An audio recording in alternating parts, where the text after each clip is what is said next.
Good morning and welcome to Escape to Nature. And you're currently here with myself, Alex, in Okakuyo. And it looks like a rather pleasant day. We did just have some gemsbok that moved off, as well as some springbuck. So let's just keep our eyes peeled. It does look like it is rather a fantastic day to be out and about, as well as journeying into African wilderness. So this is a live and immersive experience. And please do send through any of your questions, your comments, points of interest, things you would like us to expand on further. And we will definitely endeavor to make sure that you guys have as much information as possible. However, let's have a look. I can see one or two of the dab chicks, as well as the ever-present blacksmith lapwings. It does look like we have a bit of movement up towards the top. I'm sure we will have a number of different species around us today. Looks like quite a perler. One of our Egyptian geese, it seems, as well. And always a fantastic start up here. Some zebra off in the distance. And we'll just have to wait and see who comes and joins us first as we do escape to nature. So I did just touch on it being a rather fantastic day so far, and it is time for us just to have a look at what the weather is doing across the different locations.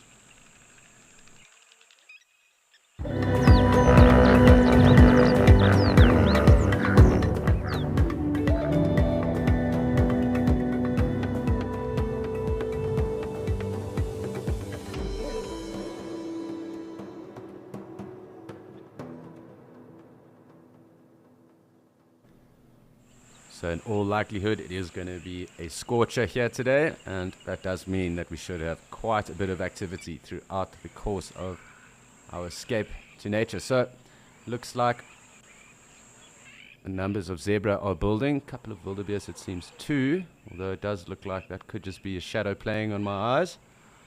It does seem that it's actually zebra. So I'm sure there will be good numbers of them, and of course we'll try and see when we do have a very big harem around what the numbers are looking like and who is accurate with those as well. So we'll just keep tabs. You can hear some guinea fowl off in the distance too. That little chatter that's going on at the moment.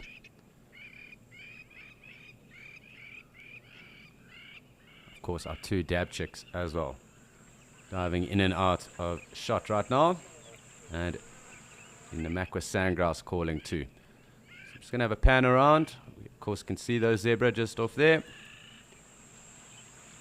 Let's just see who else might be starting to think on coming through.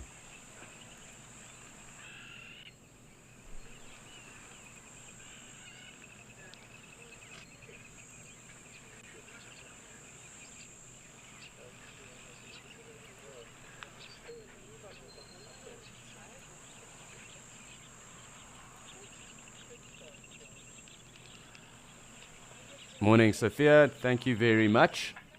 Of course, it's always great to be back with you guys as well. And thanks for tuning in. I'm sure we are going to be in for a bumper day. So how relaxing that might be with regards to sightings, yet to be seen. But of course, immersing and escaping is rather relaxing indeed. So thank you again for tuning in. And let's hopefully bring home the bacon later.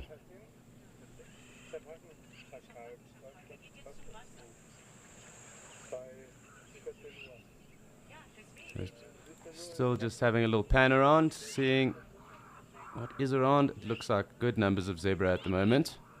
And there is the first wildebeest. So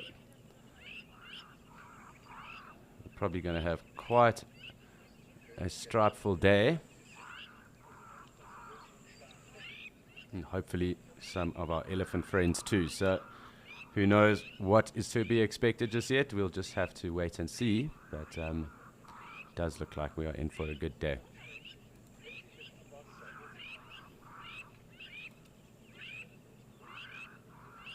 I can just hear some of those Cape crows and of course the blacksmith lapwings. And there really are a lot of them around here, so we'll definitely make sure that we can have a look at that. too sure what that is just there. One of our Egyptian geese. Perhaps we'll also see the black-headed heron that have been around.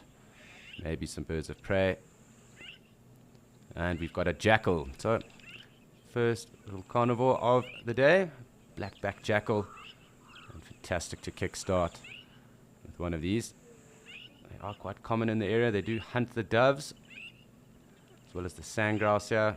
Perhaps even the odd lapwing too. So, who knows? Looks like it's a bit thirsty at the moment. Perhaps not thinking of breakfast just yet, but they are opportunistic, and I'm sure if something was to venture close enough, we would definitely be witness and privy to an attempted hunt at least. But very cool to be with a black-backed jackal right now.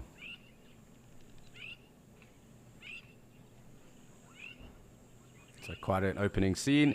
Lovely to see all the zebra building up in number, and of course back jackal here at the water.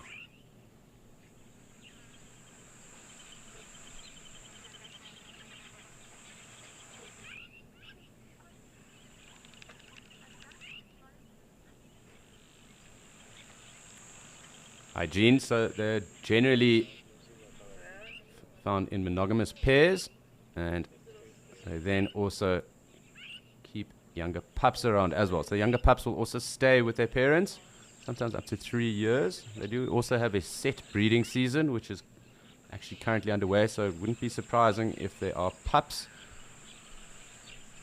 in the area as well. And what happens with those older pups is they also do tend to help with the next litter that does come through. They then obviously reach sexual maturity and then start to move off and find their own mates. As I said, they're monogamous. They do mate for life, obviously, where they can. Of course, if one is lost, they would then have to try and find a new mate. And it's generally the vixens that would then find a new mate. The males sometimes remain solitary. But, stranger things have happened. So that is just kind of a rule of thumb and a law of average. But very cool to have our jackal here. A little bit skittish, it seems. Perhaps those zebra are putting it off. Very cool to have the jackal around. Always cool to see different things. Acacia pied barbet as well. Looks like our jackal is slowly thinking about moving off. Perhaps looking at one or two of these doves that are around, although they are obviously very aware of its presence. Of course, quite camouflaged in those concrete stones too.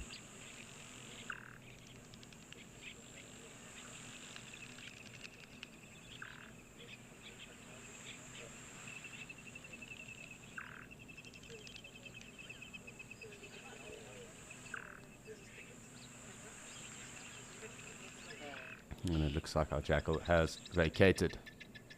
That is what those guinea fowl are alarming at. It's of course the jackal. And normally when there are any predators around, you do hear that alarm call of the guinea fowl. They do love to call anything out, almost like the snitches of the bush. And as they say, snitches get stitches. So of course they get preyed upon by jackals, caracals, servals, leopard, perhaps the odd lion here and there, although it'll probably be a young or very emancipated or sick lion. But like with most predators, they are opportunistic. So, a bite to eat is a bite to eat. And of course, that does mean energy and life. So there's always interesting things happening. Looks like the zebra are kind of standing off a little bit, perhaps a little wary. You can just see the jackal's shadow just moving off towards the left. Of course, those guinea fowl alarming at it. Now, everyone does know that the jackal is present. I can just hear the audio of a hoopoo as well. Quite soft, but definitely in the area.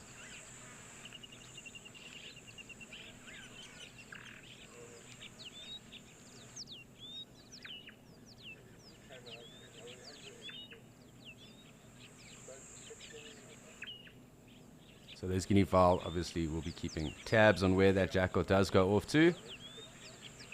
And when they are comfortable, they'll stop alarming at it.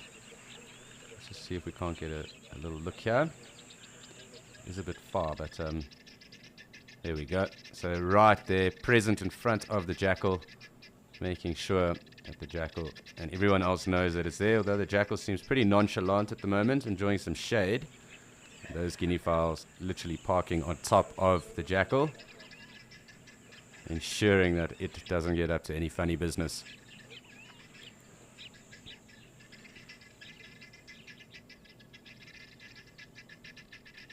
So quite confident. So let's just see. So a pretty confident guinea fowl at the moment. That jackal not going to get away with any tricks. They are pretty masterful when it comes to creating chaos and havoc. Much like hyena. These guinea fowls seem wise to the task. So fantastic just to be able to get this. I do think the jackal is going to slowly head off. It doesn't want to be known and called out. So they prefer to remain inconspicuous. Like most predators, although obviously jackals are omnivorous, they do take berries and other fruits as well. Odd grub. It's just interesting to see. But now it has moved off, and the guinea fowl, I'm sure, will start to calm down. I'm just panning just to see if it didn't lie up or rest up in the shade again, but I do think it has moved off. I'm just going to zoom out. Perhaps we'll just see. There we go. Heading off into the concrete yonder.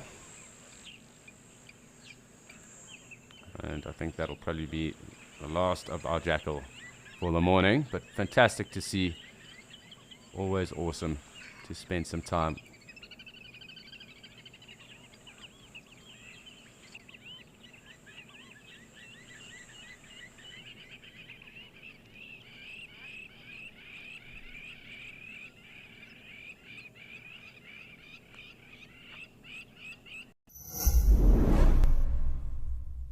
At Wild Earth, we believe that people will see animal rights as worthy by recognizing that they have emotions like us.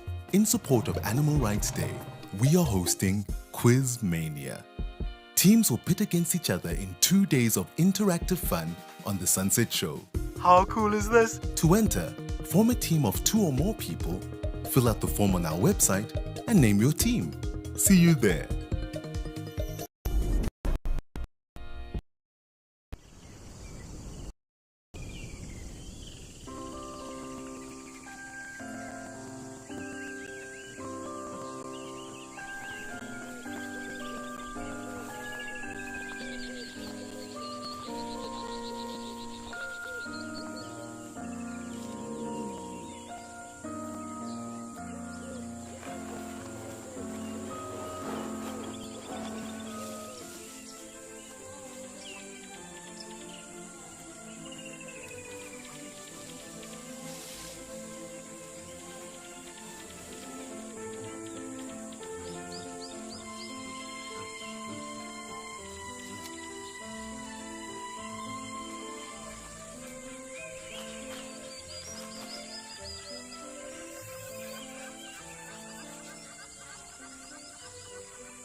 currently just waiting on our zebra to join us here at the waterfront. Does seem like the dab chicks are taking advantage of the lack of activity at the waterfront right now, scooting in and about the frame, of course, doing that synchronized swimming and diving down as well. So very cool to see that as well. Also just to observe all the different behavior that does go on.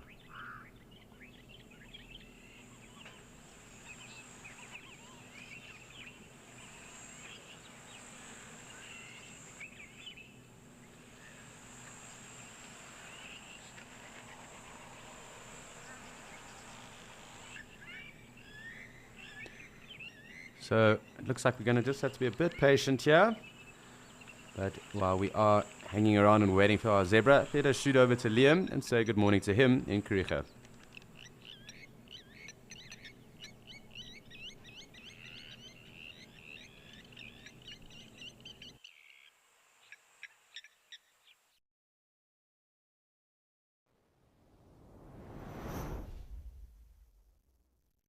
My name is Liam Charlton, and I'm broadcasting to you live from Scotia Waterhole, Scotia Pan.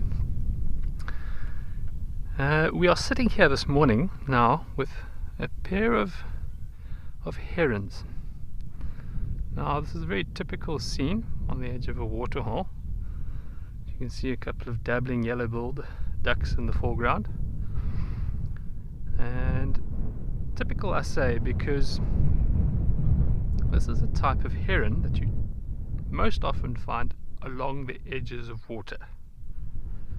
Now, there are in fact two very similar looking herons in the Southern African region, and they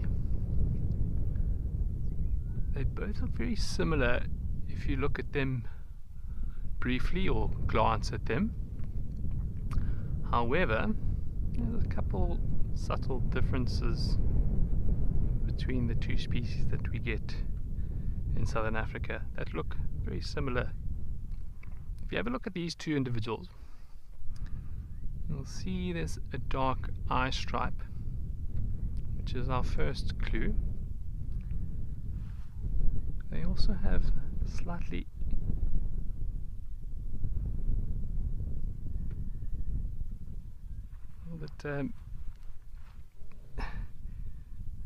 see, another feature you can see is often the yellow legs, and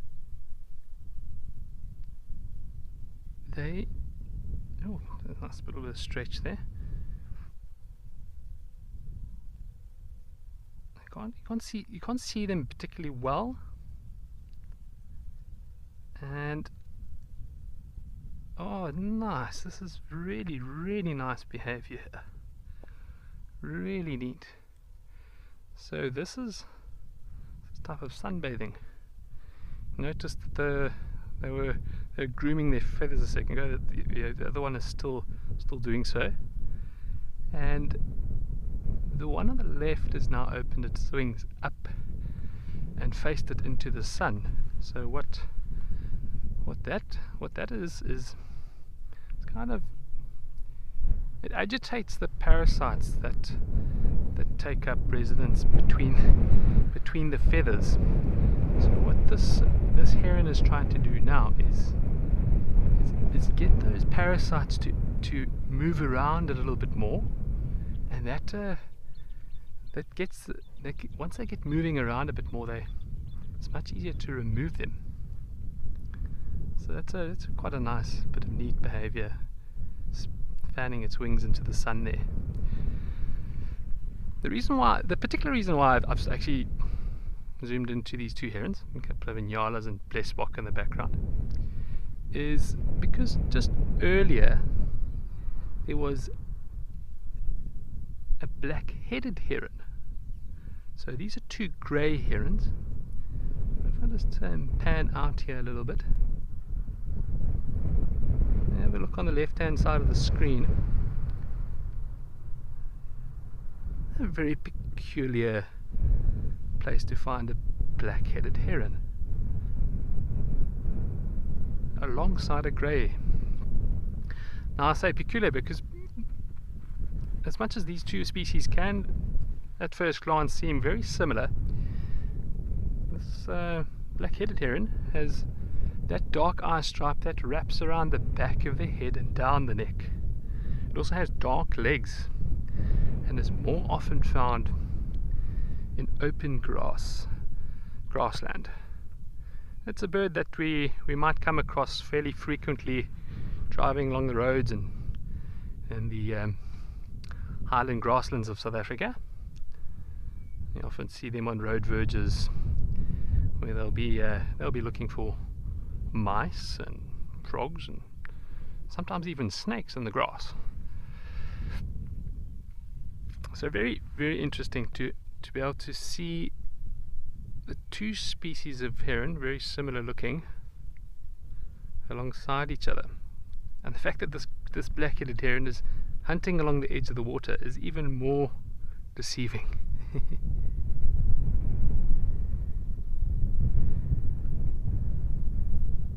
As a matter of fact, just a little bit earlier this morning, a heron had actually caught a little mouse. It was a black-headed heron, and it came and landed not too far from me.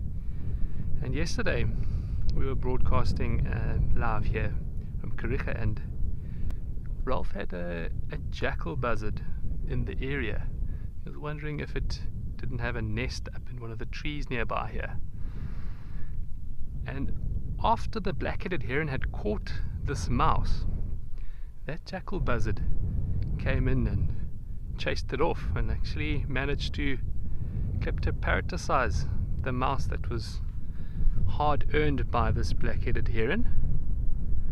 So now he's having to work a little bit more to find another bit of prey.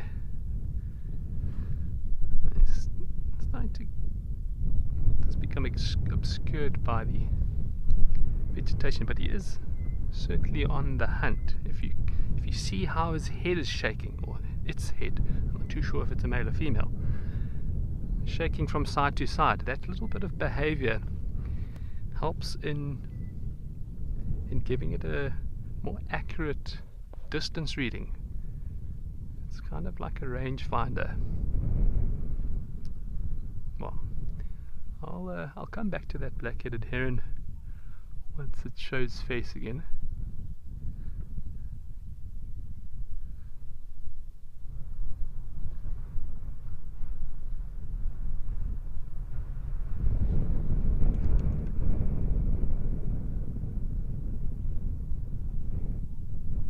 Yes, Solomon. Hey, this is certainly quite a nice bit of behavior, and particularly for a black-headed heron to be along the edge of water. One often associates grey herons with being on the edge of water. So, you know, for those budding birders out there who look forward to taking part in maybe tomorrow's big birding day, it's a useful little trick to just often off the sly try and help identify these two sometimes very similar herons. But yes, Solomon, very, very nice bit of behavior here on the edge of the Scotia-Pan. Now that's something that's just caught my eye here. Let's see if I can show you. There's a pair of Cape Longclaws. Just mind the visual for a sec. Hey, beautiful. Hello, guys. Now, isn't that just a pretty pair of birds?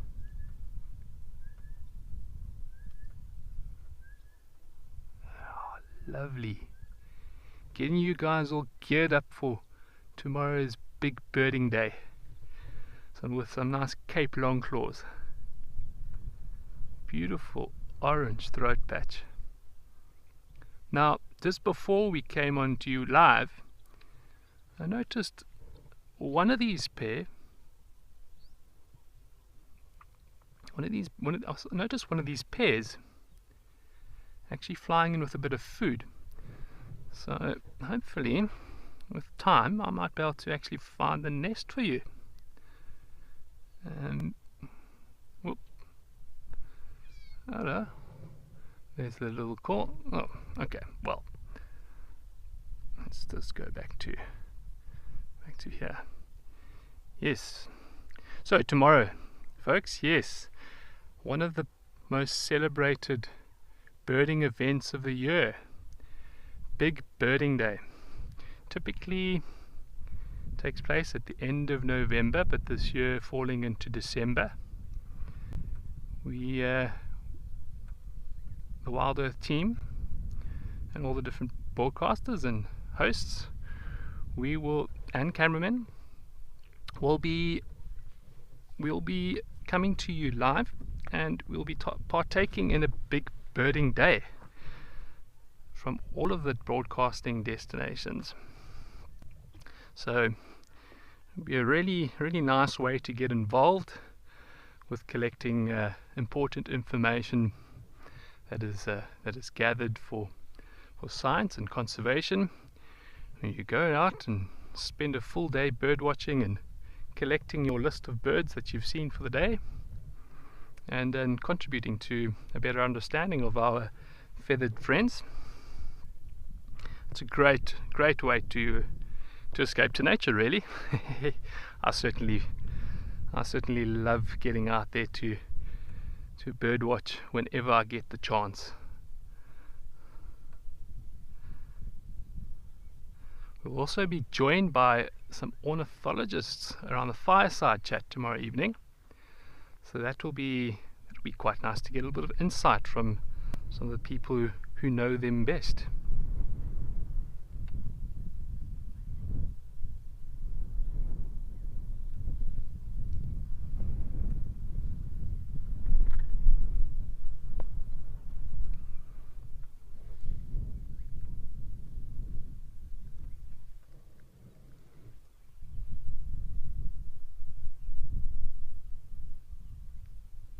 A little bit of jostling going on here.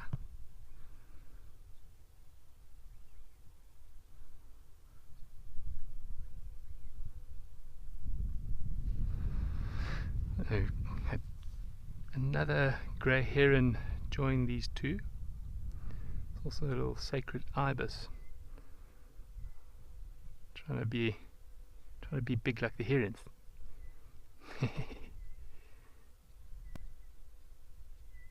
Oh, stuck in the middle there, buddy. I've often seen ibises, or even their near relative spoonbills, in fact following herons through the water. Neat little bit of behavior to scoop up whatever the heron disturbs.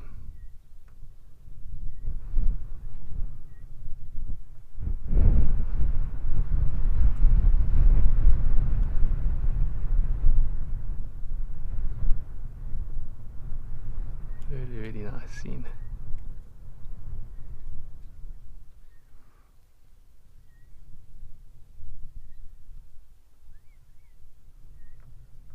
Any viewers out there who might be participating in tomorrow's Big Birding Day?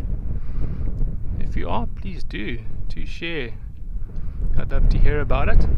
It's, as I say, it's a really, really great way to get out there and get into the outdoors and appreciate the incredible diversity we have of birds in South Africa, or Southern Africa, or in fact wherever in the world you come from.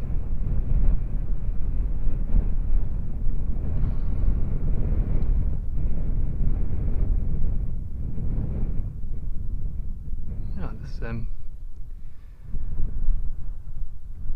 individual is sunning its feathers again.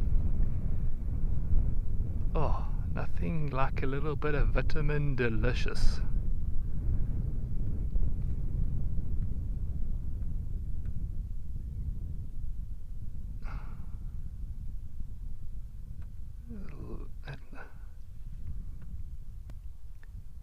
Enough sunbathing, now time to get down to a bit of drinking some water.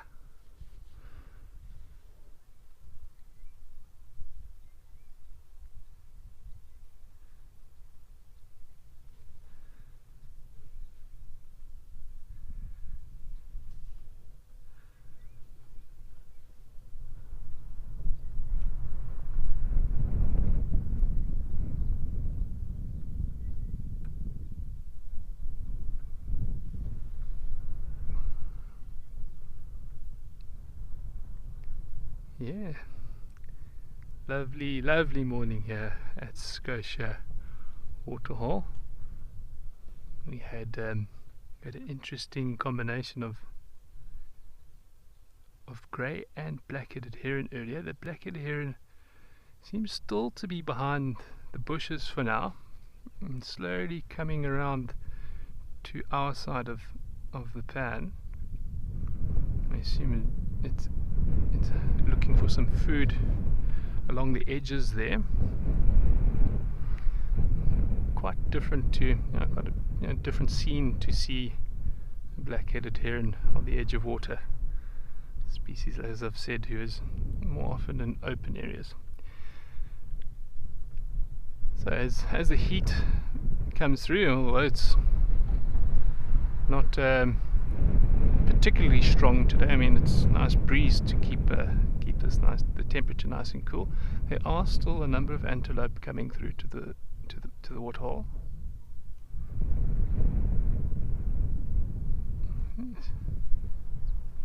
Some Inyala just out of screen here. I'm just going to pull out. They're a little bit jumpy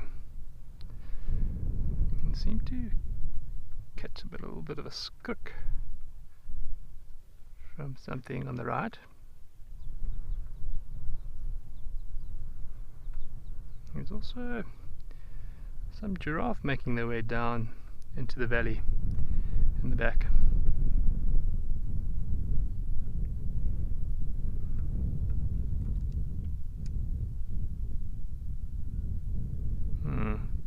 Got his ears back, quite alert, quite attentive to something that's down here on the right. I suspect it might in fact be that black-headed heron.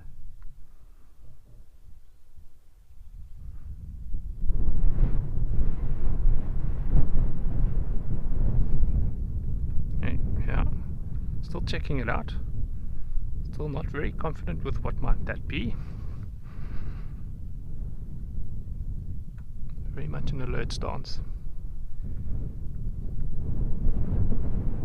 Always very cautious to approach waterholes in Nyalas. It's always interesting to see how different animals have different approaches to arriving at a waterhole.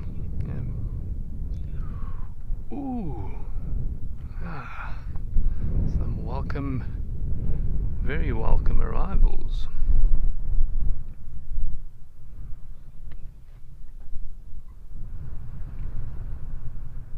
Let's see what you folks see.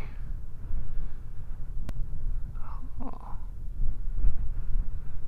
look at that. Is that not just such a stunning setting? Beautiful big Scotia Afra with a giraffe cautiously approaching the waterhole. Looks like to be wanting to come and drink. Oh, that is a stunning image.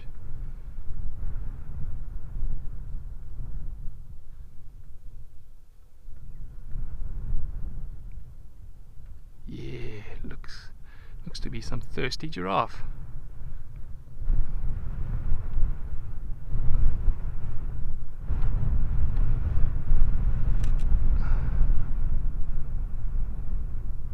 That's it, that's the spot, that's the spot. There's another two just out of frame. I'm going to join in a moment. Let's see where the other two might decide to come down to the waterhole. Egyptian geese in the foreground here.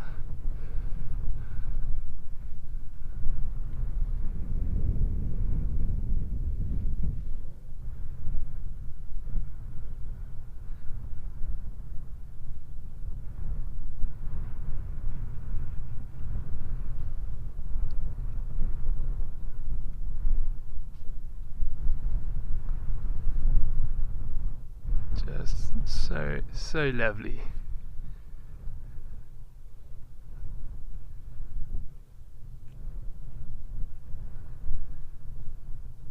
Just as I was saying earlier, always interesting to see the different approaches of different creatures coming towards the waterhole. The giraffe also, like the Inyala, quite cautious. Of course, a giraffe is always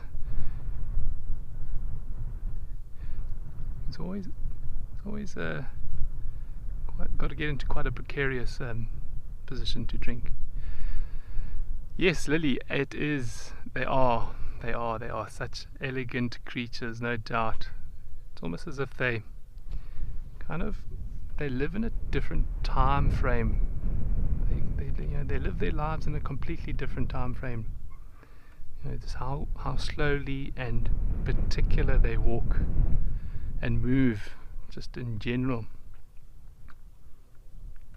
So yes, I can 100% agree with you there, Lily. I mean, even their look, their entire look, so elegant.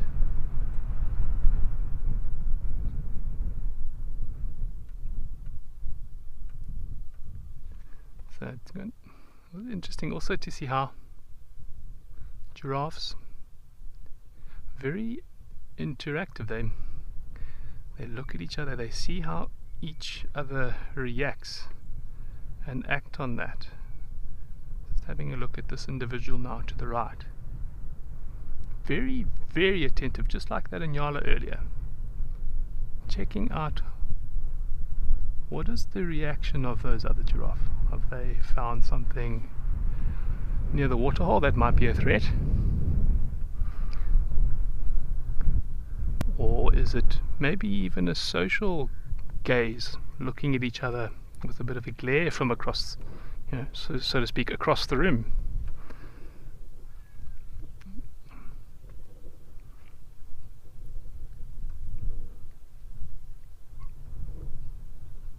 Nonetheless, certainly taking their time, their wonderful, precious time to come through to the waterhole, which is perfectly fine. Take all the time you need.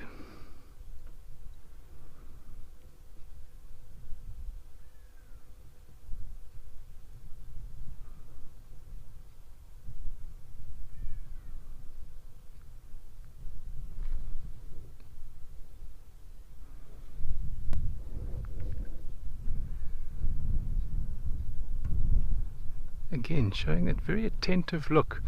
So, speaking earlier about how the waterbuck has got that "follow me" sign on the ring, as a ring on its rear end. Now, a lot of creatures have got these what we call "follow me" signs, and these are important social cues for each other. They help accentuate any expressions. So for us humans, it's much easier to pick up on an expression from one another by the certain ways in which our face reacts or conforms to whichever emotion has been felt. But with animals, those kind of interactions tend to take place over a greater distance. So those visual accentuations, big old term, those visual aids help accentuate or elaborate or make it more apparent from a greater distance. So if you have a look at a giraffe, for example, you can see the very pale ears from a long distance away, and that'll help giraffes such as this one standing here to assess what kind of social interactions are playing out from quite some distance. So if, say, it was a male and he sees that there's another big dominant male in the area, then he might think twice to approach.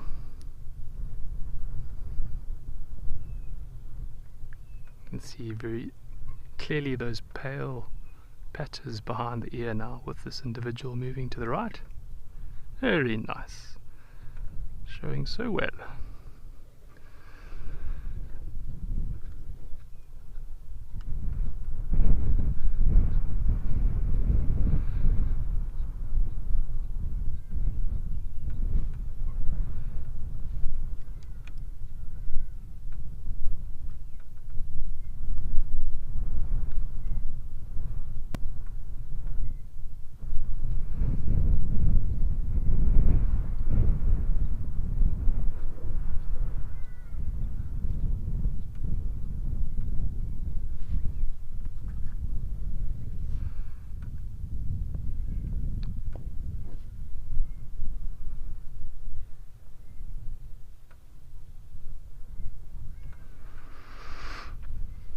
those Inyalas seem to have relaxed.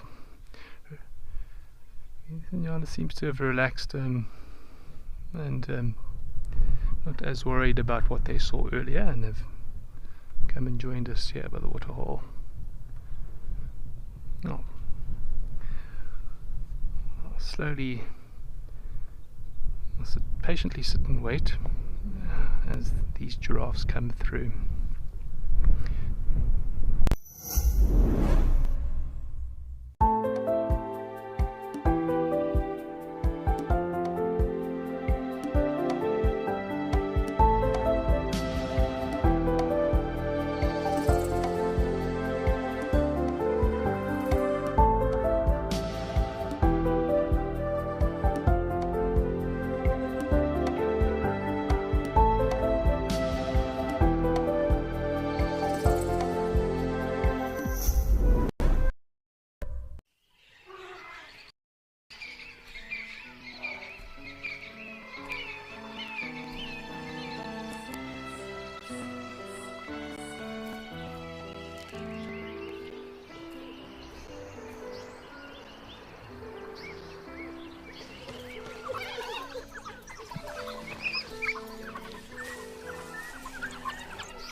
So it seems like all three of these giraffes have kind of encircled the waterhole here. Two of them just out of frame, still steadily approaching with caution the water.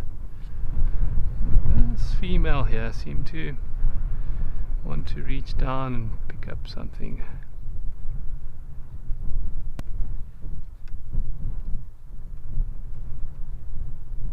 Yeah. Very confident giraffe, I won't lie.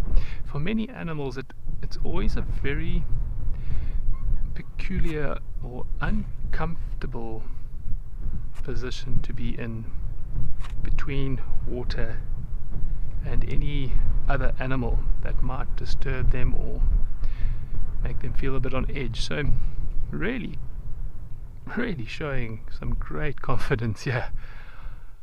Oh, lovely, look at that, eh? Nice. Very, very nice. So you can see how they and why they would approach the water so cautiously. It's such an obscure, peculiar position to be in.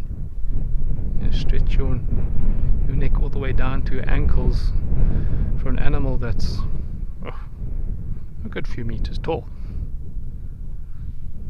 Okay. A little bit of action there on the left. An Egyptian goose chasing off a yellow-billed duck.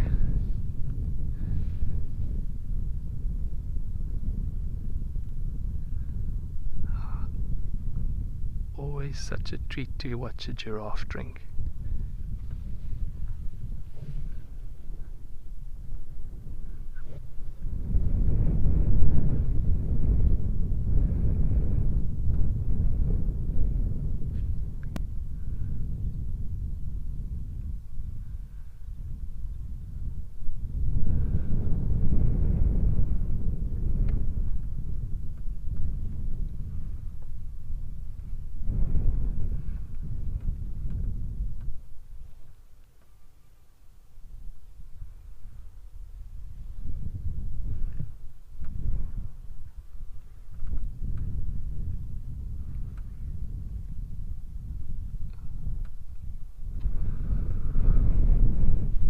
Well,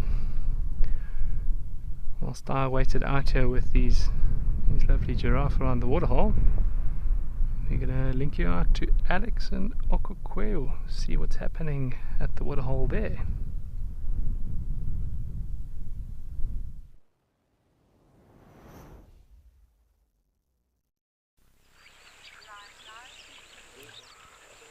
Thanks, Liam. And yes, back here in Okukweo right now. And we are currently joined with some springbuck. Our herd or harem of zebra did come join us, as well as a nice little bachelor association of kudu bulls and some wildebeest. But the action is definitely only just starting to happen for the day. Lots to be expected. I'm sure lots more wildebeest and zebra, as well as kudu too. But fantastic that our springbuck are here. Definitely taking advantage of some of the fresh water. And as I have noted in the past, is that the springbuck and the elephant are really the only animals around here that take advantage of this fresh spring. So this is where this waterhole here in Okukweo is pumped. And this is obviously fresh water that is then supplied into the dam. And as I was alluding to, only the elephant and the springbuck seem to have figured this one out.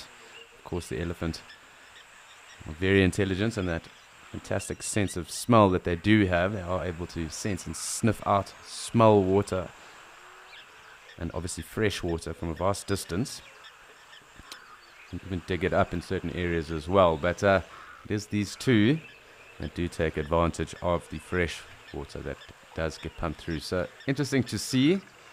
Looks like this is a springbuck ewe that's right here.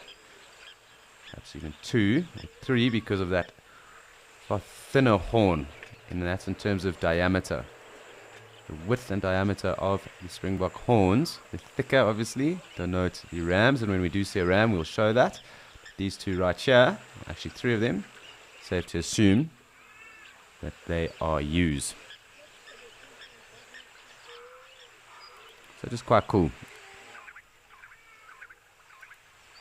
There's some ID tricks.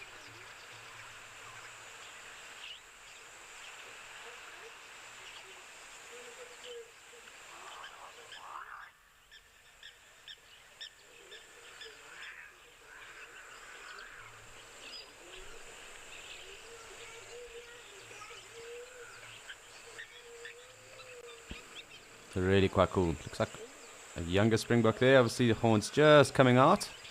Of course they do develop rather quickly. So a sub-adult that was there. But very cool watching this right now and seeing the springbuck drink the fresh water. So very cool. Of course the dab chicks just off to the left hand side of them. And our Cape Crow chorus has begun for the day as well.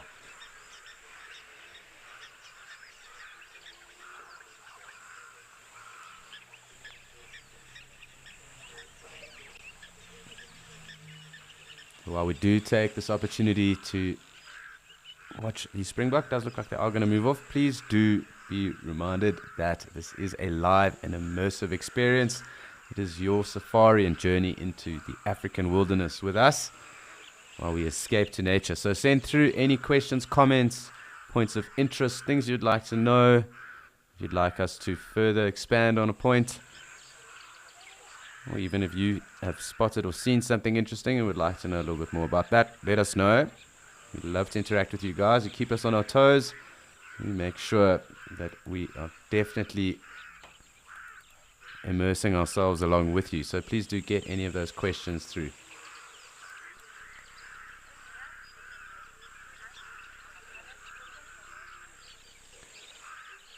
So from Okakuyo and the Springbok capitalizing here on the freshwater, it's time for us to head over to Andrew and Morgan, Namakala, and say good morning to them.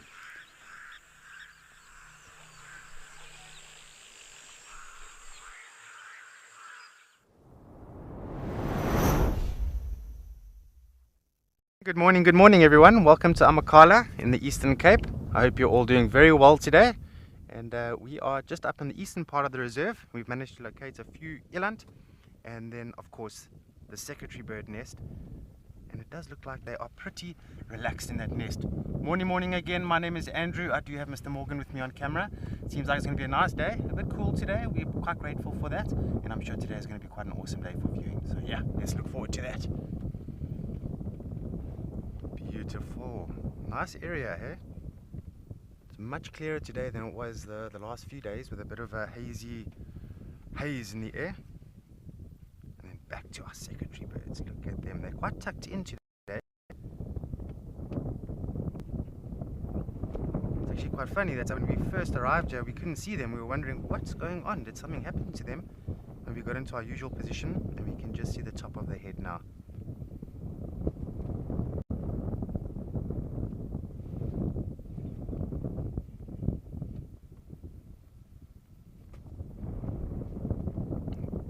Wide open there. I don't think I've seen them with their eyes closed, sleeping. Perhaps they do that mainly at night.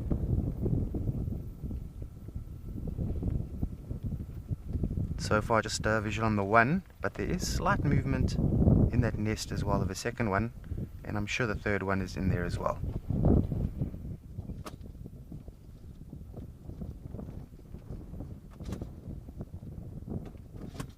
There we go. It has just popped up a little bit. Beginning to grow those beautiful feathers on the back of the head there. Oh yay, we've got an adult. Okay, what's going to happen here? Okay, drop something in the nest there, something small, and a little bit of water as well.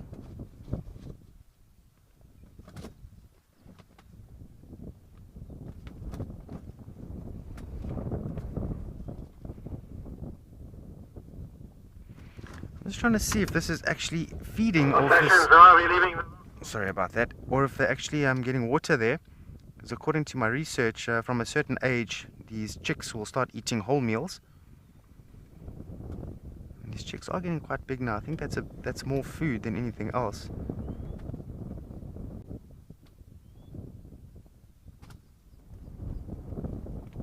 Oh, beautiful.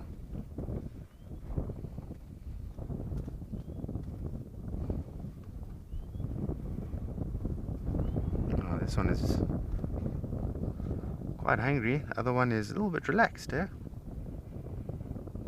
And I can just see the third head now.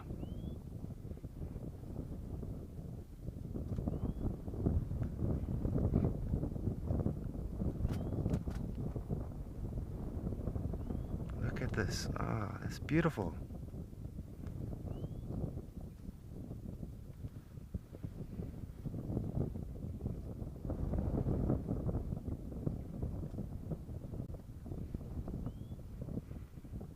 So now you can see a slight difference in the color of the face with the adults and the juveniles. The adults a bit more orange and the juveniles a bit more yellow in color.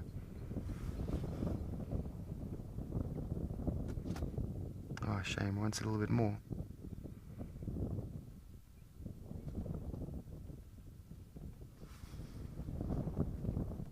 That is beautiful. That will make one really cool screenshot.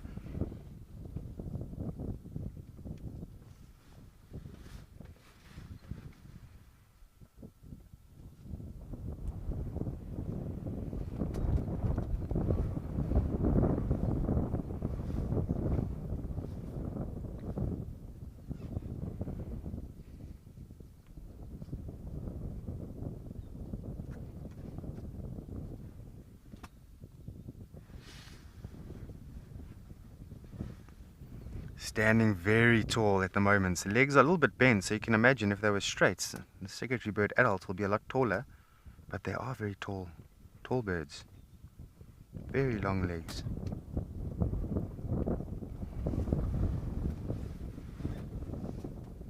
Ah, there's some feeding. Nice, getting a little bit of food.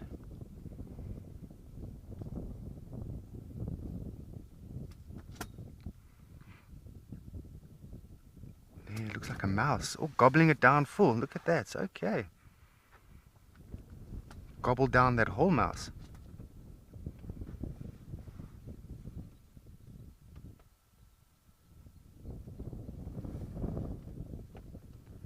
Another one for the other one. Okay. Good job.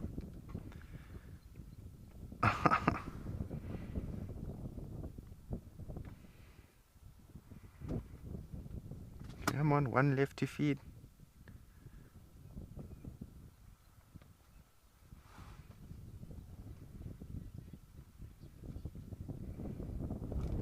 Yeah, this is an incredible sighting. I definitely agree with you, Sihle. This is an amazing sighting. I'm loving this.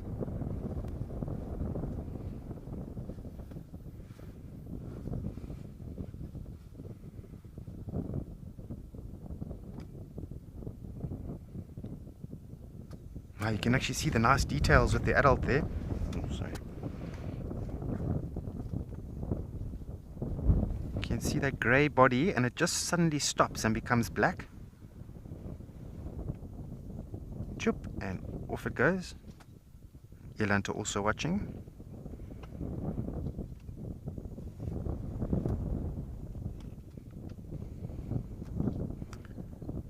And wait for the next meal.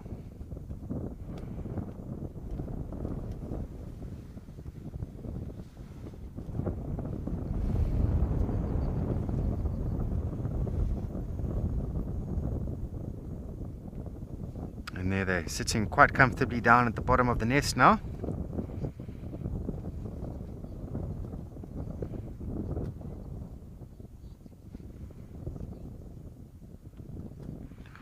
Utusi, morning.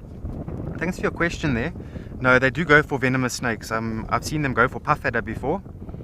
And if you don't know what a puff adder is, it's quite a short, fat snake, almost like a viper, and very, very, very strong venom.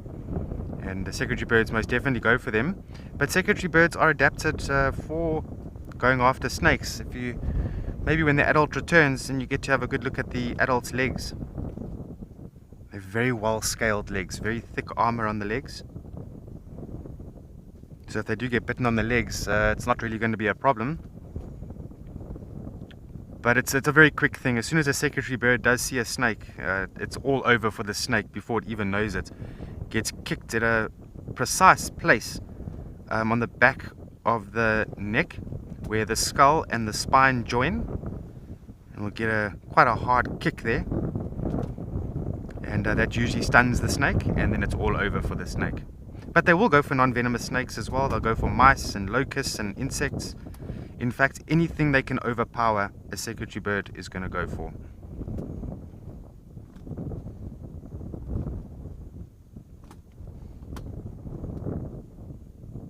I think they'll go for mongoose as well if they can catch them. Mongooses are quite quick animals when they're running. And it'll take quite a bit for a secretary bird to catch one.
Beautiful. So it was quite a cool morning to begin with out here, but just by looking at the screen here, I can see that there's quite a bit of heat waves again. So yeah, I've got long pants and a fleece on now.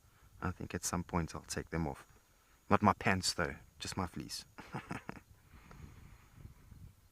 There's a nice eland, nice bull this.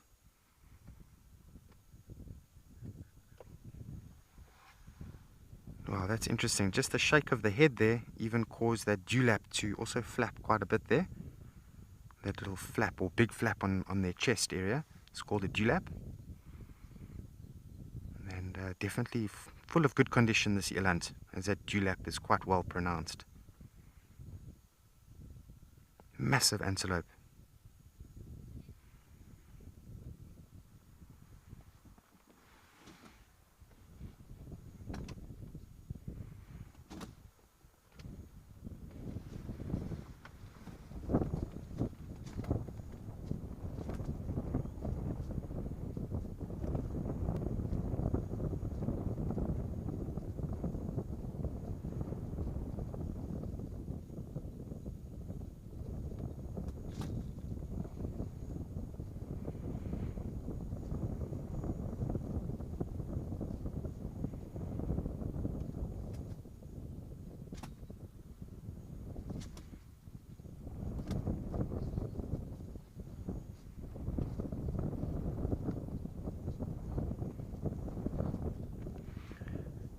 Aki, morning. Thanks for your question.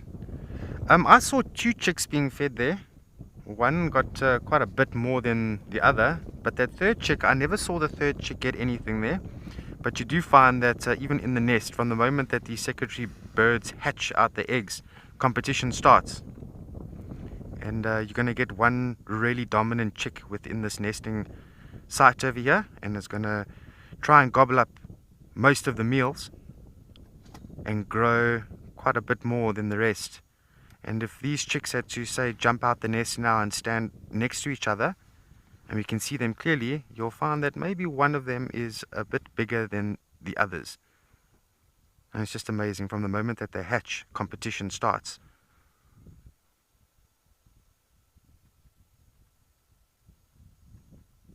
And depending on how much food availability is in this area, will depend on the survival of all 3 of these chicks over here. So if there's minimal food, then mainly one chick is gonna really get big and perhaps fledge. The other ones won't survive.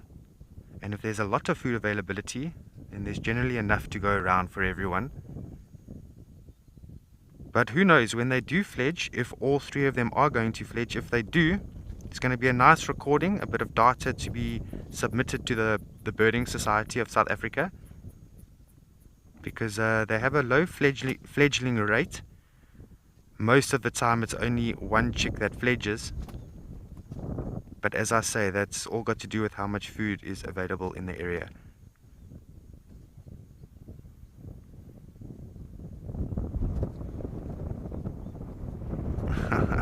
Here's the one chick standing up there, wants to know what's going on out there, and sitting down again.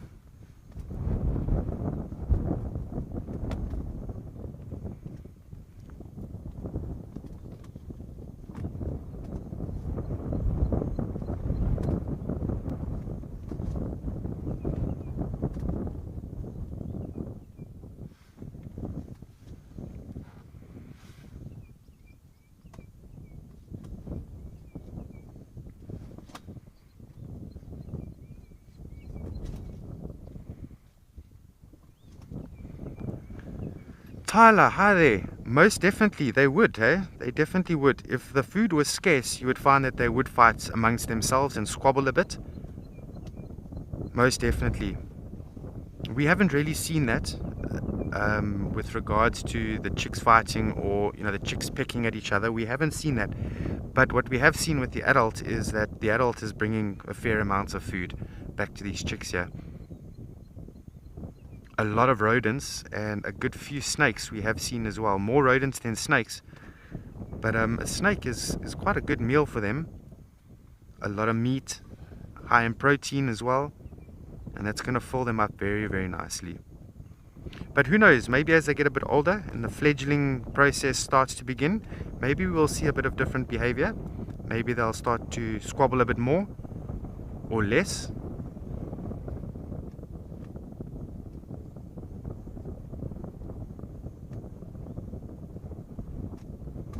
And it's just amazing that you know, they have been feeding these chicks quite a few snakes, and the entire time Morgan and I have been exploring the reserve looking for animals.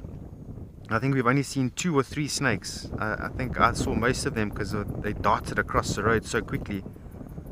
But it's actually quite strange how we seldomly see snakes out here, but secretary birds, no problem at seeing snakes.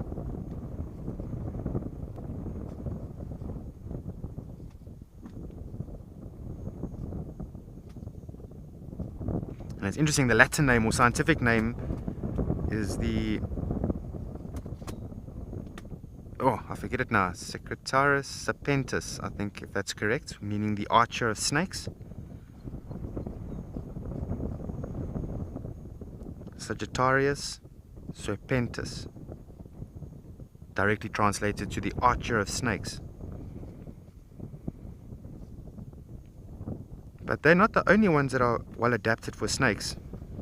Brown snake eagles are very good at catching snakes, and ground hornbills. We don't see brown snake eagles out here, unfortunately. We do see more bateleur. I mean, what is that? The jackal buzzard. And I've seen them with quite a few snakes out here as well.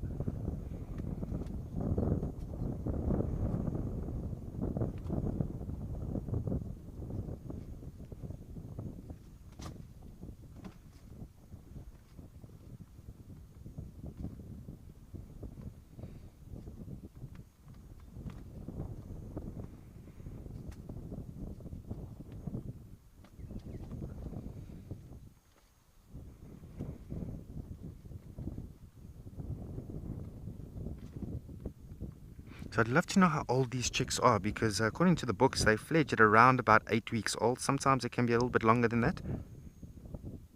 And they jump out the nest and they hang around the base of the nest on the floor for a while, and they get fed on the floor. And when they're ready to leave the adults completely, they are somewhat slightly larger than the adults because they've been fed so well that the adults are trying to almost guarantee that they are going to survive out there. But of course there's never a guarantee. Lots of competition out here.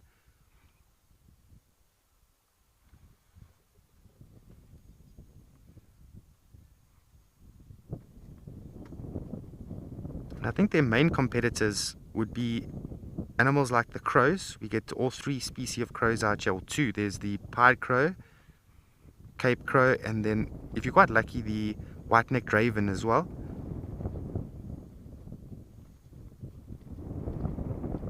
And then the rest of the raptors out here, jackal buzzards, they're quite common out here.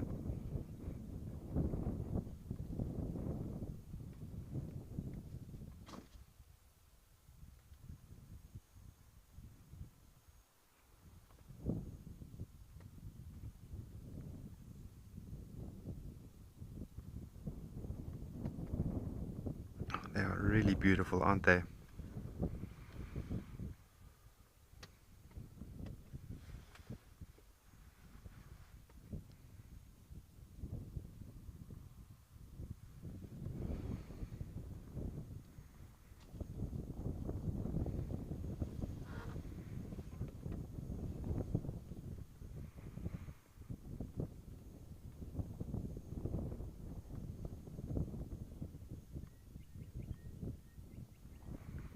So in previous times, watching these secretary birds growing up, what we have seen is the 2 adults.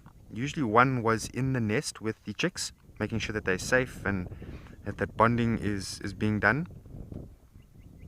And then as soon as the other adult arrived, the one that was sitting with the chicks would almost immediately take off and take over the role of foraging for food and taking turns. But we're not really seeing that now, and I think the reason for that is these chicks are getting very big and the demands are getting greater for food.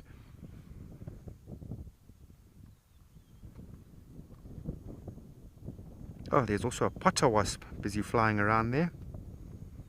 Black wasp with a sort of an orange tail.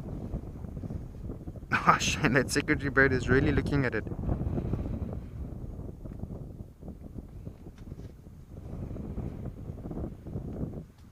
Potter wasp, part of the mason wasp family.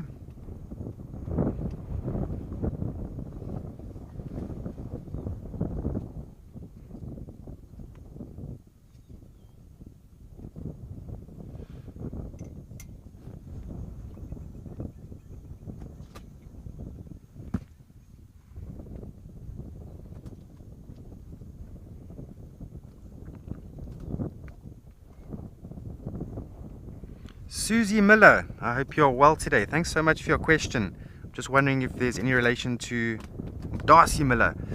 But to answer your question, the secretary bird got bitten by a snake. Almost nothing, as long as it gets bitten on the legs. But it's so quick. Secretary birds are just so quick. I doubt that it's very common that they do get bitten by snakes. But if it does get bitten on the legs, I'm sure nothing will happen because of the thick armoring. But the problem lies if the secretary bird gets bitten on the breast or on the chest area, because the snakes they go for, they are very venomous, you know, cobras, and then the puff adders as well.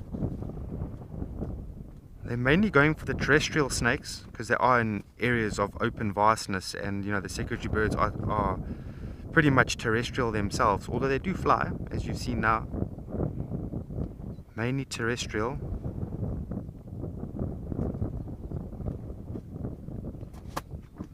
But I'm just wondering, because I know with meerkats, you know, meerkats are very small animals and they get bitten by snakes sometimes.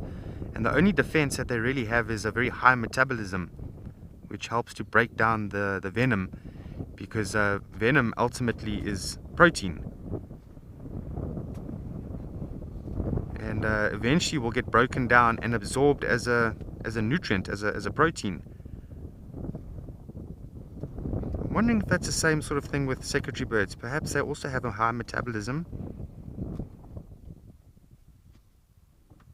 which also aids them in, you know, just helping for any snake bites in the future. I'm just wondering.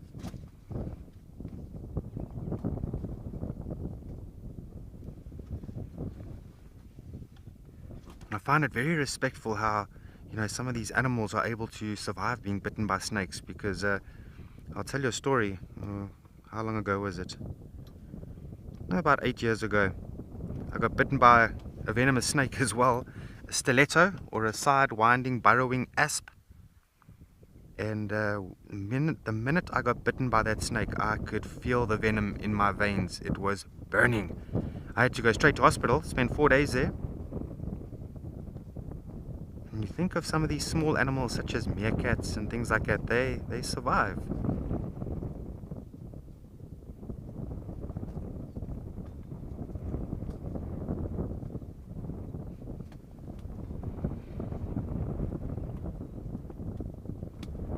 And then, in case you're wondering why I got bitten by that venomous snake, it was my own stupidity. Most people that get bitten by venomous snakes are usually handlers.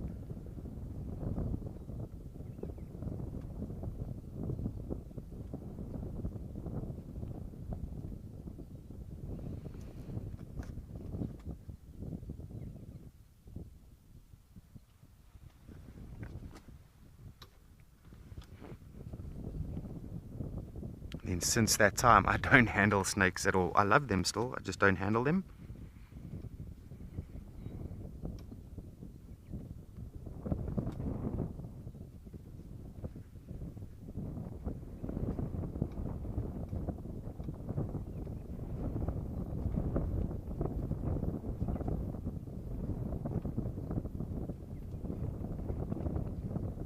Okay, we're going to continue watching. In the meanwhile, I'm going to send you over to Kariega Game Reserve, not too far from our location here, with Liam.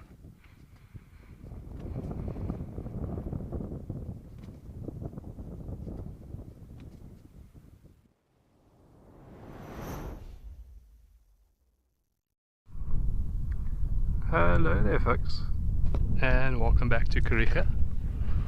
I've just taken a break from the giraffe who've now finished having a drink and chewing on some bones.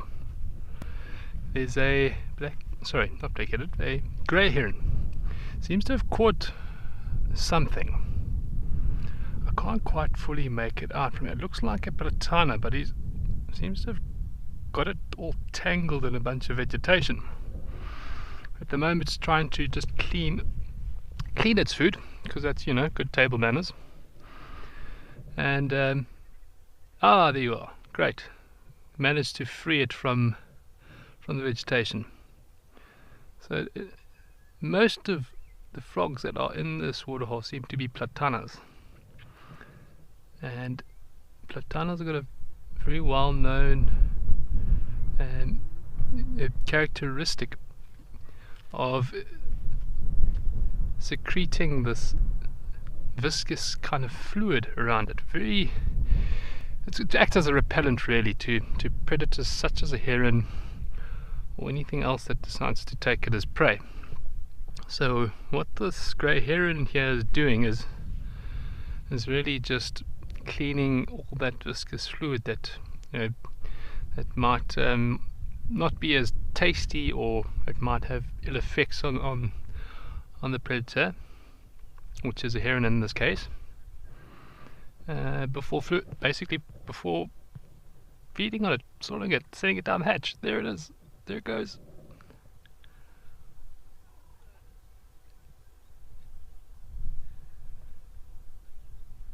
Oh, nice. Just in time. Look at that. This is why we come to you live whilst escaping to nature. What a cool experience. Oh, and behind. Another grey heron here on the opposite bank. Ha! Full of its belly now. It's got all the beans to throw its weight around. Sneaky. And a little bit of a drink of water. Very, very nice bit of action there, folks. Hey, how about that?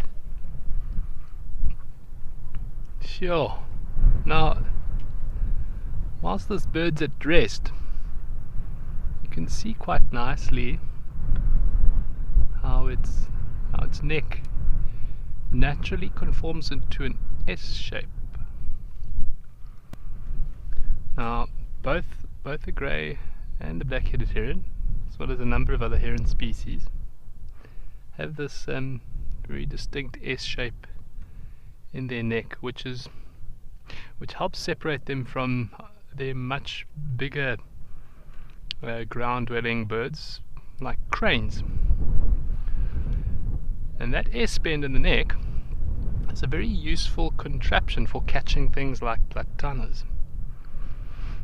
It's got just on the kink of that S bend, it's got a spinal vertebra that has two little extensions on it, and those little extensions, like any mammal bone, facilitate more muscular attachment. So it gives it a lot of power, muscle power in the neck. So it kind of works like a spear gun, if anybody's ever heard about spear guns and how they work. It's almost like it's pulled up into tension, and then released in a very short space of time, giving it a lot of power to jab whatever prey might be on the end of the spear. And in the heron's instance, the spear is its bill. So as it's hunting along the edges of waterholes, in the grey heron's case, and sometimes even the black-headed heron's case, it keeps its head kind of in the cocked position, ready to fire at whichever prey it finds. And there you can see that S shaped nicely. It's also got a nice full crop. For those of you who have just recently joined, you're sitting here with a grey heron at the edge of Scotia Pan in Kariega, and this fortunate grey heron has just caught a little platana.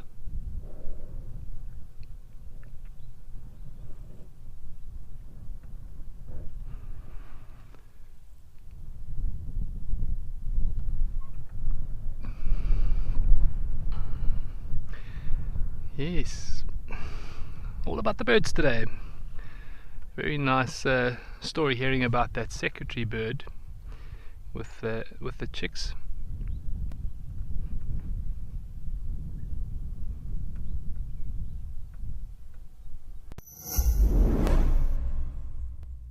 Elephants are one of those few animals that you can watch all day without ever finding a moment where there's nothing that's interesting you about them.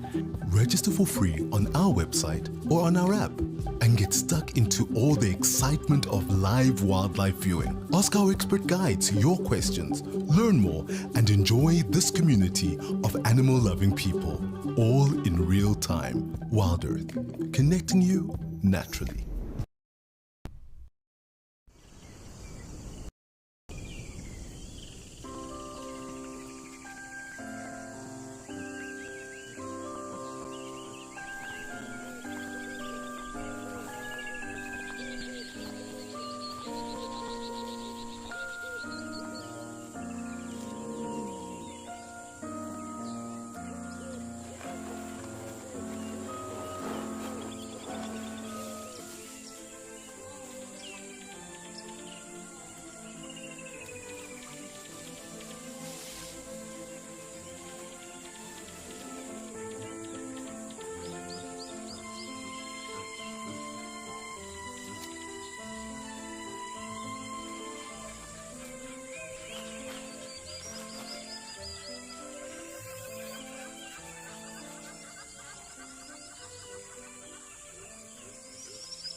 So as I've said, these giraffe, there's a number of them that have moved off now. This one on the right has already had a little full of water, but the two in the background are part of a very large group that came into the plains just a short while ago, or over the last while. And they are yet to have a sip of water. So we are slowly, or should I say patiently, waiting for the giraffes to slowly make their way.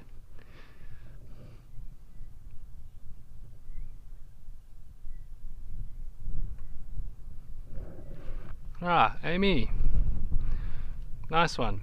Caught me off guard a little bit here, but I do know it's part of it is Camelopardus. And Camelopardus, well, I'm not quite sure what that means actually, but I know it's Camelopardus. Let's see if I can find a reference.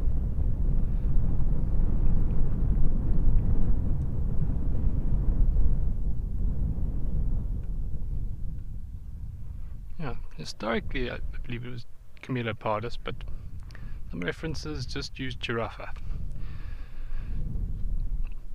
So giraffa or Camelopardus giraffa. Or Giraffa camelopardus. I'm going to have to do some homework. Well, thanks for that, Amy. Nice to refresh the brain cells a bit. So I'm just gonna pan it a little bit. I'm gonna do a full, actually 180 here. Got a nice active herd of blesbok. So this, excuse me folks, I'm just gonna pan here, try and get us into the shot of these blesbok. See what we can do with them.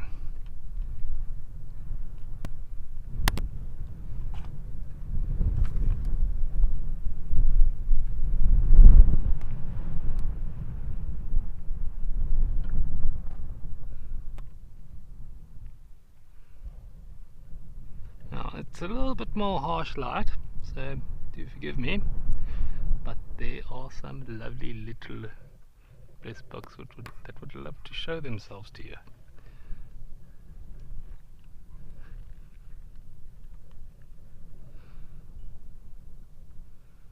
There you are. So you can see two little blesboks and their mothers. There's a ram on the right hand side who's taking up a bit of a siesta in the heat of the day. For those of you who were with us yesterday, you might have found us with a recently born blesbok, which was quite a special moment. We didn't get to see it live, unfortunately, but very shortly after. Of course, it is the time of year for all the babies, so very, very nice to sit and observe them taking in all the new sights, smells and sounds.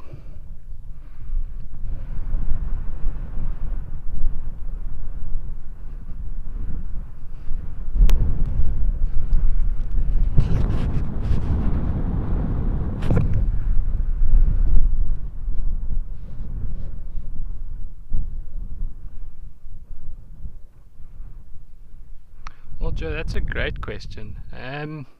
In a tropical climate, so I feel pretty confident they might, although they do not naturally occur in any tropical environments.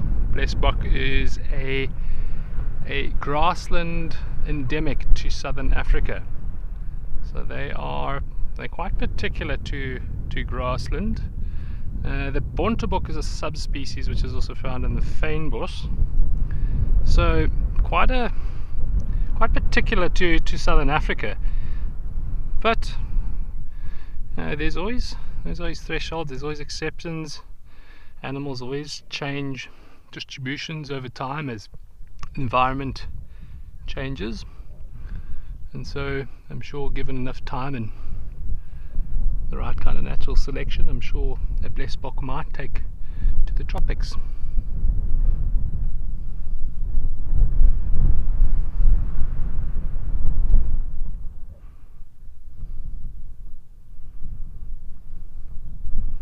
Now, tropical grasslands also tend to be a lot taller.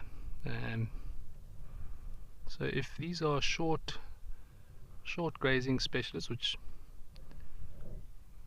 I'm not sure if they exactly are short grazing specialists, but they'd have to be quite limited to grazing areas where they would probably come into competition with the likes of Topi or Tesabe, who are short grass specialists in tropical floodplain grasslands.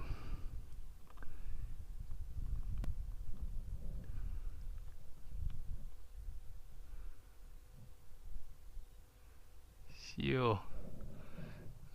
This little one here, just in the front, on the right hand side of the frame, seems quite unsteady on the legs, so good chance this is one of today's youngsters. They are popping left, right and center, folks.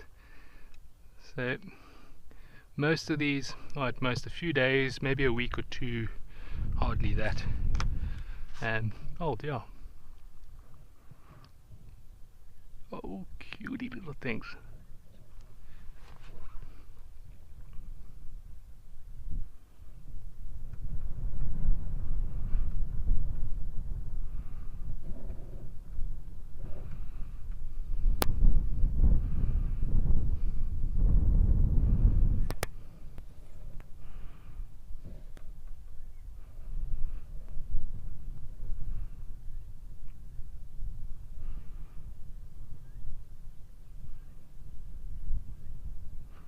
It's the giraffes who have already quenched their thirst.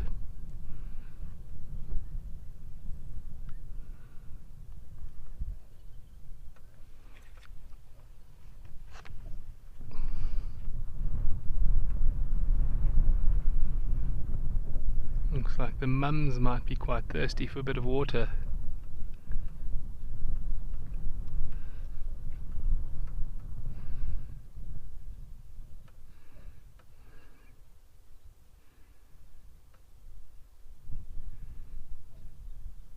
Sticking very close to their mums. Now, a lot of blesbok do look quite similar, actually very similar, in fact, and because they look a lot alike, they might use scent more than visual, just to print onto their parents. Folks, a little bit of a cameo here. I don't know if you saw that, but a grey heron has just landed right close by here with a bit of prey. I think it's trying to get away from the rest. I'm just going to pan again. Just hold on to your seats, folks.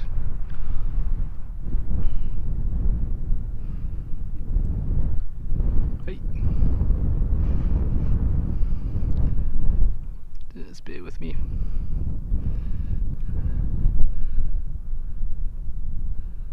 Hey, another platana. Bites the dust. Quite literally this time. Very peculiar to find a platana on dry land. Very strictly waterbound. Oh, and another one down. Hey, another heron just about into the frame here. Just want to see if we can pick up or steal his counterpart's prey. Ha ha ha. Not quite, buddy. That ship has sailed. Up. Beauty. And back to the waterhole we go.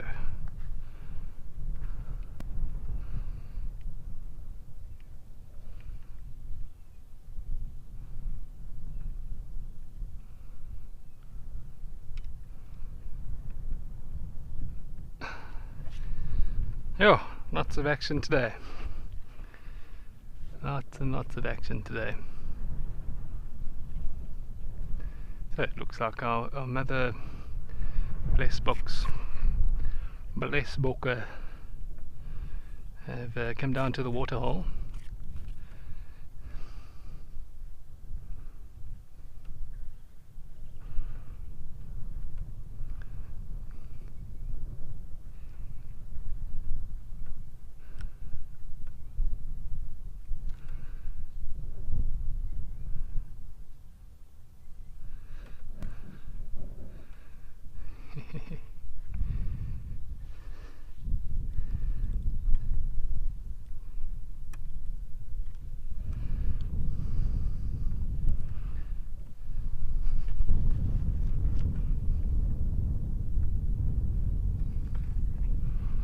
And off for a bit of exercise, stretch the legs.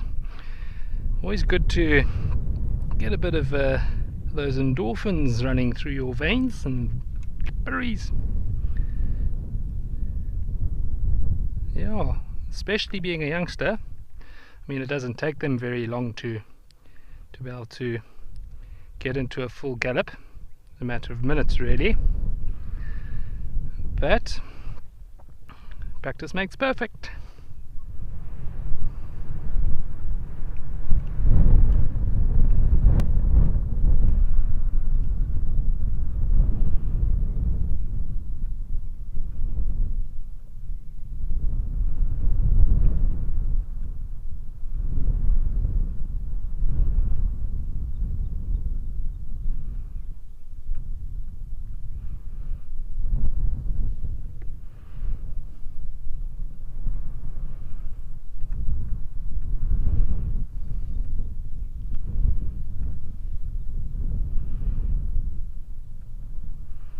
Folks, do remember this is, of course, a live broadcast, so you are welcome to send through your questions and comments if you have any. It's always a pleasure to be out in the bush and sharing the experience.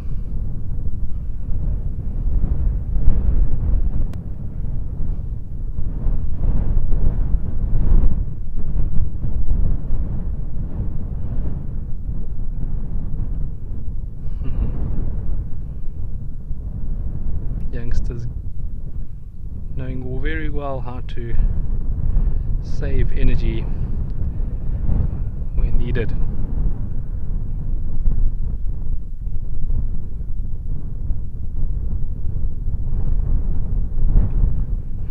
Hey, yeah, Sam. When you look deeper into the natural world, there's always something going on. So yeah, particularly in the Kariega today, it seems.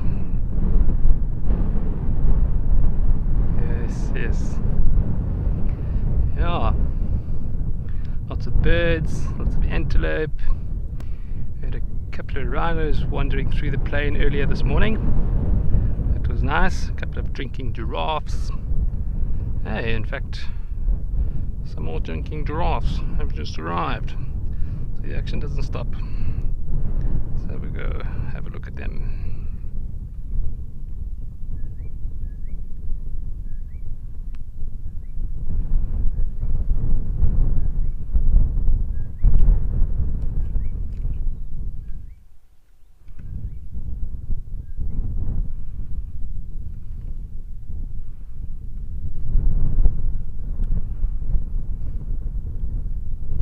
Pity its head is a little bit out of view, but up.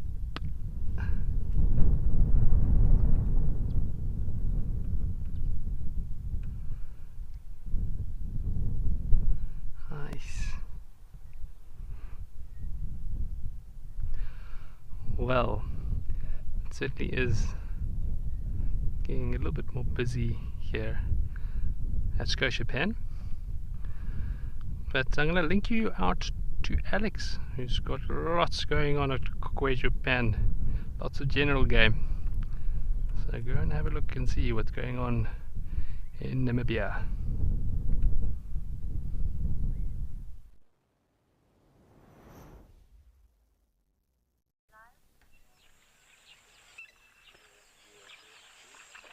Many thanks, Liam. Yes, lots going on here at the moment. Springbok, kudu, a plethora of zebra. So we cannot complain, as we expected. It really is heating up. There's also a wildebeest too.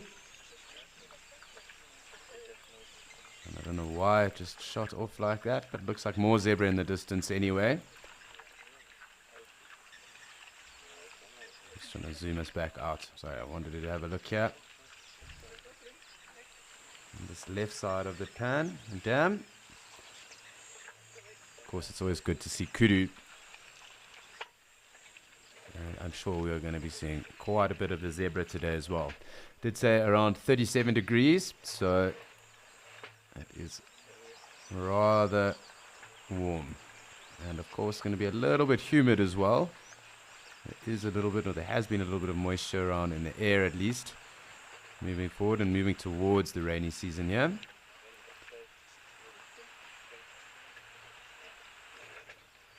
So it just looks like little harems coming through at the moment of our zebra. Let's just try and get a bit closer. We haven't had a good view of them yet today. Let's get up a bit nice and tight on them. We did see a foal It was over the weekend or last week. So keeping our eyes out on any of the youngsters that do drop. There was also a Gemsbok calf as well a couple of days ago. And of course, we are waiting for the Impala to drop their lambs up here. Should be around another month or so, I would think, coinciding with the rains and when the rains do arrive here further west in Etosha, Namibia. So very cool, lovely to see. Nice to get nice and close on our zebra as well.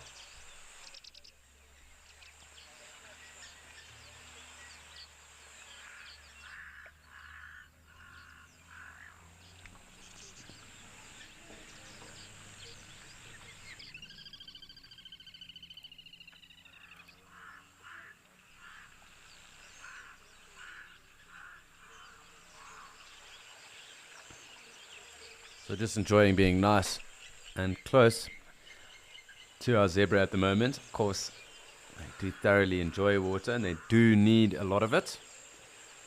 Roughly 23 liters at times on a thirsty day at least, but normally around 18 liters, and they'll drink twice a day. So do expect an influx of zebra for the day at least.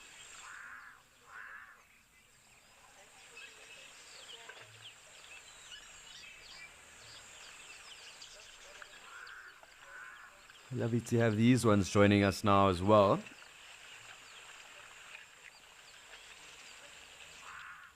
That characteristic kind of bob of the zebra, or like equine walk. Bobbing and moving, bobbing and moving.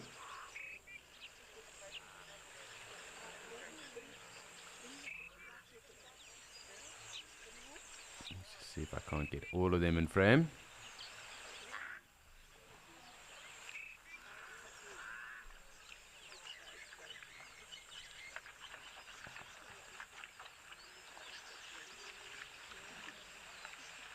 You'll notice the amount of blacksmith lapwings that are around. I think in one frame the other day I had at least 13, and there's definitely more than that around too. So we do see them kind of fly around and almost in a flock formation. Of course, making their alarm calls and chirping the way that lapwings do.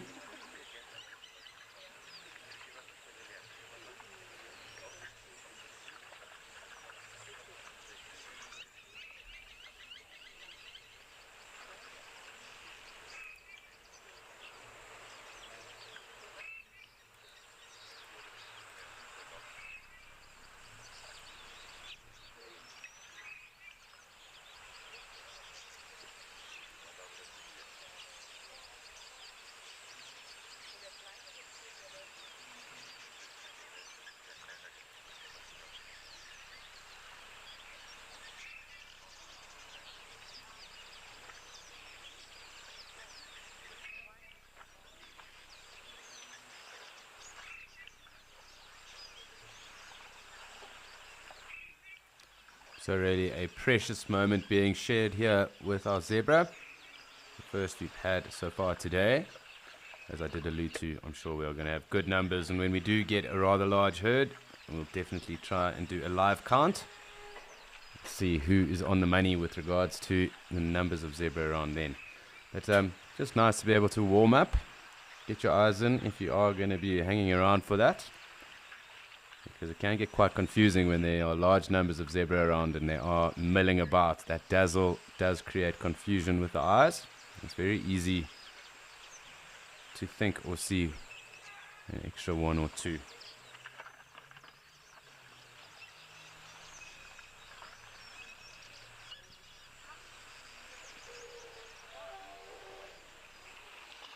Hi JJ. There are a number of different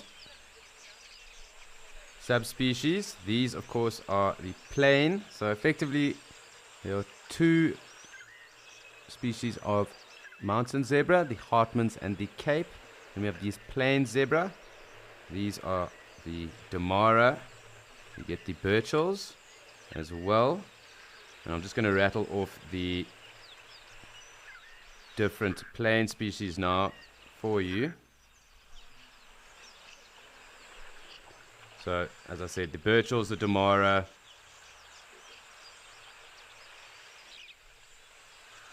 then we get the Crochet and the Grants. So those are the plain zebra. And the quagga, which is now extinct, would have formed part of that. And then we have the most endangered of the bunch, and that is the gravy zebra, which is the biggest and possibly the most interesting when it comes to its stripe coloration and pattern as well. But it is also the largest of the zebra.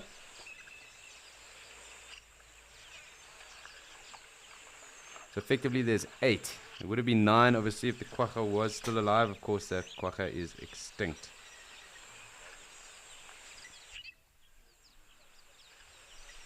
So JJ, hopefully that does give you some insight. Nice gemsbok, wildebeest in the distance, as well as a wading springbok. And it's interesting, we've now seen the springbok do 2 of the interesting things that they do around here. They do take the fresh water, and they do also wade into the water. So them and the gemsbok seem to find the greatest relief with regards to the antelope species that are here, and they do wade in rather deep. Looks like the wind is picking up here. Of course, the zebra kind of mill about in good numbers. The elephant come in and swim, and the black rhino also do venture into the water. So just interesting to see the different behavior of the different species when they are around and how they go about their drinking habits. Looks like a nice big bull wildebeest here. And if he comes to join us, we'll get in a bit closer. So far more arid adapted than those that they are quite commonly associated with, the zebra. And they don't need as much water as zebra do. They don't even need to drink as often as zebra do. Generally once or twice every 2 days. They also supplement a lot of the moisture that they do take from the vegetation they eat, as well as being ruminants. Zebras, of course, are hindgut fermenters and odd-toed ungulates. And they also have different breeding patterns as well. So zebra drop foals throughout the course of the year, whereas wildebeest will kind of drop coinciding with impala and rains. So there should be a number of wildebeest calves around also within the next month up here. Of course, in the other locations farther east of us, you can expect wildebeest calves to start to be seen now.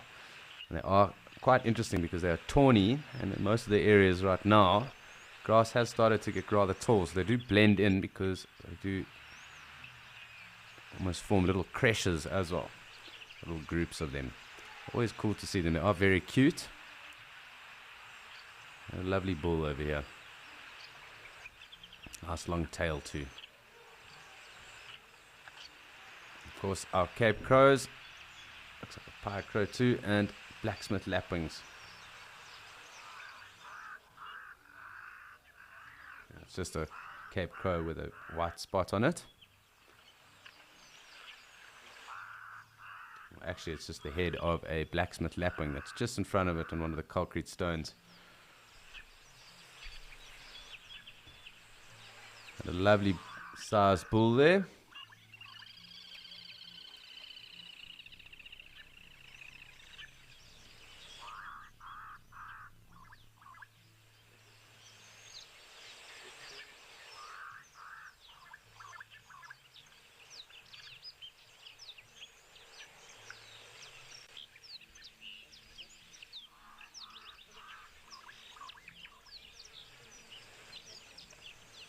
So just to any of you that will be joining us over the course of the weekend, of course tomorrow is Big Birding Day, and that does mean that we will be moving Animal Bingo to the Sunday's Sunset Safari. It's only for this week, and it is obviously due to Big Birding Day taking place tomorrow, which will be, of course, very fun and interesting to see how many different species actually get clocked around the different locations we come to, but of course obviously what the tally will be. However, with it being bingo on Sunday, who do you think will be crowned the winner this week? Will it be Djuma, Pridelands, Amakhala or Madikwe? They'll each have their own bingo board, and they'll all have to mark off the animals on their cards. So obviously this will take place until the end of the year, so tune in this Sunday and make sure you don't miss out on any of the action. But also stay tuned, of course, for tomorrow, because Big Birding Day will be commencing, and we will make sure that we are in the thick of things too. But lovely, right now we have our gemsbok right in the center of the pan, of the dam. Really quite deep. Great to see.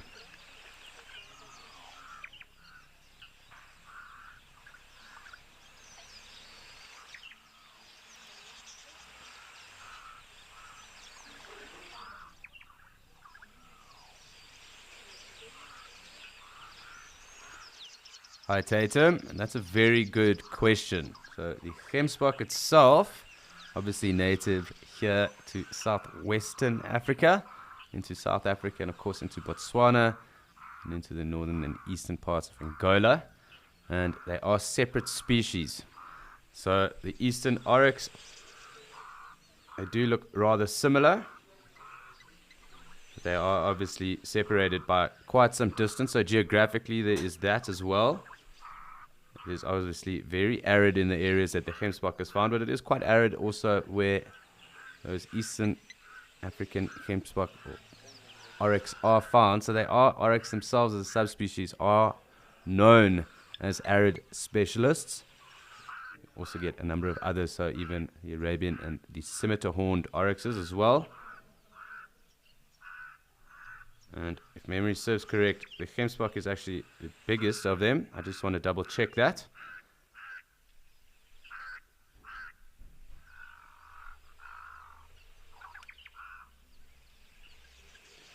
But primarily it is obviously the geographical difference.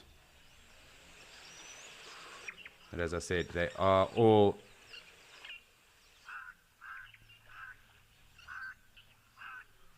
arid specialists, so across the different subspecies. So oryx being obviously the arid specialist, and gemsbok being the largest of them, so just a bit bigger than the East African one.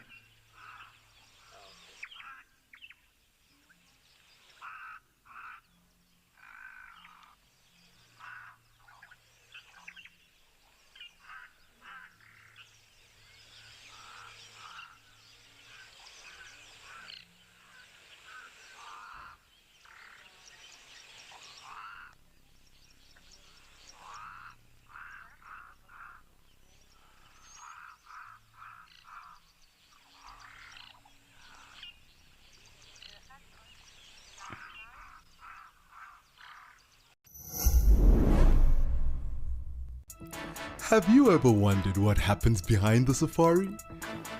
And jump! Living in the wild can affect you, It's the smell that... and things don't always go as planned.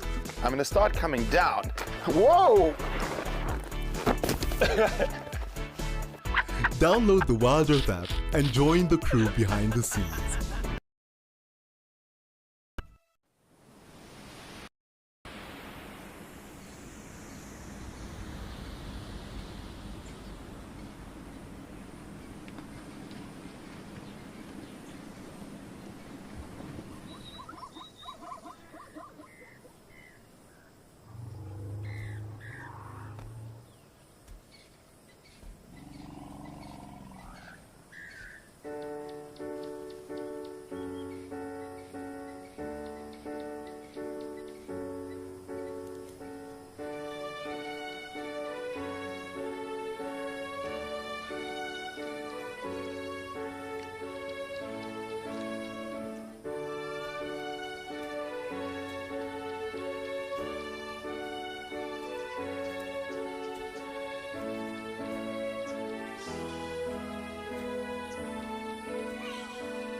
So great to see. It seems our gemsbok have moved off.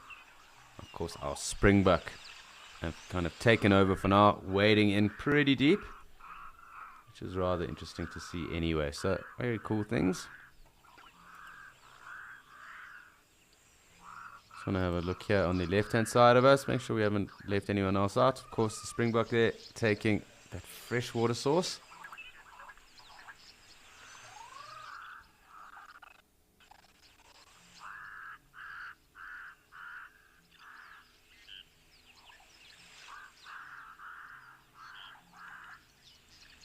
It does seem like it's springbuck hour at the moment.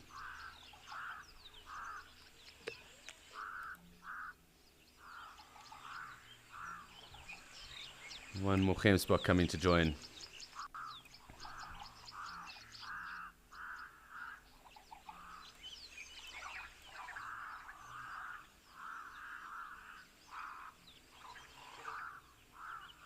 It's always quite cool watching these guys wade in and out. Every now and then there is a little bit of a dip or a bigger rock that is in the dam itself, and then you do see them kind of sink a little bit lower and then have to figure out how to swim or find that kind of more flat terrain that is obviously hidden underneath the surface. So there are one or two areas where it's a little bit deeper, but it's not often we do see that. It's generally obviously the springbuck being far smaller than the gemsbok that then have that issue. And you can just see how both of them really do take to the water.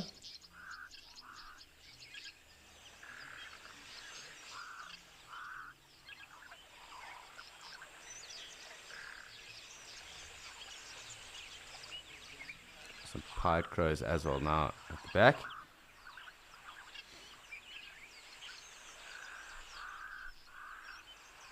And we have spoken about it before, obviously with gemsbok, they do have those specially adapted faces and nasal passages. And of course, within that head structure or skull structure of theirs, that does allow for blood flow. And that blood flow then obviously helps with being able to thermoregulate as well as their colorization. That thermoregulation happens through the amount of blood vessels and that they're allowed to be cooled and spun around through that skull structure. But enough about gemsbok and oryx. It is time for us to check in again with Andrew and the secretary birds in Amakhala.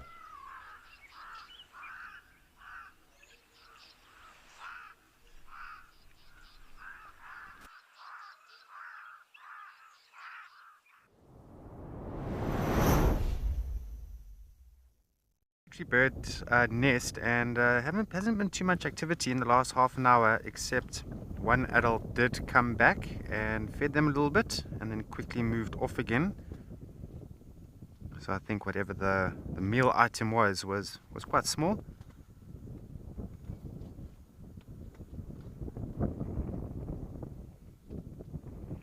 It's interesting with those white branches that you're seeing there on the top of the bush here. That's sort of the nesting material, and you can sort of gather how big this nest actually is. So I should think it's at least 1 meter wide, maybe even more.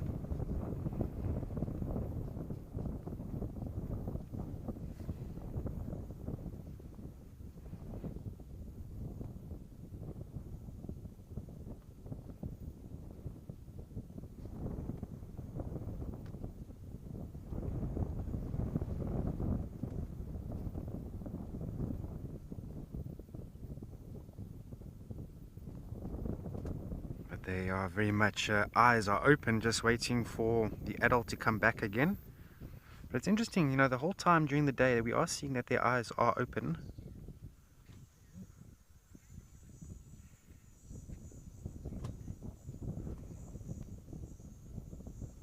Quentin, morning. That's a nice question, really is a good one. So I did some reading up on that the other day. So I'm not sure what year it was. It's many years ago. If I'm not mistaken, the 15 or 1600s.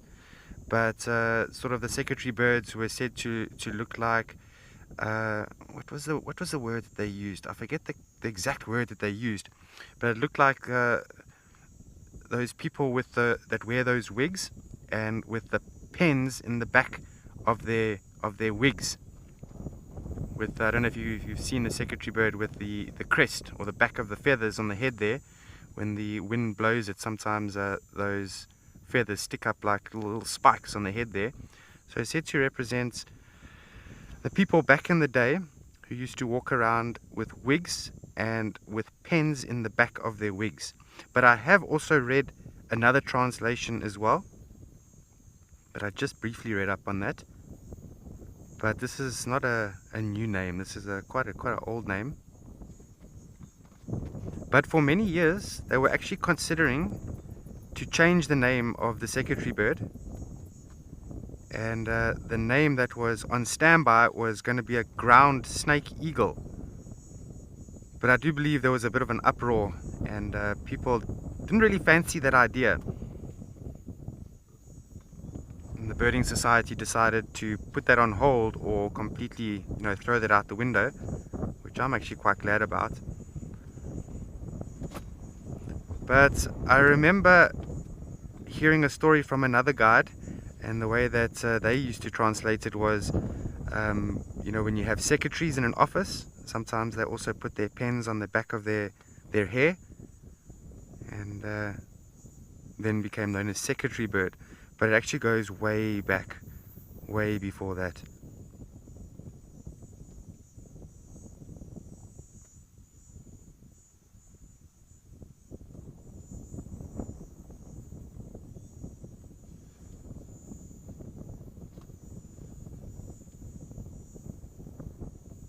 So I think these chicks are a lot more comfortable today, not too hot, and there is a nice breeze going as well. So I think they are fairly comfortable, although some of them, their beaks are open, which represents that they're either trying to cool down or warm up, but I'm sure it's to cool down.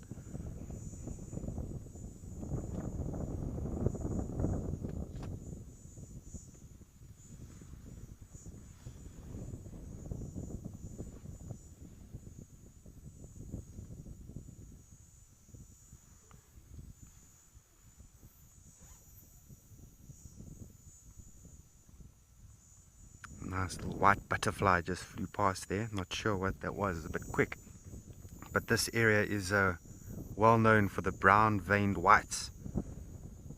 Pretty white butterfly with these beautiful brown veins. It could have been that one. I saw a citrus swallowtail this morning. An African monarch as well.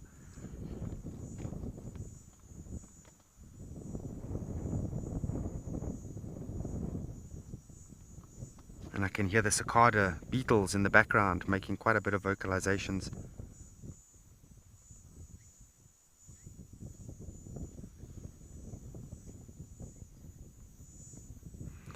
Dali, yeah, other mechanisms that they might have to cool down is to limit their movements, because of course they are nest bound at this point in time. And so just to limit their movements, take in regular amounts of water. From the adults, of course. And if you don't know, the adults actually, they gulp in water from a dam or a pond, and they return to the chicks and they feed them that water. And then of course the opening of the beak, or the bill, that's another term we use for a beak. Beautiful environment this, isn't it? Eh? Look at this, vastly open.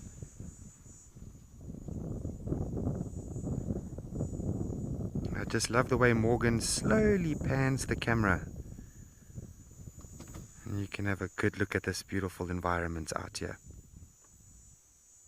So very different to that of the Kruger National Park in Djuma, where you are all familiar with.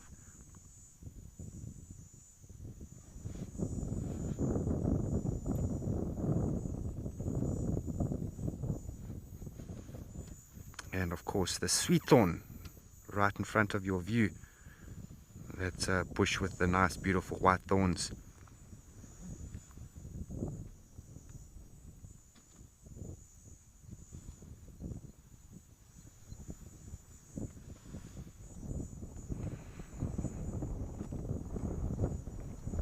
So now also out here in the Eastern Cape, a lot of the Eastern Cape is actually farmland, cattle farms and chicory farms, also some pineapple farms, etc. And Amakhala, before it was actually a game reserve, it would have been farmland. So sometimes the vastly open areas were areas that were cleared for cattle, so they could graze, and obviously some bushery would have been left behind for shade purposes and browse, because cattle will also browse. And now it's a game reserve, and it's going to take a long time for that to recover and to return back into its natural state, which should be a thick environment, with the exception of the few open environments.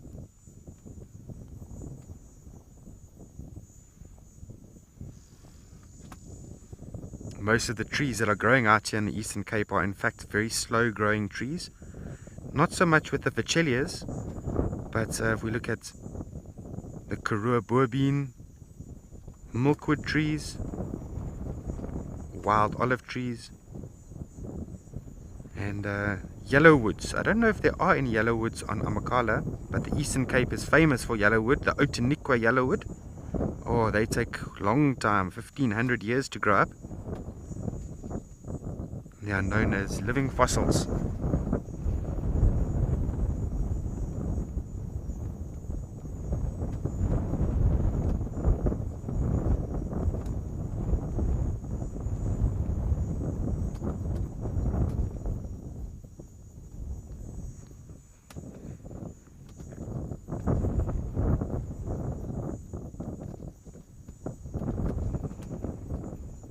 That's quite amazing, the weather change from yesterday morning to yesterday afternoon, and then this morning it's very clear with not many clouds in the sky.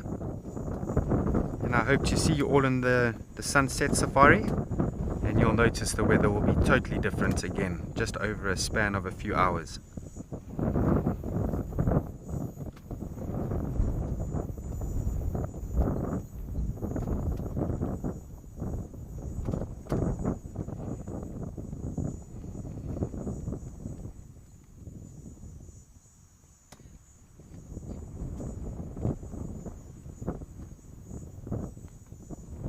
Good show. So we're going to stick around a bit more.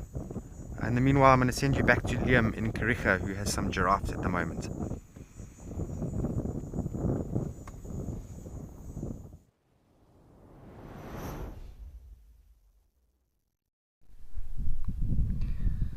Well, hello there folks from Kariega, from it seems Oryx and Gemsbok and secretary birds in Amakhala, to the giraffe bone bar. Now, a number of female giraffes have lined up, all looking for some much sought after calcium. They always look so peculiar when they do that.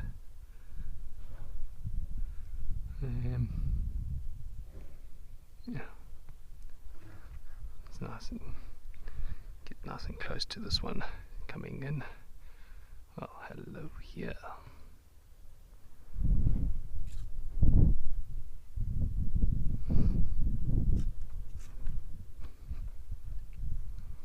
Yes, they do. Such curious creatures they are.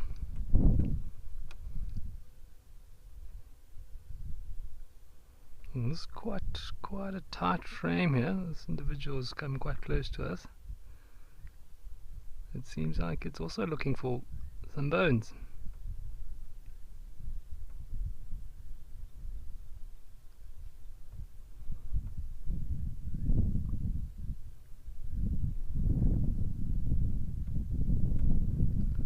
So that herd that I mentioned earlier that's come through into the plains have now made their way to us here at Scotia Waterhole, and many of which are females. Now that can be quite easily seen when one zooms up, has a good look at their ossicones. Yes, ossicones. The things they call horns on top of the head. They do not have any fluff in the middle. They don't have any bold patches quite like males do. It's also a female though. All looking for their little fix of calcium.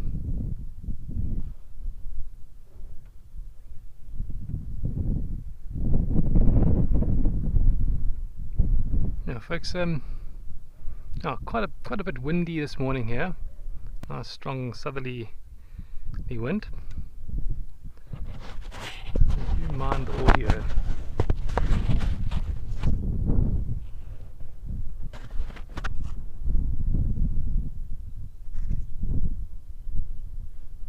Now, Sam earlier on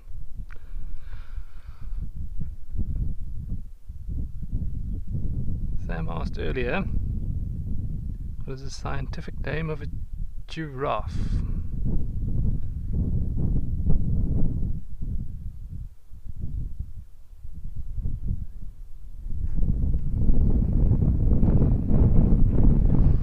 A scientific name for a giraffe, Sam. I've managed to refresh my memory.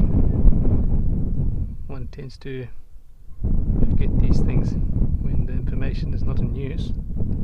But upon refreshing, it reminded me of the naming which is linked to leopards and camels. Camelopardus. Pardus coming from leopard, and camel, well, from camels. And then giraffe obviously coming from, well, not so obvious maybe, but for those of you who don't know, it comes from Arabic, and like so many words in English, it's adapted into the English language. Yeah. Camelopardus. Ah, that's your name, at least according to us.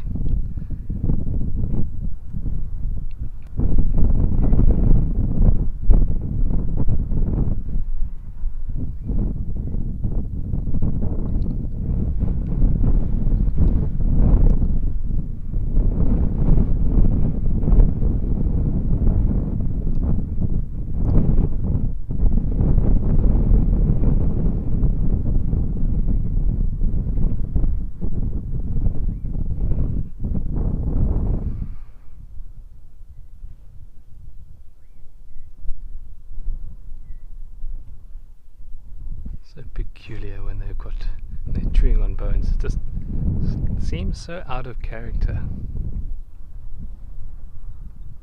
It certainly looks like a sense of enjoyment coming from chewing on the bones.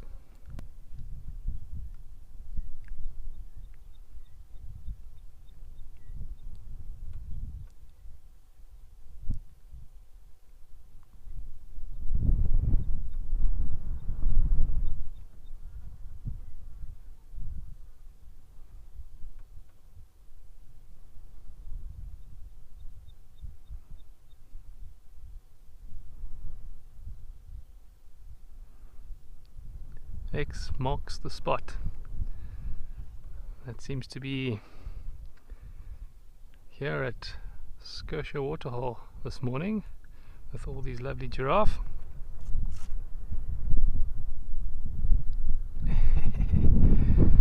Now the term used, specific term used for animals chewing on bones is known as osteophagia, osteo being bones, phagia being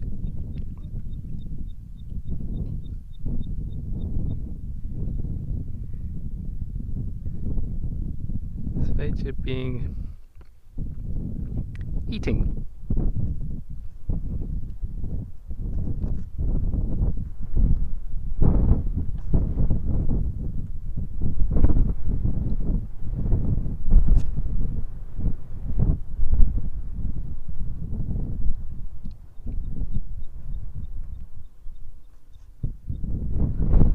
Oops, there it goes. Still got some little bits to chew on, and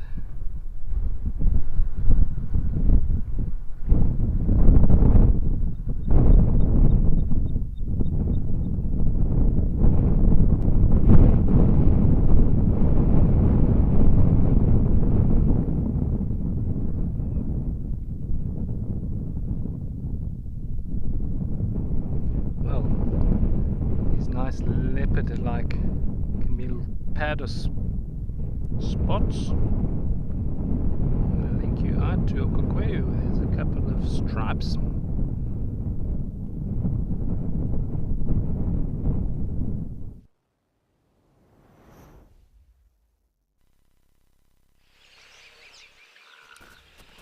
Thanks, Liam. And stripes only just coming through really at the moment. Lots of them moving off, but we do have an approaching harem at the moment, and quite a deep wading springbuck. So interesting to see, because this one's basically covered up to the top of its back, and clearly in one of those divots I was speaking about earlier. But it looks like we have a healthy number of zebra starting to come down, and of course this should be the theme, at least for the next few hours anyway. Again, those mourning doves love the sound.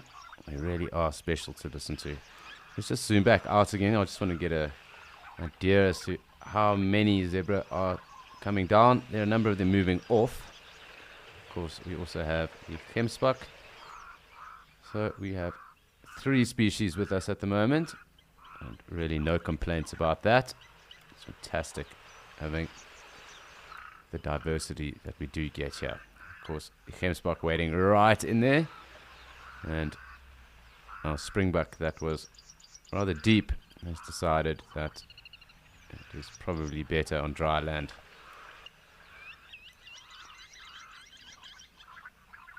And those horns of the gemsbuck really are rather imposing. They definitely look as dangerous as they are. And you can just see that black-headed heron frightening off the zebra that were just in front of it where it's landed. Of course, the skin of its neck from that. That's fantastic to see anyway. So great to have the amount of bird life that we have had so far.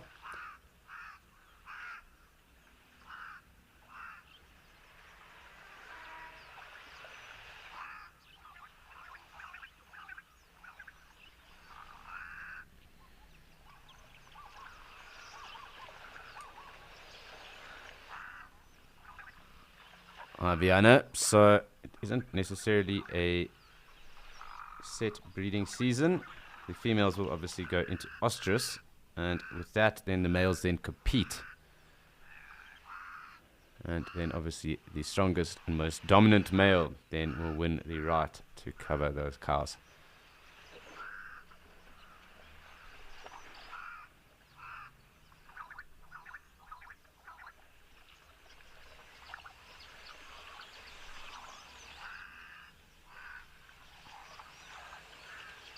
So it's generally that the males reach their sexual maturity at around 5 years of age, but the females themselves can start breeding and having calves at around the age of 2. I mean, again, this is also a generalization, and thumbsuck can change in certain areas.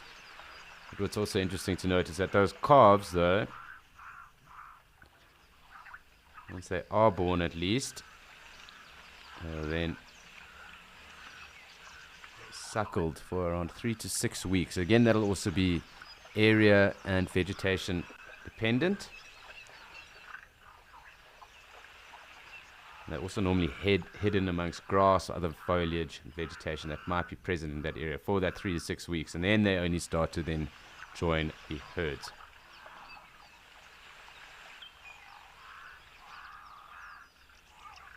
It's a relatively long period though, the gestation, of roughly 275 to 280 odd days.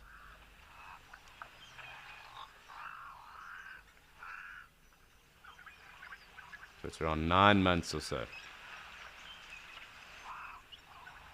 And they actually have quite a quick time span in terms of them breeding again after that as well. So Pretty interesting animal, really, with regard to their breeding practices. Of course, our zebra moving off now.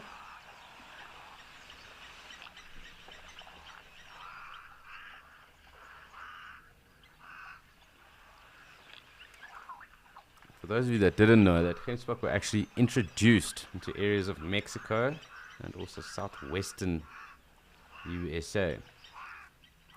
So quite interesting that. I'm not too sure what the numbers are, or perhaps even if they are still there, perhaps they have been exterminated, being alien to the area, but they were introduced there some time ago.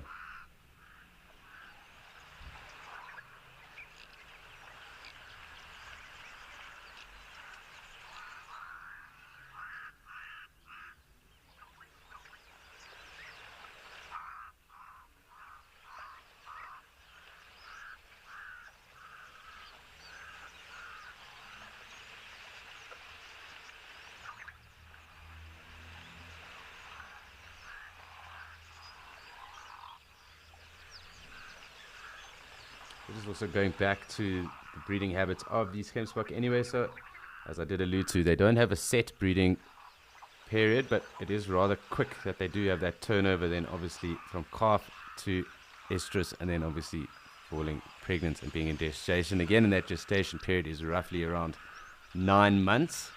Of course, as I said, they do then suckle those calves between 3 and 6 weeks. So that'll also then depend on the time of the year, the amount of vegetation available, the quality of that vegetation that they would then have to consume.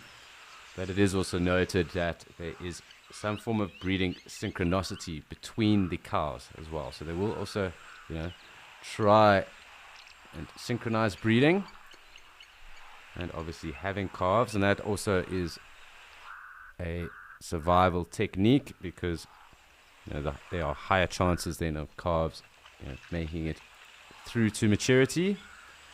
And obviously those natal herds being in a healthy and sustainable balance. And that is with regards to number, population in those herds.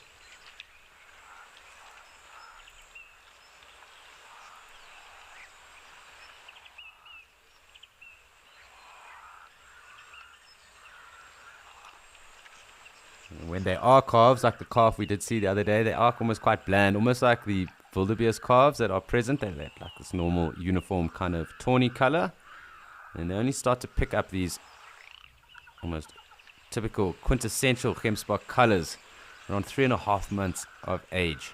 Is when they'll start to be showing these gemsbok patterns and that. And we do have some black-faced impala coming through, as well as some kudu in the distance. So it's going to be at least 5 species just around the water in a few moments.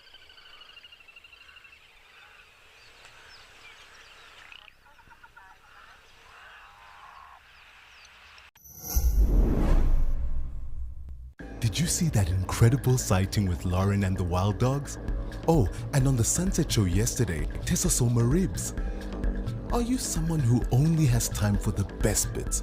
Well, we have some great news for you. It's absolutely amazing. Download the Wild Earth app today and you can watch the best highlights from each safari show. Look at this. Every single day. Look at how fascinating this is. Wild Earth.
So you'll see the other gemsbok moving quite deep into the dam right now. But of course we have our black-faced impala and kudu. And really just an overall abundance of wildlife at the moment. So lovely to see this. Looks like our impala have kind of left us high and dry, but no complaints with regards to the other activity that is going on right now.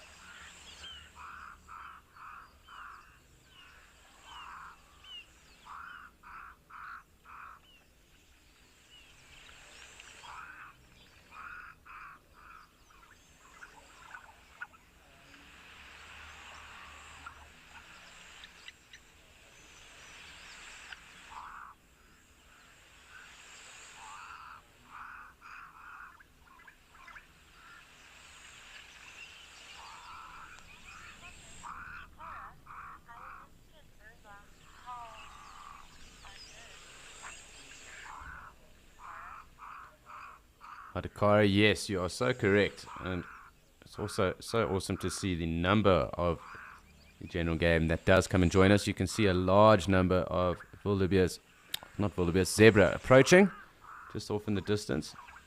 So lovely to have all this activity. Of course, we do have moments where we do have to be patient and then just wait.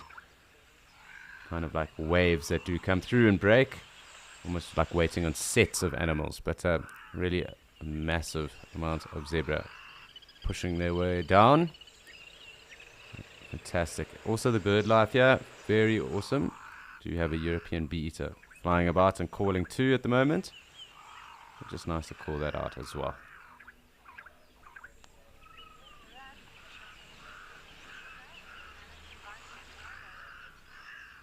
So it looks like these zebra will be down with us a little bit later. That impressive impala bull walking off. And of course our kudu and gemsbok with the springbok. But it's time for us to check in with Liam.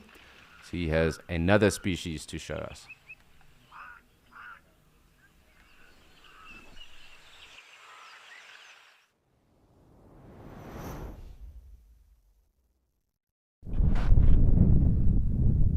Hello folks, welcome back to Kariga. Whilst it seems to be heating up in Okokeo, Namibia, I think these white rhino are starting to feel the heat themselves. So they were resting up in the plain. Folks, do bear with me with this wind. It is starting to pick up. They were resting earlier in the plain, and I think as it's starting to warm, they seem like they're interested in coming towards the water here. Nice midday willow would go down well now.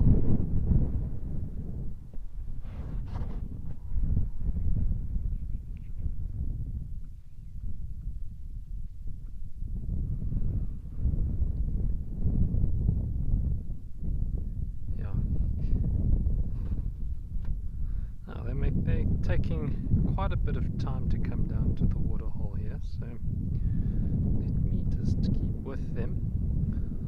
I'll link you guys back to Alex at the waterhole at Okokwe, where there seems to be quite a lot going on.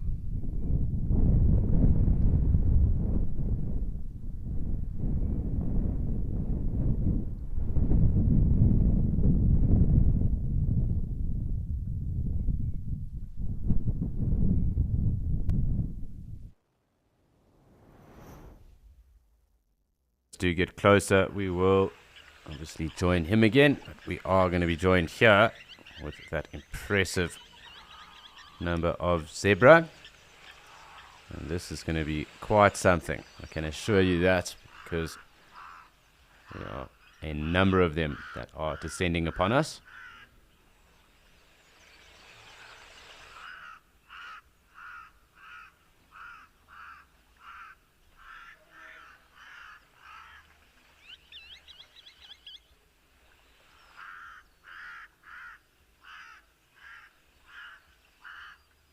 We'll probably have over 50 zebra around us at the water very soon. Of course, all the gemsbok, and there are. Well, there's one at least. I did think that there was one another, but the gemsbok calf. And while we wait for those other zebra to join us, I'm just going to come in because it looks like the calf, they're being interested in the water. Perhaps even trying to sneak some milk there. But you can also just see, obviously, how those horns are starting to grow out. And it looks like the cow, its mother, has an interesting shape there with a bend.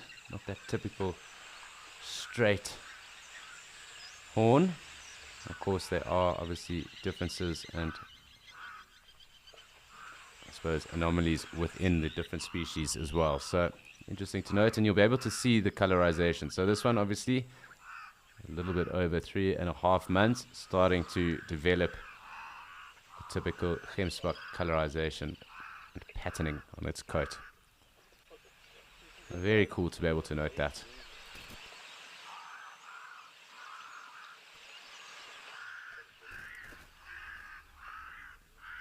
Looks like it's tempted to try and suckle, although I don't think it's going to get the opportunity.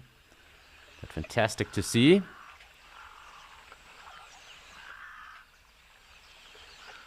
Really, really cool.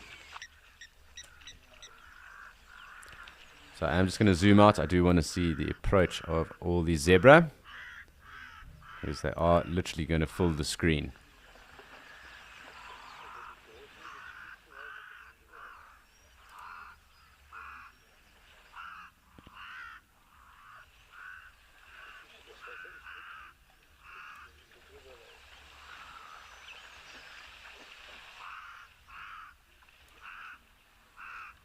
I'm also just going to take us in a little bit, just make sure that we do have all of them.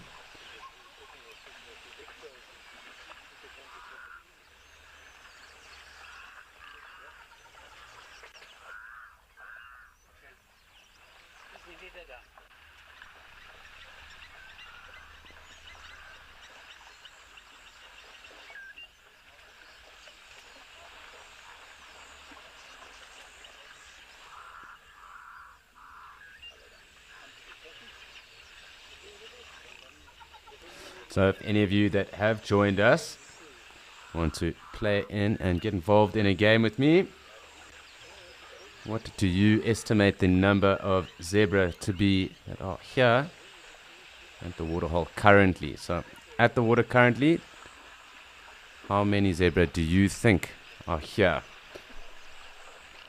And there are a number of them. I did give a hint earlier as to how many I thought would be around. But if you've got an idea, and if you are prepared to count a dazzle of zebra and get confused in the process, please do have a dig. And of course, any of your answers I will read out. Of course, if you are correct and are pretty much within the target, you will also get a shout out. But while we are waiting on that, just a reminder to everyone, it is also Quiz Mania. And in aid of Animal Rights Day, Wild Earth are hosting a 2-day, and that is on the 10th and the 11th of December, interactive quiz, and it will test your understanding of the animals and raise awareness for their rights too.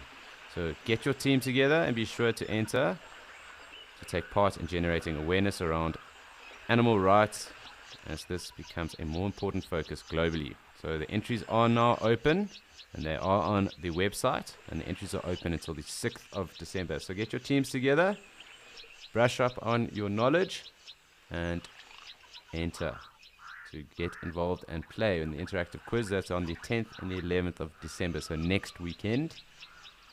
We look forward to having you guys compete with us. But as I did say, quizzes, if you've got an idea as to what the rough number of zebra are that are with us right now, give us a shout out, let us know what you think, and if you are correct, I'll let you know. Of course, counting zebra, as I said, when they are moving around like this, and the dazzle is rather tough. So get your numbers sent through and we'll give you a shout out if you are correct.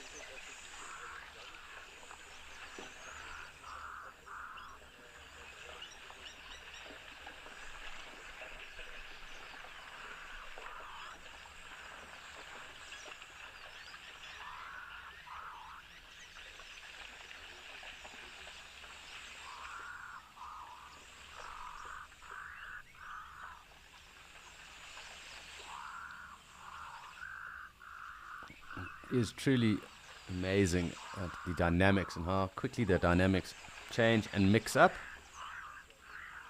which is quite cool to see and note what is going on, who's through, and then again how the action kind of dies off and then picks up again. So we'll see how it all goes, but really fantastic. Lovely having big numbers like this around.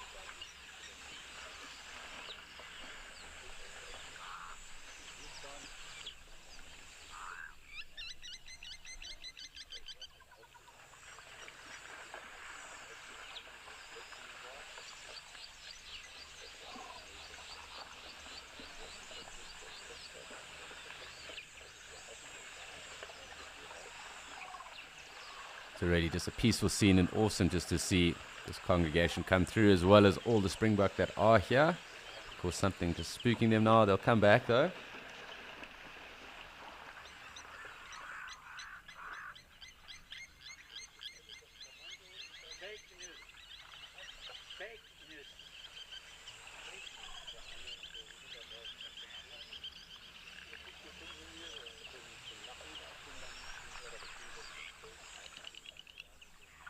Really just pleasant and awesome just to take it in.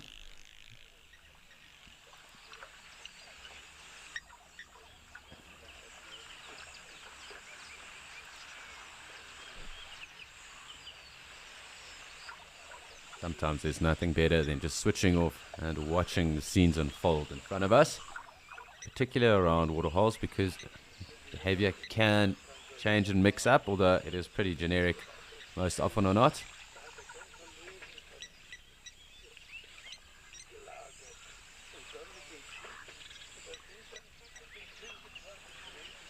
So we do have an answer from one of the viewers, and Hallie thinks there are 77, or there were 77.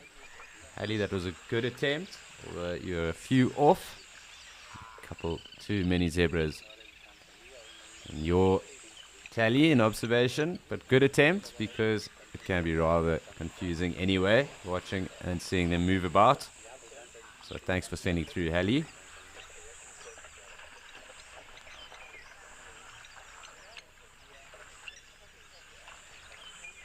So another answer coming in from Greg saying 37, and Greg, and like Hallie being too high, you are sadly just too low, but also again a good observation because you weren't far off either.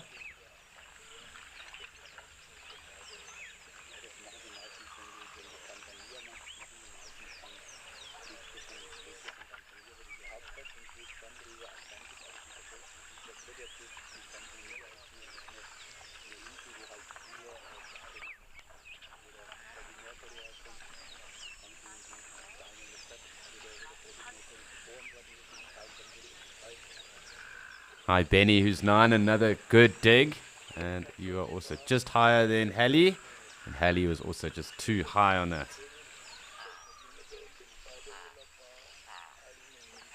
So just a few too many for you there, but we will obviously continue to call these out as you get them in. Of course, a lot of them have moved off, but very good observation regardless, because you guys have been rather close, and it is tough counting zebra numbers.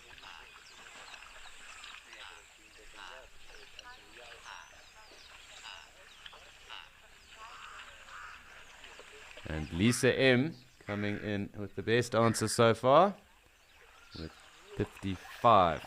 That is what I counted, although I'm sure there might have been one or two more, so we'll round it at 55. But Lisa M being on the money, and anyone else that came in with anything between 50 and 60, you were close on.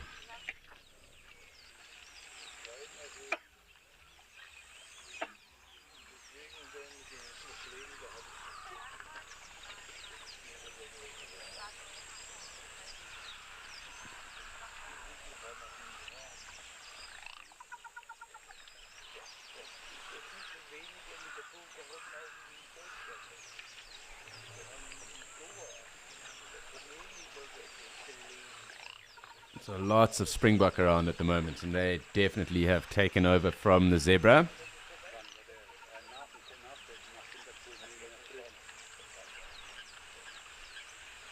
Large numbers of them here, but they do congregate in large numbers. And I just want to check underneath the camel thorn tree because there is a time in the morning where they do like to hit the shade there. And of course, you can see one or two of them there now already.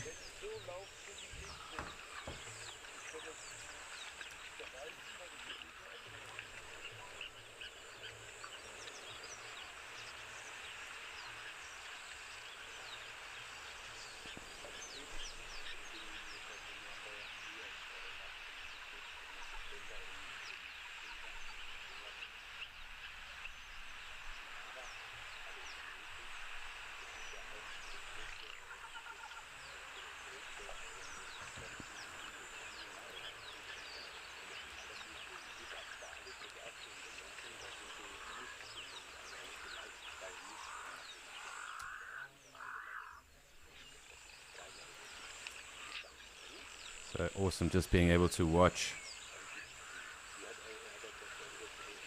all these springbok move in and out. Of course, are zebras that are moving off in the distance there.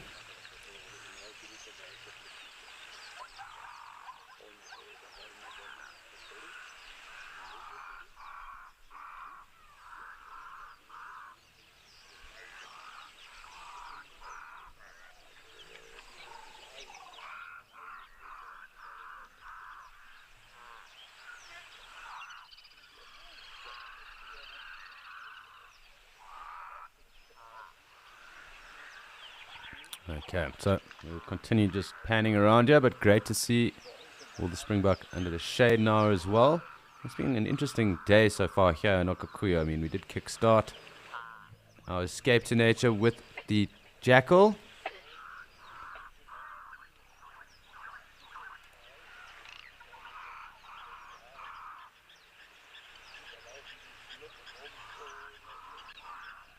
So as I was saying, we did have a fantastic start already today with jackal to kick it off.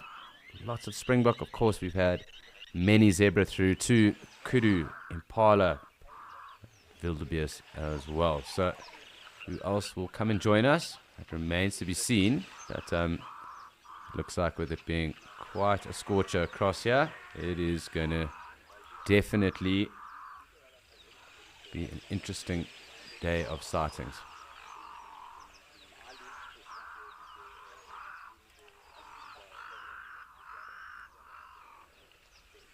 So just keeping a look and noticing anything else that might be approaching just off on the other peripheries of us. Of course, it is springbok hour at the moment, and there are lots of them around. But it is kind of that time of the day where they do pick up their numbers. It's generally from around mid-morning, just after around 1 or so, that they do spend a lot of time with us and then move off.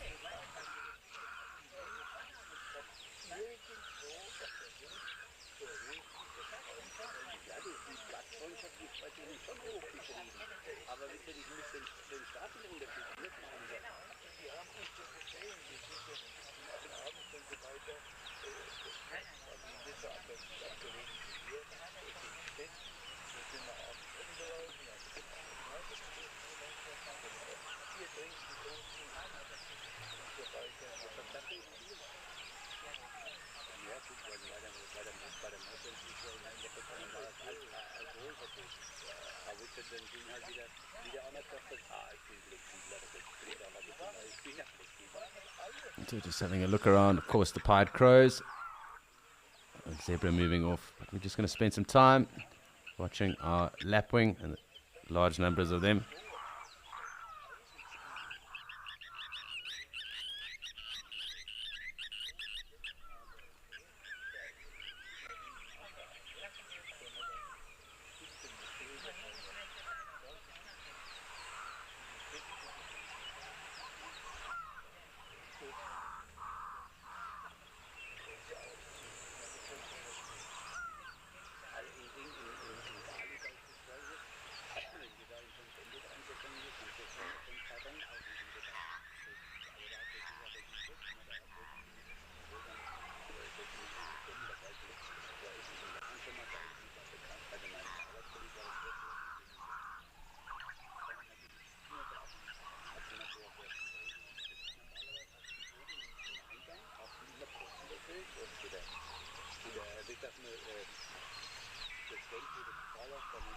So at the moment, we're just going to spend some time enjoying the springbok, because we did enjoy our zebra. And why not spend some time with the springbok while they're around? It's springbok hour really, so we'll just capitalize on this.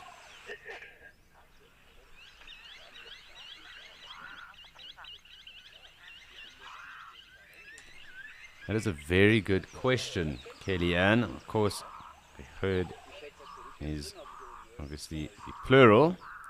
I do need to check that out. I actually haven't thought of it for collective of springbok.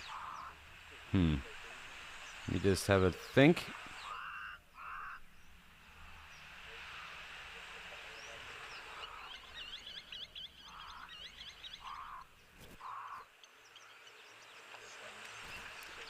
So herd is what definitely comes to mind.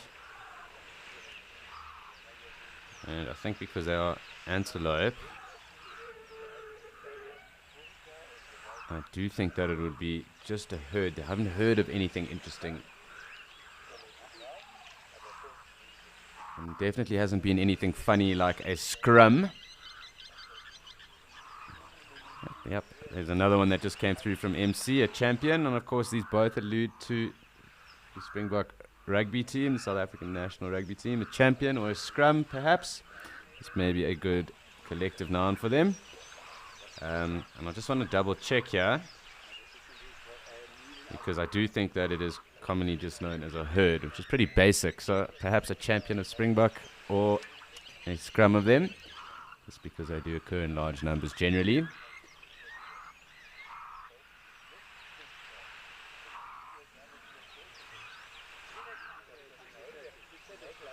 So perhaps we have cottoned a new English collective noun here. And I do think champion is probably the winner. So if you are tuned in and you do want to have a say about that collective noun, what do you prefer? A champion or a scrum? Let us know. I'm tending and leaning towards champion, and so I think MC has done very well coming through with that one. So congrats to them. But yeah, if you've got any insight, or if you do know if there is another collective noun for them, from my thinking and off the top of my head, a herd is definitely the generic, but I do think we could perhaps come up with a new collective noun, that being a champion. Of course, being rather biased as South Africans, of course that's what we would think, but let us know if you have an idea, an inclination, or a view on that, and we can take it from there. So we're going to just watch the zebra, but do get those answers through in your comments, because it'll be interesting to know what you guys think.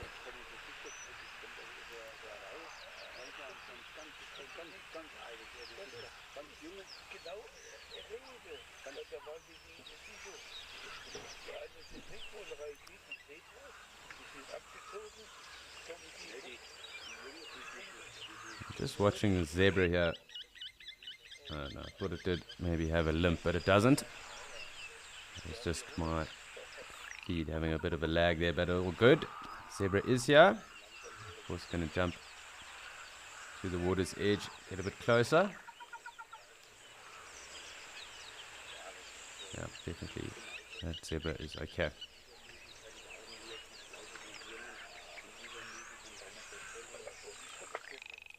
So we are going to stick around here and check out all the numbers that are up here. And of course, if you do have a comment or a view on what we think the collective noun of Springbok should be, that being a champion, or if you have a better collective noun for us, send it through, let us know. And in the interim, we are going to head off to Andrew, who has some different animals for us.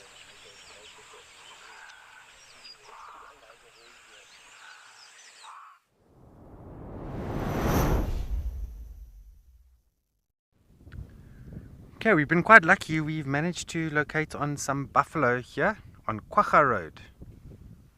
And it's quite a nice sighting here. They're just quite relaxed. Some of them are grazing, some of them are ruminating, and some of them are sleeping.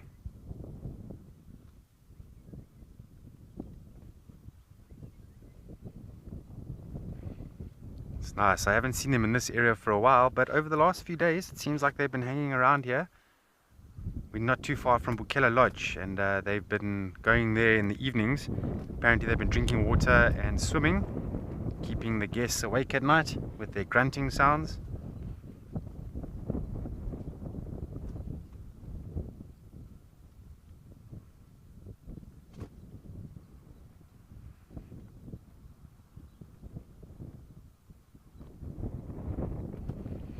Okay, and then Alex, your collective noun for a springbuck.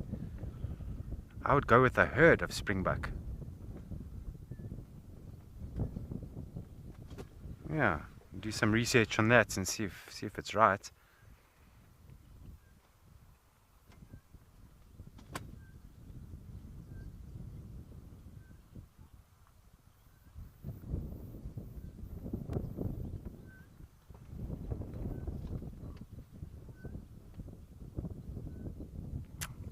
Yeah, Morgan, what do you think the collective noun for a springbuck is? Yeah, to a champion. It is quite fitting because we have our South African springbucks, which are our rugby players. So maybe they should change it. They should, just like Sihle in MC said, maybe they should change it to a champion of springbuck.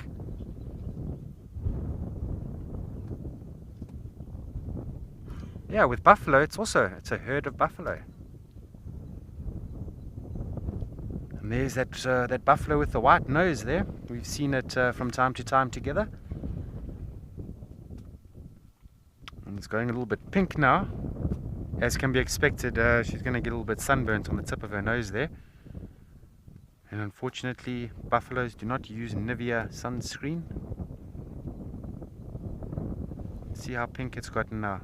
Sometimes it's white. But in the heat of the day, it becomes a little bit reddish, pinkish.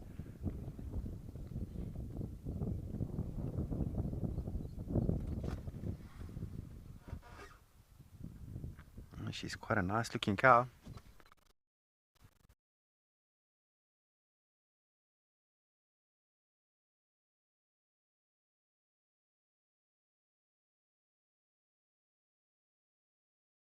Now,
So back again here in Okakuya. We will be joined with Andrew and them again just now. And also just watching our springbuck as they are wading in, as well as the ever-present zebra of the day. Looks like another harem looking to come down, and of course a hemsbuck too.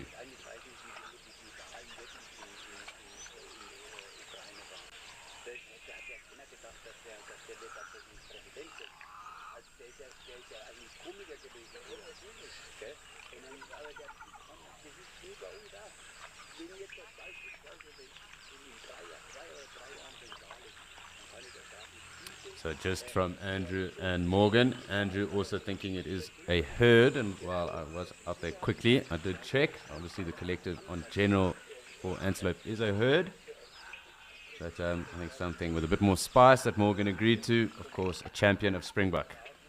So something interesting for us just to keep tabs on. And if you do have an opinion on that or your own insight, send it through. Let us know what you think, because we are changing the status quo, it seems. Really quite fantastic. Anyway, nice scenes here.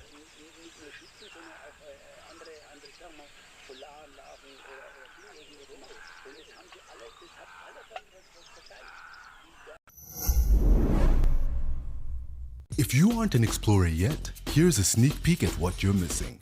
The amazing weekly newsletter. We handpick the best animal moments of the week, our most interesting question that we received, hilarious unseen behind the scenes content, and exclusive previews of upcoming Wild Earth ventures. This is all packaged and personally delivered to your inbox with love from Wild Earth. Sign up and let us spoil you every week.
So just watching all the zebra, the gemsbok and the springbok.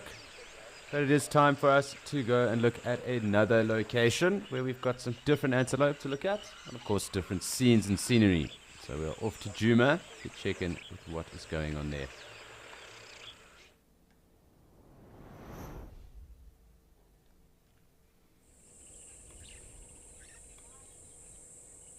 So quite clearly we are here in Djuma, and we do have the audio of those woodlands kingfishers and visual of both a bull and cow in Nyala, ewe in Nyala really. Lovely to hear that, as well as the cicada that is kind of ticking off as the day gets warmer here. I do just want to just have a look at this bull, because quite often or not we do get to see them doing that typical Nyala practice of rubbing their horns into the mud that is around here. You might even notice some of that is caked on his horns now. If this would just focus a bit above. So I'm just going to have to come back and just wait, and we'll just have to just see, because it is picking up the log at the moment. But yes, the bulls do that practice of rubbing their horns into the mud as well as into the vegetation at times, and it is seen as a display of dominance, also seen as a sign where they try and make themselves look a bit more imposing and their horns look bigger than they are. And that again is to kind of just make sure that they do look like the most dominant of the bulls that would be around. We generally see two around here, although just the one at the moment, and there was one with a growth, so I always try and check to see if that one is around. They are really spectacular in Nyala.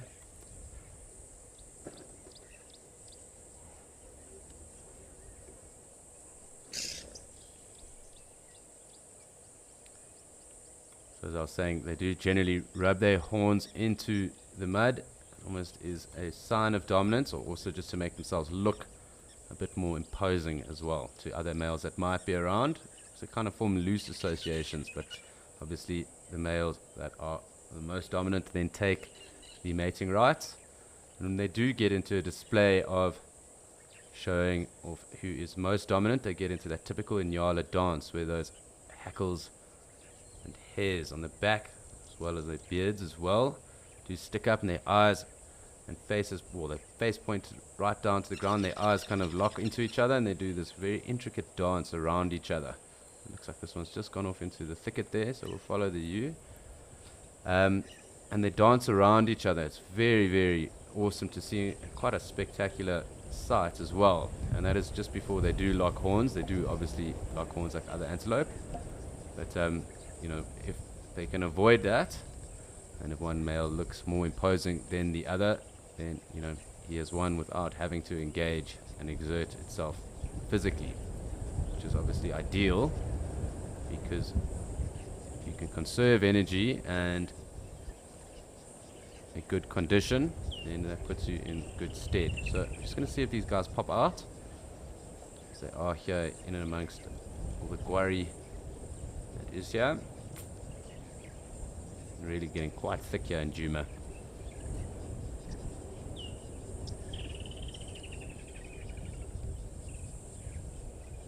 Lots of woodland kingfishers around. Just keeping an ear on any of the other birds that might be around and giving us audio. Let's just have a zoom out, because I do think we probably won't see those Inyala for a fair amount of time now. Let's see if Dewey is still around. He might be submerging himself and a bit camera shy as usual. You can just make out his back. You also just hear the audio of a Pitmefro, red-chested cuckoo. And that right there, although it doesn't look like much, is in fact a bull hippo.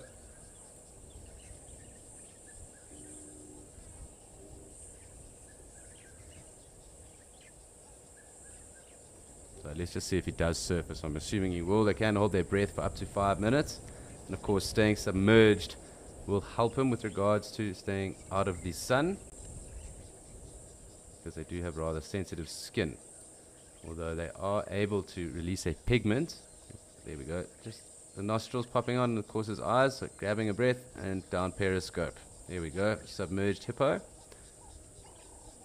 And back again. And we'll just see his head. Clearly enjoying himself. But yeah, obviously staying submerged, or when it is in a drought area, they do kind of hide themselves and cover themselves in the mud in those pools that are present then. And so you do see that more in South Luangwa, up in Zambia and in other areas, although it does depend on the population of hippo and of course the level of drought too. But as I was alluding to, hippo do have the ability to secrete a pigment, and sometimes it is called blood sweat, and this is almost a natural way for them to help with regards to sunburn and protecting themselves from the sun, and that is if they need to do that,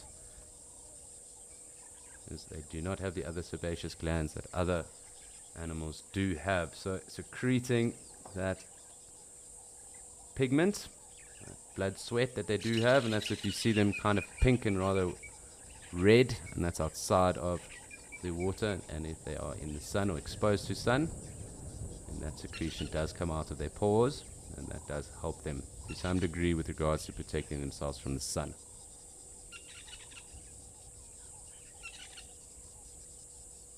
So interesting just to watch.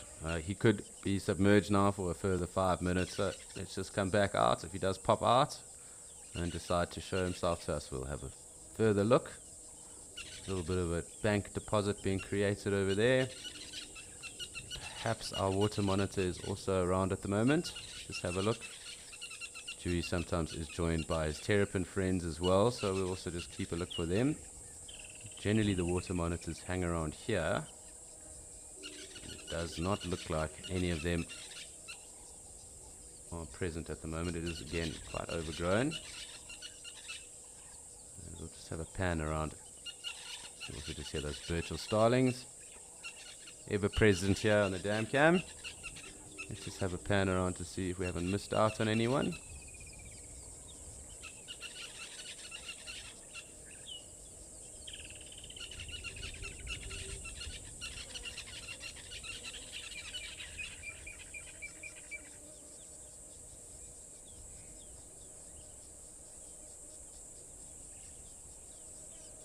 So it does seem that we are kind of devoid of life here at the moment.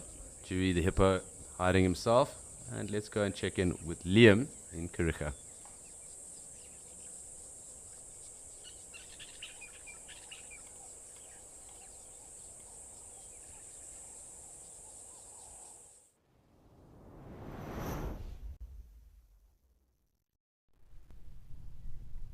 Well, hello folks, and welcome back to Kariega.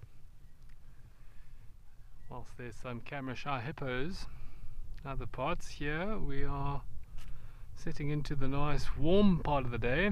A lot of animals seem to be seeking a bit of shade.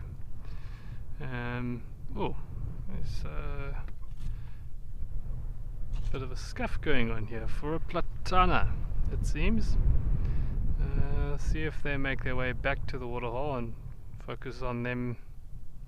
If they do, it was a sacred ibis who had seemed to have a platana, and the heron seemed to be wanting to steal it from the ibis.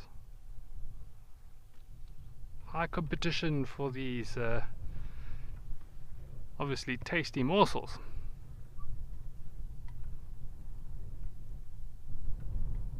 But we still have a couple other birds here along the edge of the water.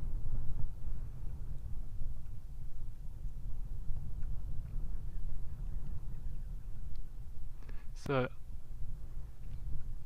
appears our black-headed heron is back with the rest, joined by another 2 grey herons. Nice little bit of display there. I don't know if you all saw there, folks, as that grey heron landed.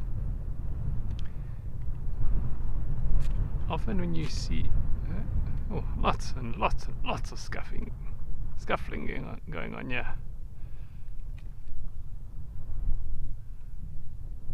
Jostling for positions, for prime positions.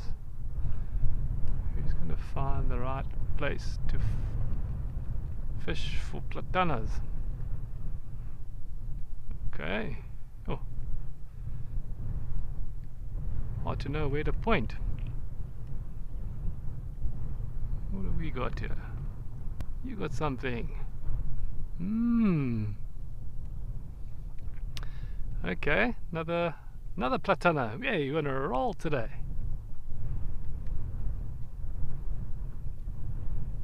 It seems. So yeah, grey heron. Got another platana. And again, going to the water to clean its food. My, what lovely table manners these creatures have out here today.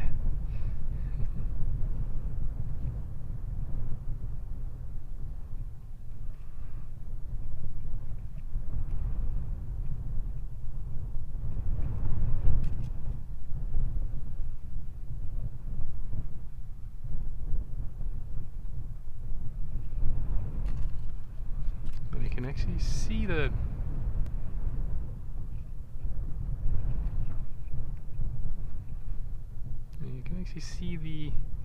platana still trying to fight back.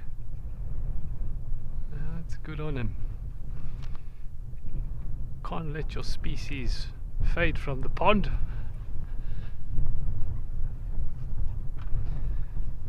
You can imagine with that kicking and struggling, along with the slimy fluid, or still trying to jostle to get.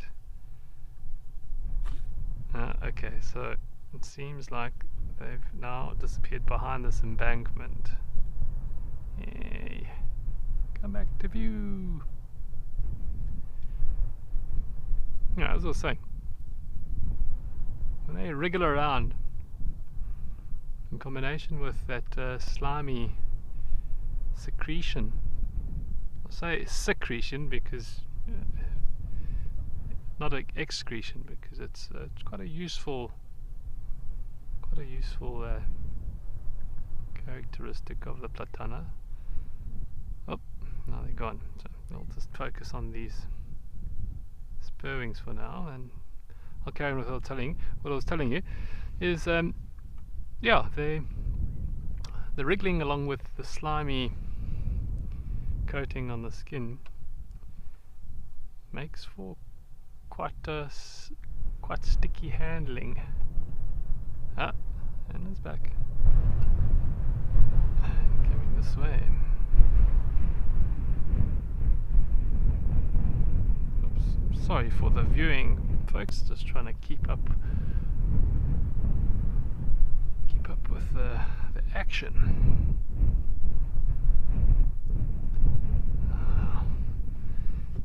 Seems like expending a bit of energy to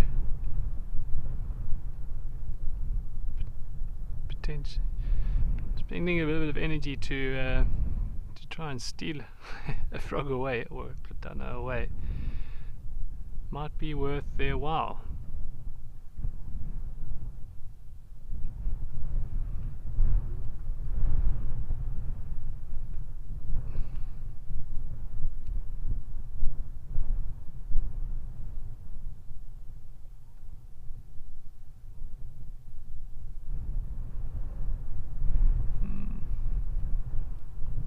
So we got a grey heron now, that nice distinct eye stripe that doesn't extend down the back of the neck.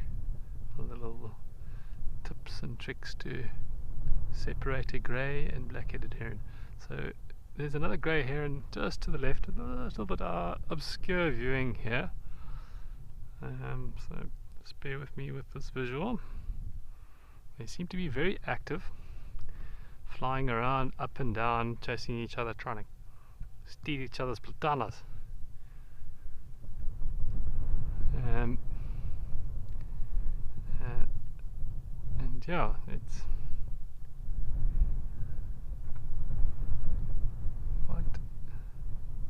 quite a bit of fun and games.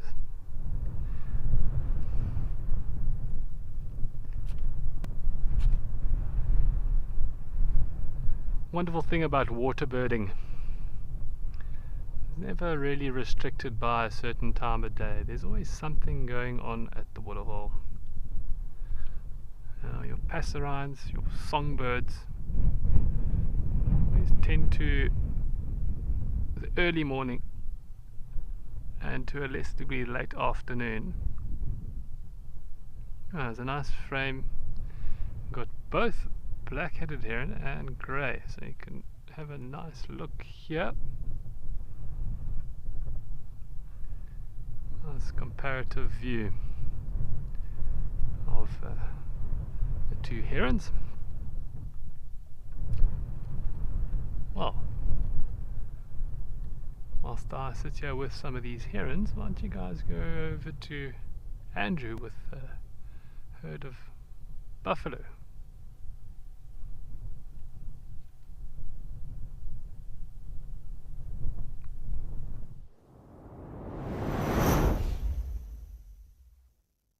Nice one, Liam. Seems like you're doing some nice birding there at Kariega. Yeah, that's the one thing about Kariega I really enjoyed, was the bird watching out there. And I must say thanks to all of you for all your contributions with regards to some of the collective nouns. I learned something from all of you, that in fact, yeah, buffalo do have some other collective nouns. One is being a troop and a gang. So thank you. I'm definitely learning from all of you as well. Beautiful sighting on this mother buffalo with her calf there. That's quite a young calf. Got small little extrusions of the horns growing out, so you're looking at about maybe just over 2 weeks old.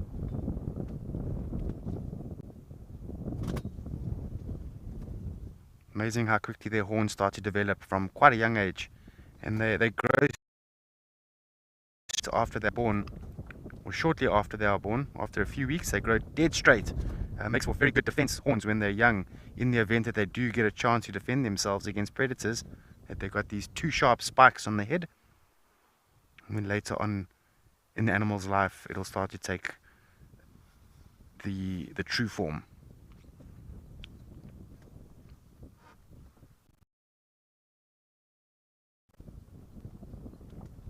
I think these buffaloes are feeling a little bit cold.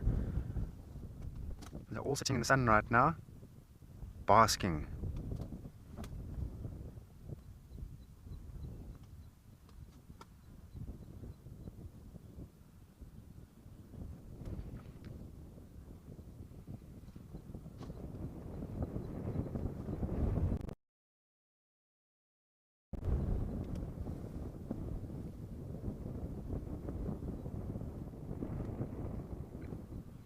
see this adult female here. It's constantly flicking her ears.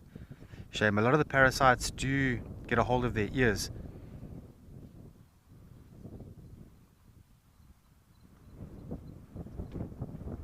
Alright, I'm going to send you over to Alex in Ukukuyo, see what he's busy with at the waterhole there.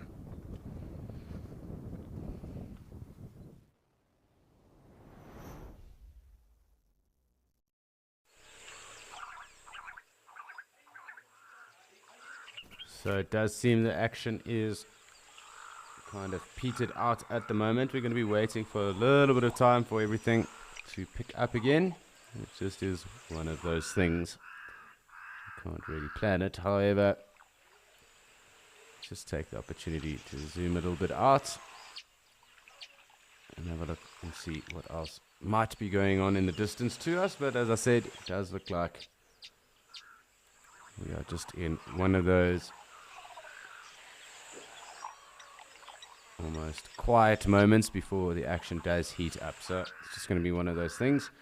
You just have to be a bit patient and wait on anything really to start to kick up again. Of course, we have our springbok. We've got those two gemsbok that have had a drink, and this small harem of zebra that will be moving off.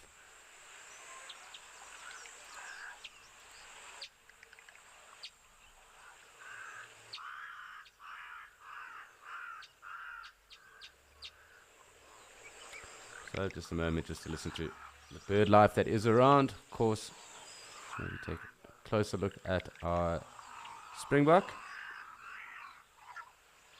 Otherwise, just enjoy a quiet moment, taking in the waterhole and of course the bird life.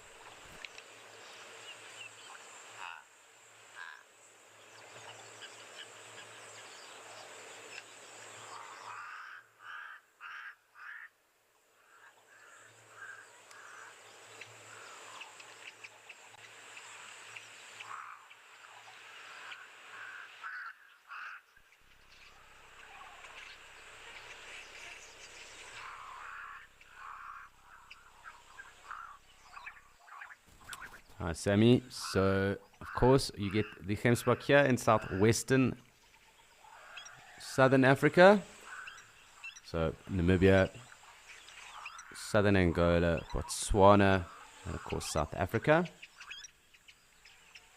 and they're generally associated with the Kalahari Basin. The Kalahari Basin does extend sometimes actually up into, depending on who you speak to, up into Zambia, in the western and southern western part of Zambia, obviously into that southern portion of Angola, throughout Namibia, Botswana and South Africa. So this is where we get the gemsbok. You get two other forms of oryx that look very similar to the gemsbok up in East Africa. You also get the scimitar-horned, which is across the Sahel belt, which is just above the Sahara, or just north of equatorial Africa. And you get the Arabic, which is actually actually only really found in captivity at the moment. There have been a number of initiatives actually to reintroduce it into the wild, and that is in Arabia, the Arabian oryx. And those initiatives have primarily taken place in the United Arab Emirates, the UAE. And there are one or two areas there where they have been trying to repopulate wild populations of the Arabian oryx. And they do look a bit different, them and the scimitar-horned oryx, to the gemsbok and the baesa, or it's the tufted or long-tufted oryx up in East Africa. A bit smaller than both, and the Arabic being the smallest of the lot. And the scimitar-horned has actually had a number of successful reintroductions into game reserves and into managed areas and parks in Chad. African Parks has done some good work with them as well. So there are a number of areas where they have started to be reintroduced, and obviously they are more endangered. And they do need heavy surveillance in terms of just watching the population and the dynamics thereof, as well as increasing genetic value and all of that within the specific population. So the same would then obviously be with Arabic as well, the Arabic oryx. And primarily how they would then find that genetic diversity is then through, finding the different private collections of them, and a lot of different private collections of wild animals throughout Arabia and the Middle East. So then taking those genetics from there and, creating good genetic bloodlines for them to then be reintroduced into designated wildlife areas and corridors, and protected areas in particular. As I said, the Arabic, the far most endangered, is slowly starting to be reintroduced, and primarily in the UAE.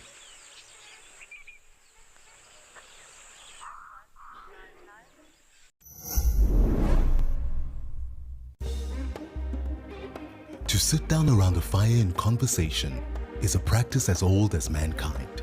There is an ancient sense of magic about sharing and learning as embers twirl into the night sky.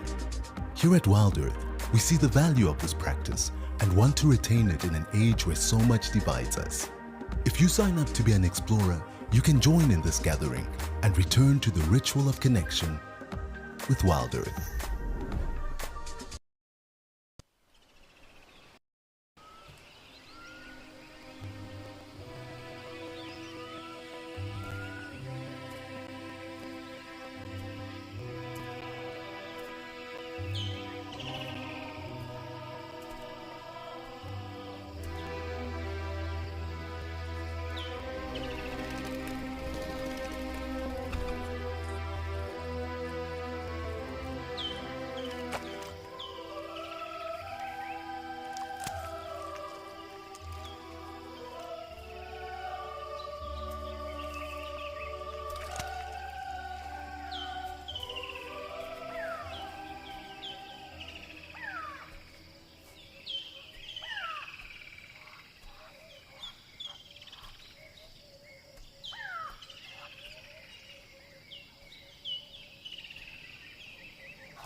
You'll just be able to hear some of that audio there. Those European bee eaters, of course, just watching these Gemsbok at the moment.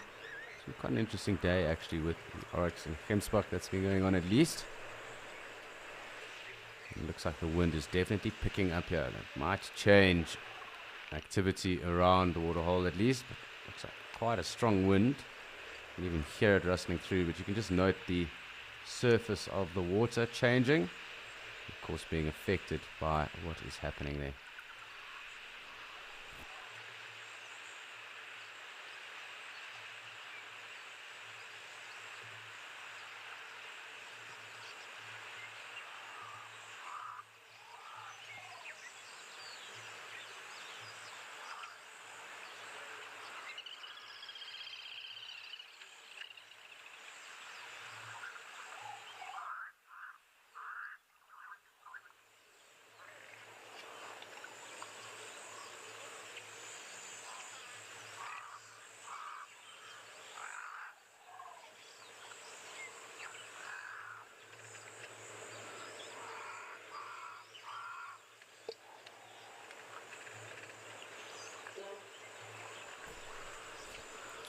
So really quite cool, and having this third game spot come through and approach them from the other way, because they generally approach from the northern bank.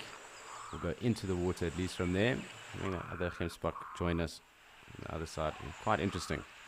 It looks like one or two of the zebra needing to quench their thirst again, so we'll have to have a look there.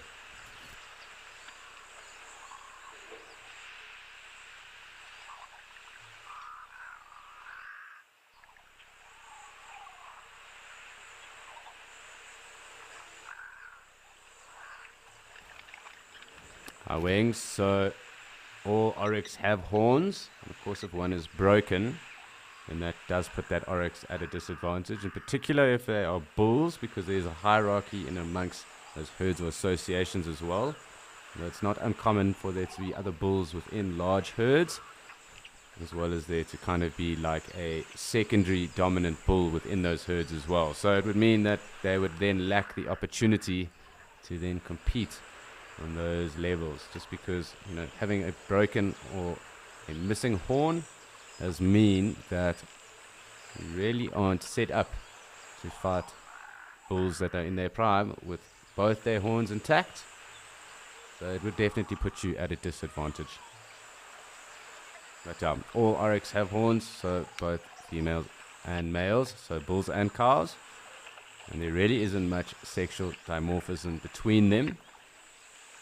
So meaning they pretty much look the same. Obviously the bulls are a bit bigger, and their horns obviously a little bit wider and thicker. As well as the length in their horns can get a bit longer too. But even the calves start to grow them.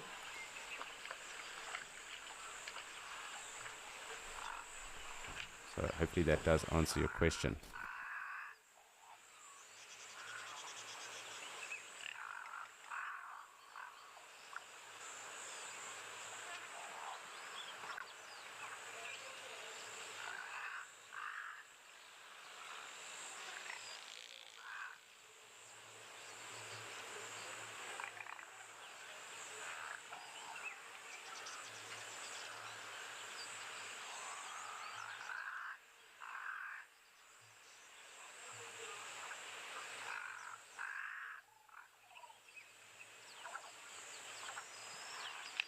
It looks like just in the distance, a small little harem of zebra coming through. Oryx seems to be pushing off. I'm just going to have to wait here and watch them come through.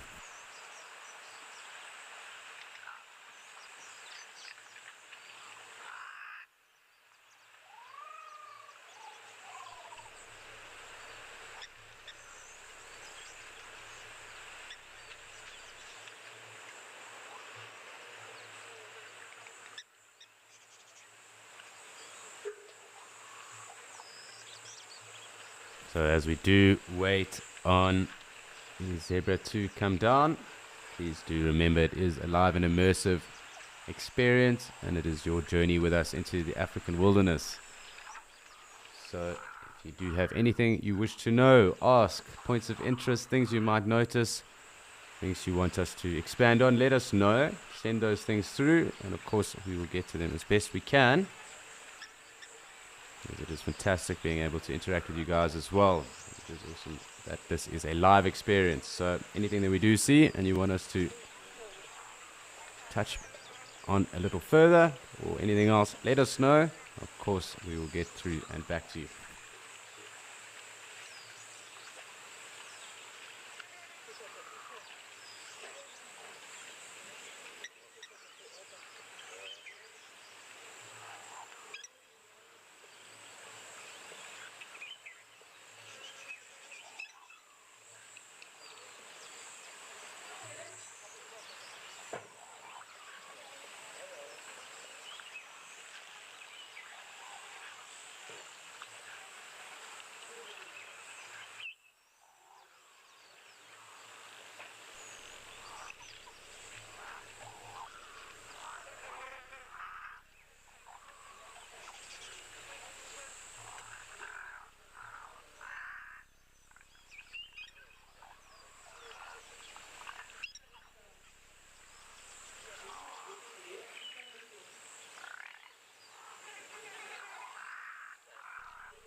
So the zebra are here with us, so quite awesome. It looks like one or two other little harems building off just to the right of us.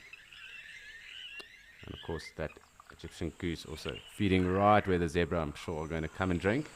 So we'll get in a little closer and have a look and see what is going on.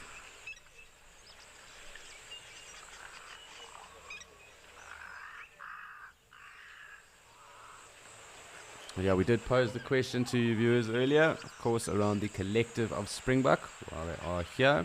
And if you have any suggestions around that, we did come up with a collective being the champion of Springboks. So if you have any other suggestions or you agree, let us know.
Hi Zoe, I haven't, but if memory serves correct, the other day it was Andrew and Morgan that had rather light zebra on one of their segments. But it is also noted that with age they can sometimes become a bit duller, but I have never seen anyone that doesn't look like a quintessential plain zebra. But as I said, the other day on a segment we did have one that was rather light, and if memory serves correct, it was Andrew and Morgan that found it. So if they are listening in, they can probably touch base on that when we next shoot across to them and let you know about that sighting. I think that was, I do stand to be corrected, I'm pretty sure it was them.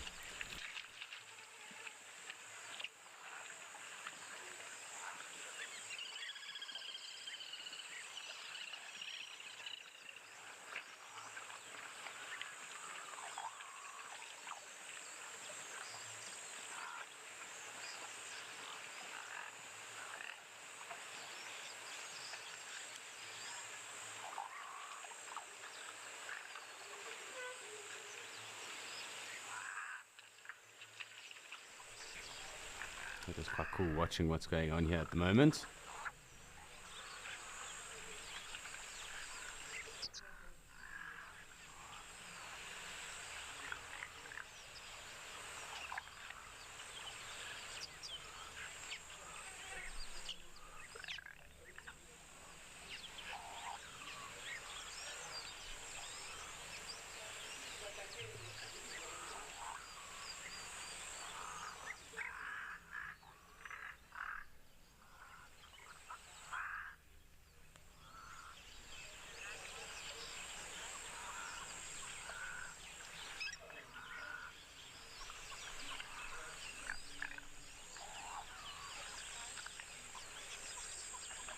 So we're just hanging out here with our equine friends, the zebra. Enjoying them, enjoying a drink.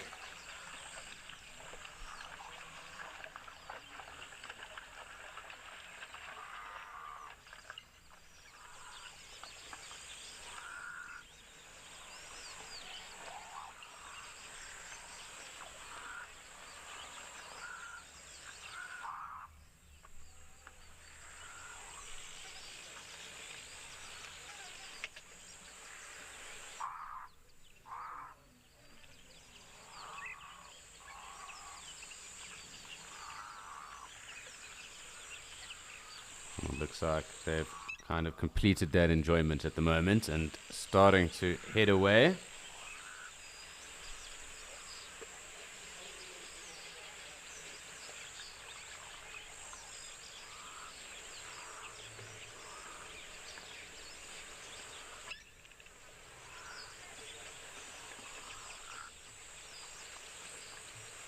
A couple of others though joining here on the right, so still other zebra enjoying at least, so we'll join them for a moment.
So just chilling with our zebra that are here at the moment. Just also enjoying the black-headed heron as well as the one springbok that are with us. But nice to have everyone around. Obviously big numbers of zebra earlier, and that wind did pick up. So that might mean that some of the activity might curtail a little bit. We just have to wait and see.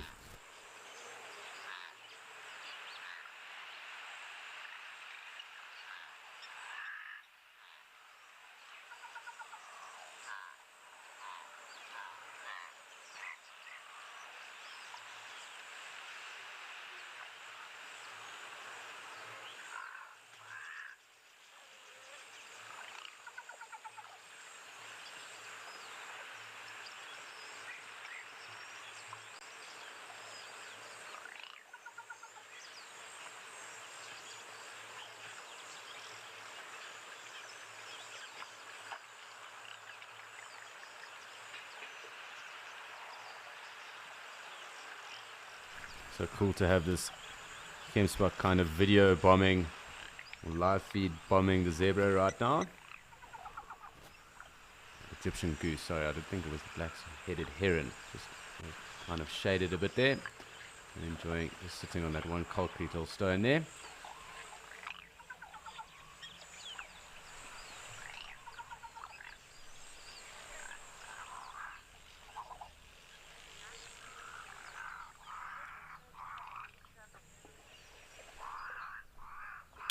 Zandile. So primarily zebra herds are run by stallions, and the stallions then control those herds. Doesn't mean to say that there might not be a bit of a hierarchy with regards to the mares, and there might be one within a specific harem that is obviously more experienced, older, and perhaps maybe higher up on the pecking order, or in the pecking order at least. But primarily the herds and are run by those stallions.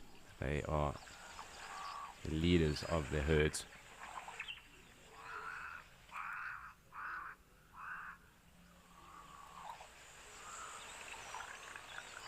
Quite interesting scenes.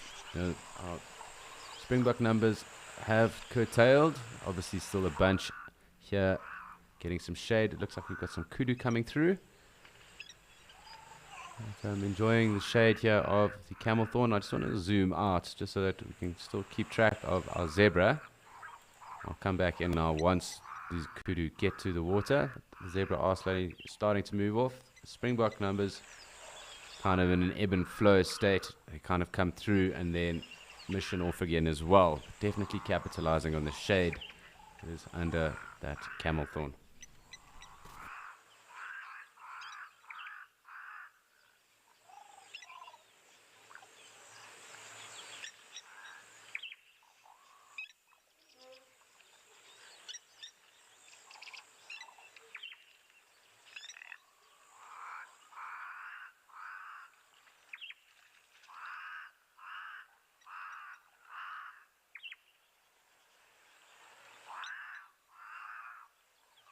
Just start making out those kudu coming in. Once they do get in, we'll have a look there.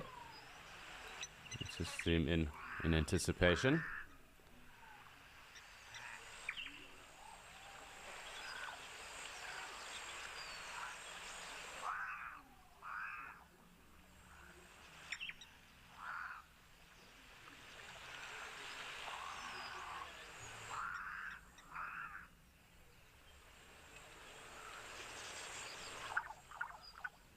You'll see two young bulls and some cows here in this association of kudu.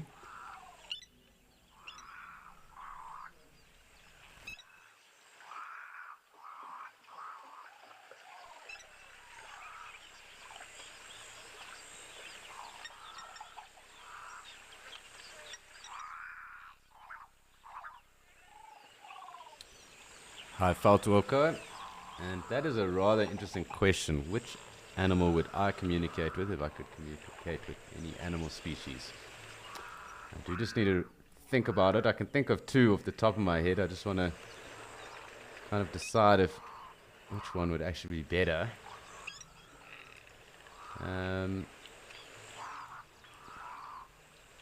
Let's maybe say this. I think in Africa, I definitely have a species I would like to communicate with if I could. Well, I have two at least, and I suppose I have different species across the world because they are found in different areas as well. And let's just think about that. So perhaps a honey badger, just because they're always up to something and they are rather intriguing and naughty. And fearless and courageous. So I think a honey badger would probably be that. They also probably are my favorite animals, them and leopard. So I would think a honey badger would be the one that, at least in Africa, that I would want to communicate with. Do you have other species that I think in other parts of the world I would also like to communicate with? So at least for here, let's go with honey badger. So thanks for that, Veldwalker. Hopefully that answers your question. What animal would you like to communicate with if you could choose one species, and why?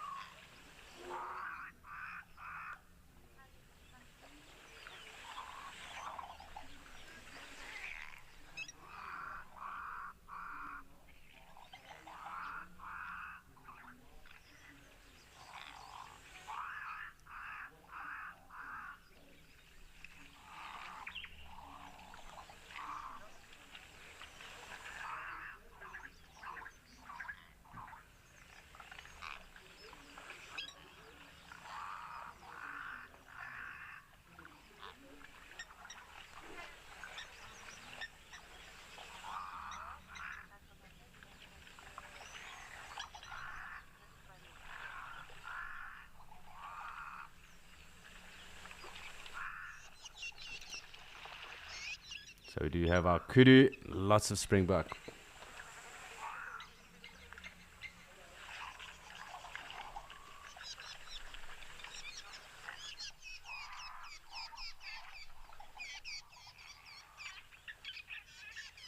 So thoroughly enjoying our kudu. Of course, the springbuck numbers are just swelling at the moment. It's really fantastic watching this.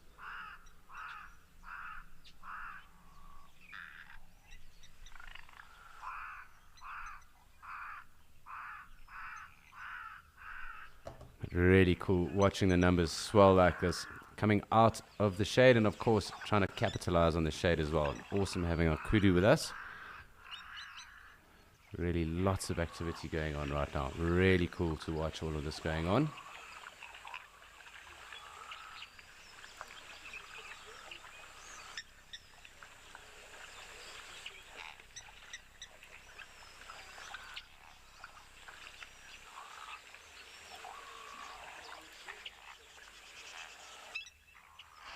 So quite cool just watching all of this that is going on. Amazing how they actually really prefer hiding underneath the shade here of the camel thorn. The camel thorns in the area obviously are the biggest tree species that we would find, as well as throughout the Kalahari as well. So they are also highly endangered in areas, so they have been protected as well in areas. So I'm just trying to get back here. I don't know why the control keeps kicking me around like this. But this one here is a rather impressive camel thorn as well. Of course, looks like one or two more kudu coming through. I just want to make sure that we've got a scope and a space to watch the springbuck under the shade, and you can see the shade kind of shifting as well to a degree.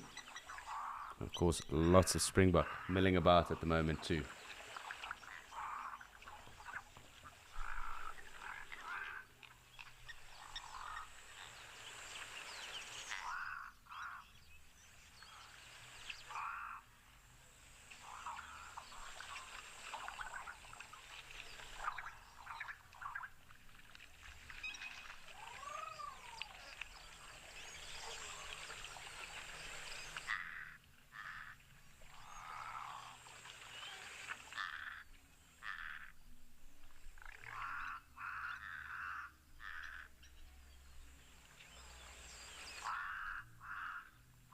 So it looks like our kudu are going to slowly start meandering their way away from here. Of course, our springbuck are pretty much set for the next hour or so.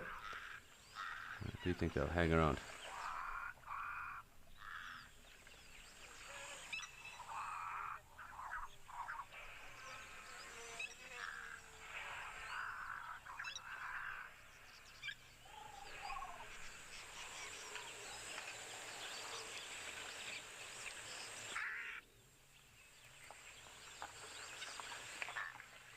Let's just have a look around. There's two kudu cows that have joined us. Let's just check the other side over here. We've got one springbuck that has waded rather deep in. A couple of the others enjoying the fresh water. Of course, those two kudu cows. And just kind of keep track of any other movement that is happening. I've joined with some springbuck, kemsbuck, and zebra with the kudu. So nice to have 4 species here. Really no complaints, and rather peaceful as well, as we have just gone past midday in CAT.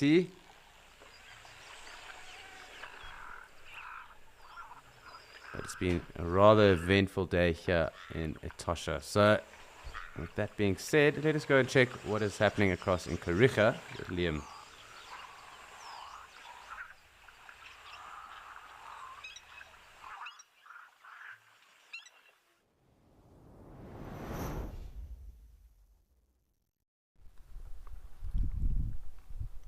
Hello there, folks, and welcome back to Kariega. Still sitting here at the Scotia waterhole. We've had a couple of blessbuck come down to have a bit of a drink, as well as 1 or 2 zebra, some inyala, and a lone bull wildebeest. Of course, the herons are still here, and they still chastising each other for a bit of food.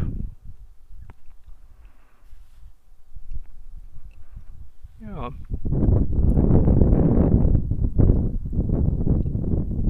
Always a nice time to dip.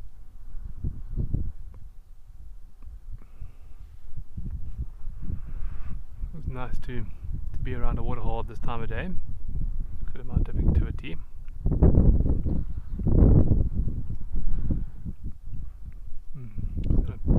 Pan to the left here and see if we can follow these blessbuck and zebra.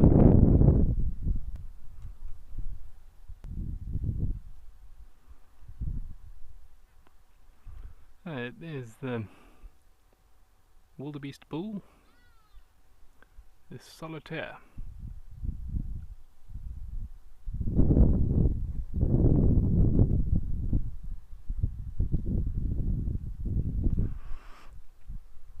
Probably find that this bull's set up his territory somewhere on the edge of this waterhole. as many territorial antelope do. So almost always centered around waterholes. It's a critical resource, water. It's thanks to so many of these lovely protected areas that we're able to preserve land for cleaning our water.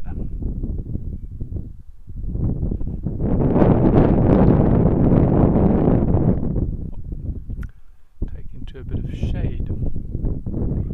So it is quite deep in the shade there. Nice gust of wind here. Oh, jingo.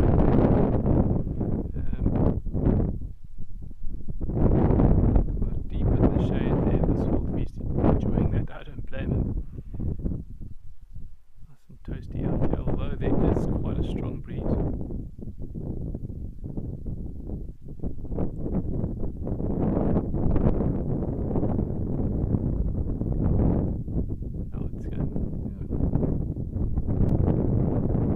Everything seems to be hiding away out here, either from the sun or the wind. Seems to be something going on up in the Kruger Jubilant Dam.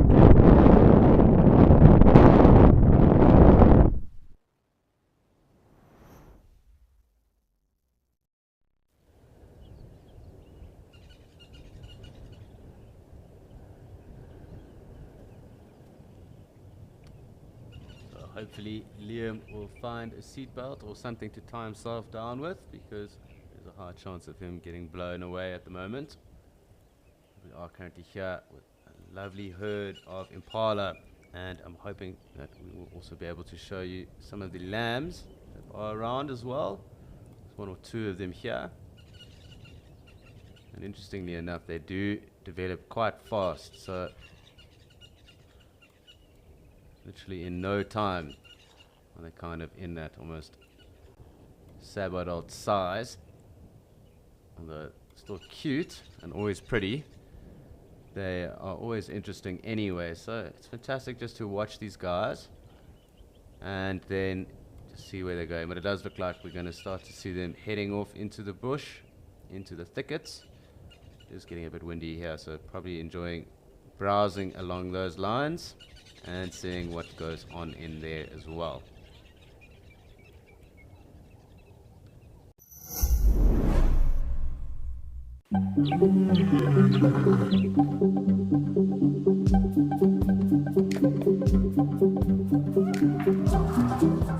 What is your role at Eco Trading? Tell us more. I'm very excited to actually be talking on a more personal level. 2, 1. Live. Some early information before it kind of hits the wire. General banter, just connecting.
So it looks like we're out of luck. Those Impala, I think, have got one on us. Pulled a quick one.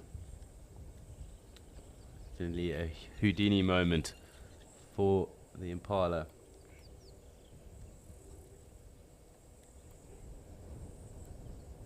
Let's just have a scanner on. Perhaps Dewey will be less camera shy for now. Maybe he's even joined with some of his terrapin friends.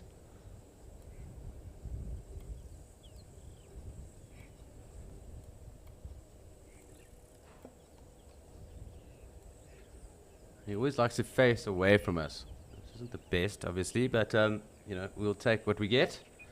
And obviously, spending time with Dewey, who is here at the moment, not a bad thing. Although a little bit windy, but quite cool.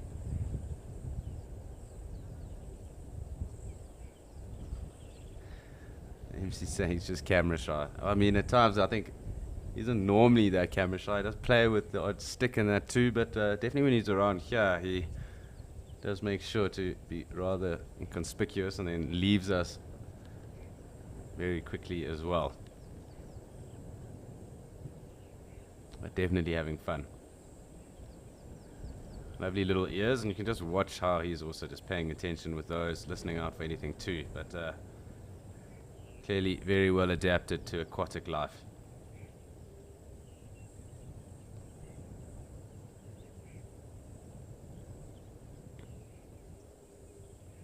Looks like he's happy just to rest his eyes under the surface of the water, at least for now. Show us a little bit of his body, but that is about it. One ear out and the rest of his face and head submerged.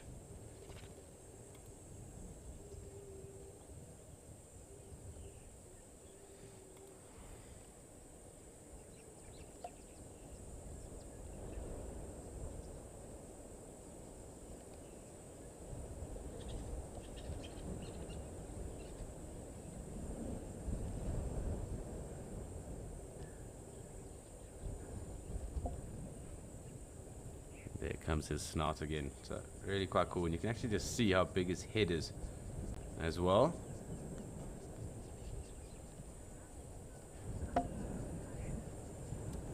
So it does seem that Dewey is also playing a bit of hide and seek with us right now.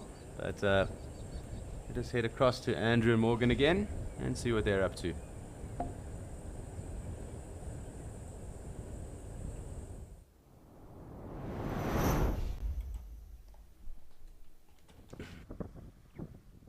So right now we're busy watching some zebra just here on Liebenbosch Flats, which is quite nice.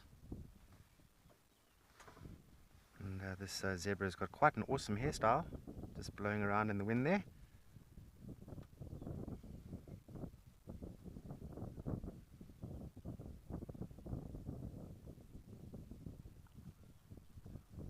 Stunning, isn't it, eh?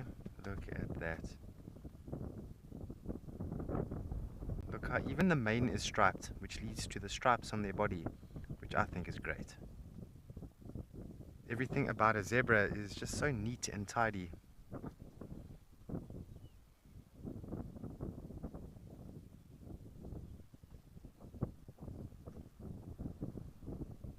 Now he's showing off, showing you all sides.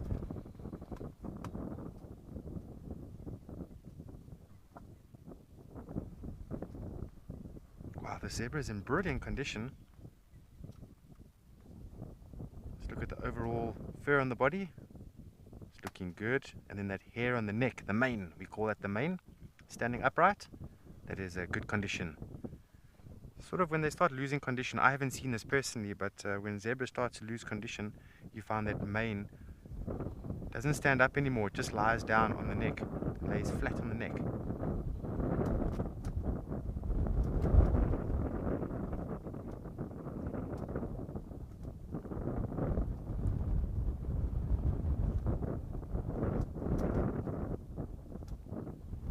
Also from here you can see quite beautifully the chestnut, that black patch in the front leg there.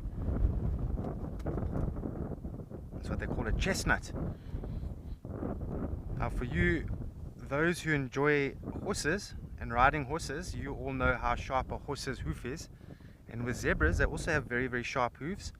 And basically when this animal goes down to rest, to sleep, and the legs fold, then that chestnut helps to not allow the hoof to cut into their skin in the resting position.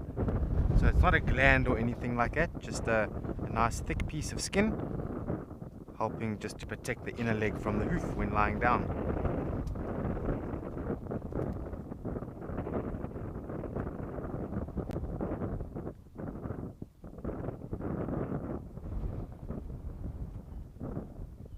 Just by looking at this zebra, he's almost behaving like a stallion. So the other zebras are a bit difficult to see at the moment, but they are around here, and he's a little bit sectioned off, which we've noticed is quite classic with stallions. They section off just a little bit, not too far from the harem, and they watch carefully, always looking around.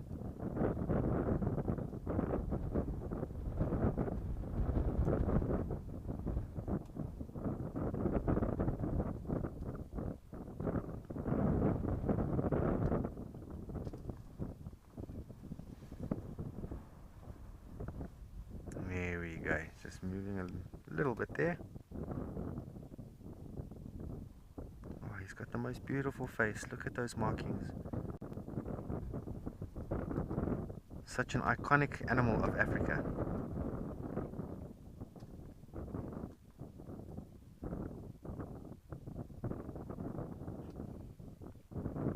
So it can be quite tricky to identify the males from the females with zebras. Very, very tricky, and even for myself, even though I've been a safari guide for a few years, it can be very tricky. You have to really look carefully. Actually, the best way of telling is if you can see, obvious body parts, which you don't always see with the stallions. And then if you ever do see a zebra with body scarring, missing ear, maybe a half his tail or the entire tail snipped off, more than likely it's a stallion. And they do say, I battle to see it myself, but they say when a zebra shakes its tail or moves its tail, there's a thin stripe in the groin. And that's typical with stallions apparently, whereas the females are said to have a slightly thicker black stripe between the legs and the groin. Oh, look at that, running off there. You might just join up with the rest of the harem down there. And off they go, just like that.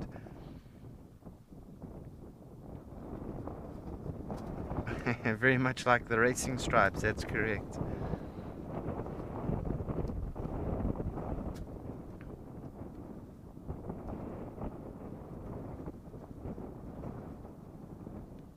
Yeah, beginning to shuffle. I think the wind is disturbing them.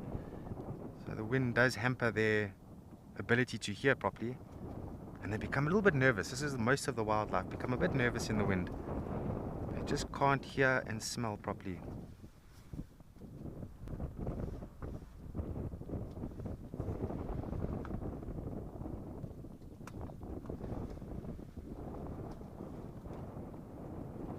There we go. There's the rest of them there. Look at that, eh? Nice little harem, a dazzle.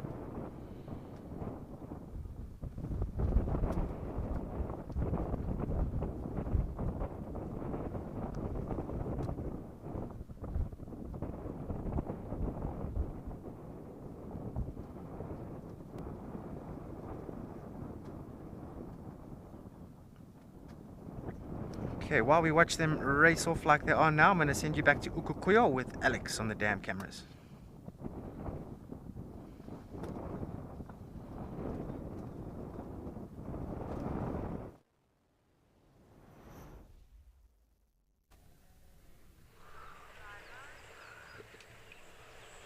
So we're back here in Okukuyo, obviously, and our Springbok are still running the show. Of course, waiting in here.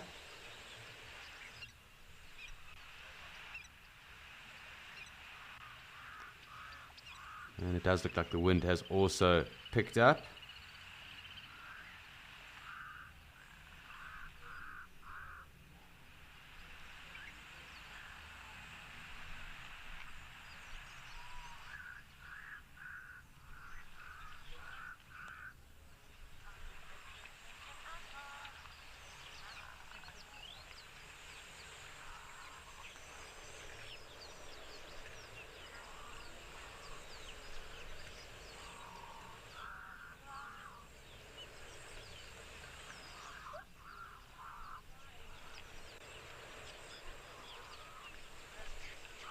So we've got a rather large herd of impala that are here with us now.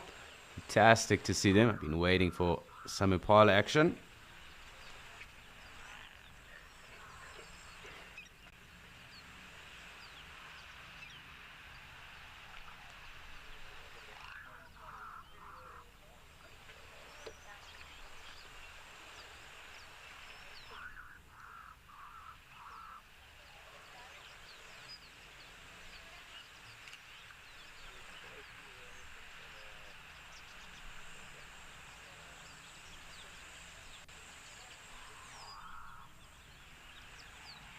So really fantastic to see.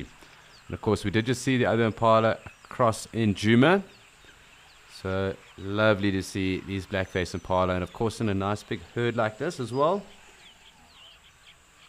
So just amazing the contrast that's here with the concrete and the impala as well. That of course that very russety red color in comparison to the springbuck. Really, really cool.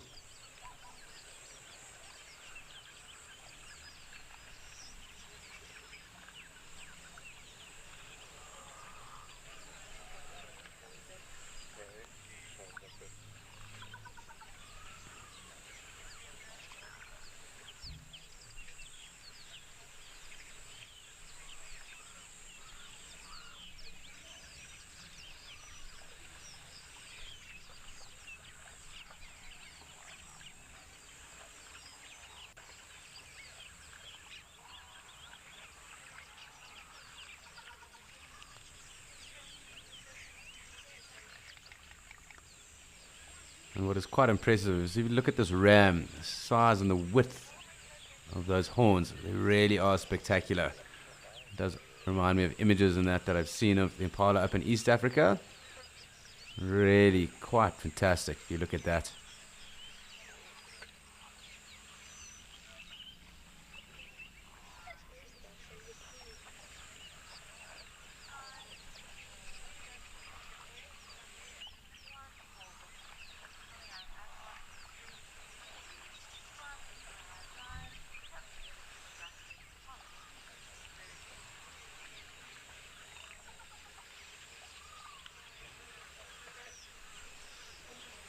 So really, really fantastic. This is really such a cool sighting at the moment. Also just so impressive to just see this ram.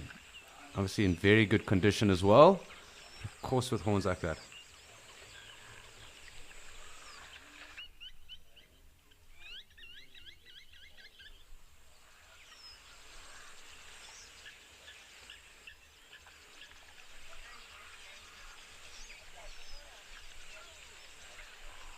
Looks like we are going to slowly disperse. I'm going to try and zoom out, hopefully not too far. But lovely to be able to see a big ram like that.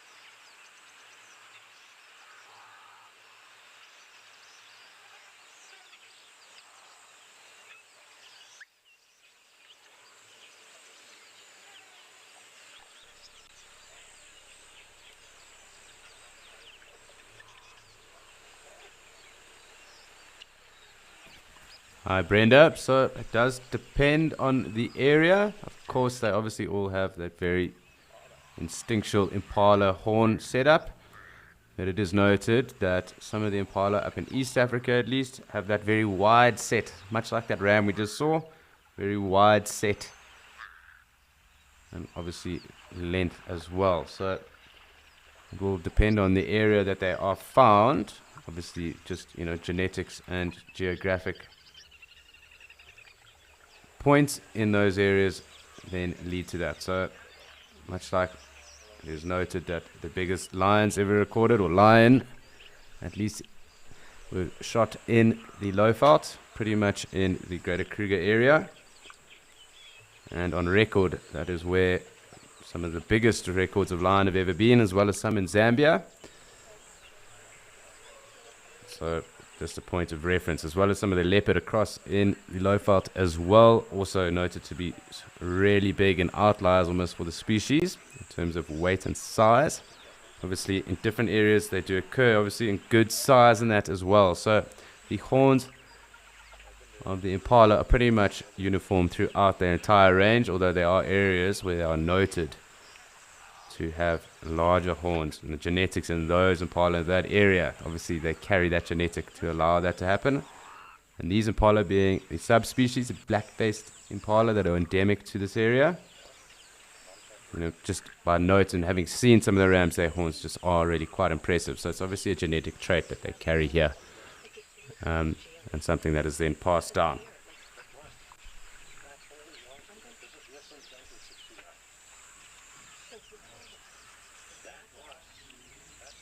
So quite cool, but it was really awesome to see that lovely herd as well.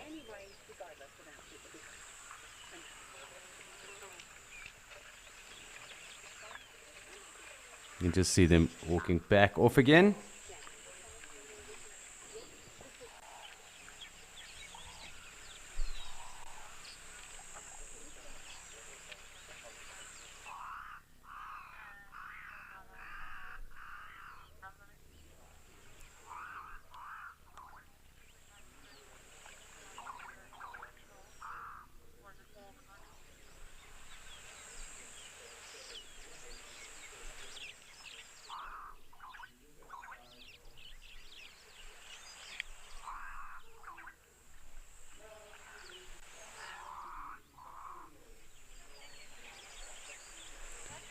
So just going to have a little pan around, check who is around. Looks like our clouds are starting to build up, and it's quite cool when they do build up because it kind of gives almost a disco ball effect across the landscape. And in particular with the wind, it seems to be picking up and generating as well. It does make for quite an interesting scene, just watching the dappled and the light kind of shapes and forms come through just on the landscape around us. So something just to keep tabs on. Of course, it was fantastic seeing those impala. These springboks still thoroughly enjoying themselves in the shade. That acacia pied barbet going off. Amazing how just as the clouds start to build up, what the difference in behavior pattern might be with these springbok too.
Just quite cool watching and seeing what goes on underneath the shade, at least. Not too much, obviously, just trying to conserve energy, thermoregulate to some degree. Looks like the sun has come out from behind a cloud and it is rather bright again.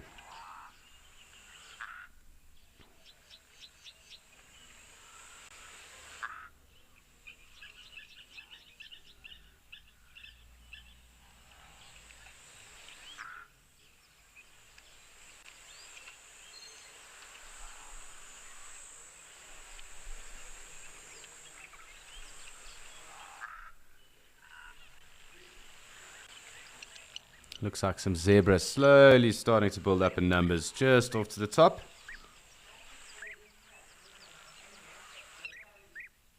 Of course, our European bee eaters as well calling. So let's just wait and see. Of course, the springbok enjoying some of the fresh water there as well. And hoping that those zebra do come and join us. We did have a really big herd around earlier. I do think with the wind and that, it has changed a few dynamics around here as well. Just going to have to pay attention to what is going on.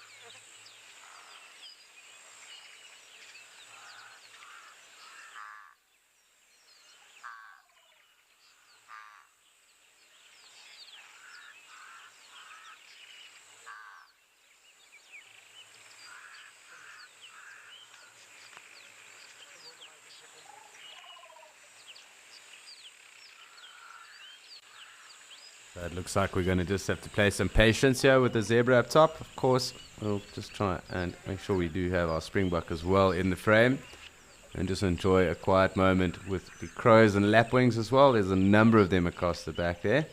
Just pick out all the little shades, listening to those morning doves. And almost trying to mentally coax the zebra down to us.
Let's just have a look and count how many of those lapwings we can actually see on the other bank there.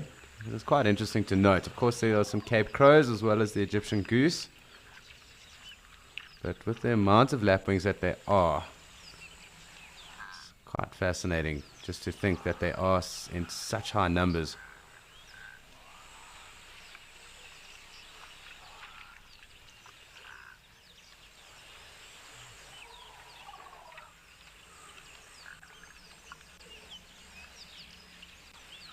So from what I can see, 22. That is something else. If you consider it's normally that they are in pairs.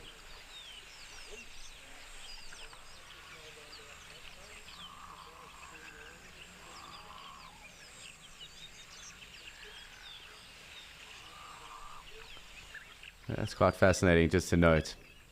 Probably one or two more just hidden in amongst the concrete there. We are, of course, waiting for the zebra.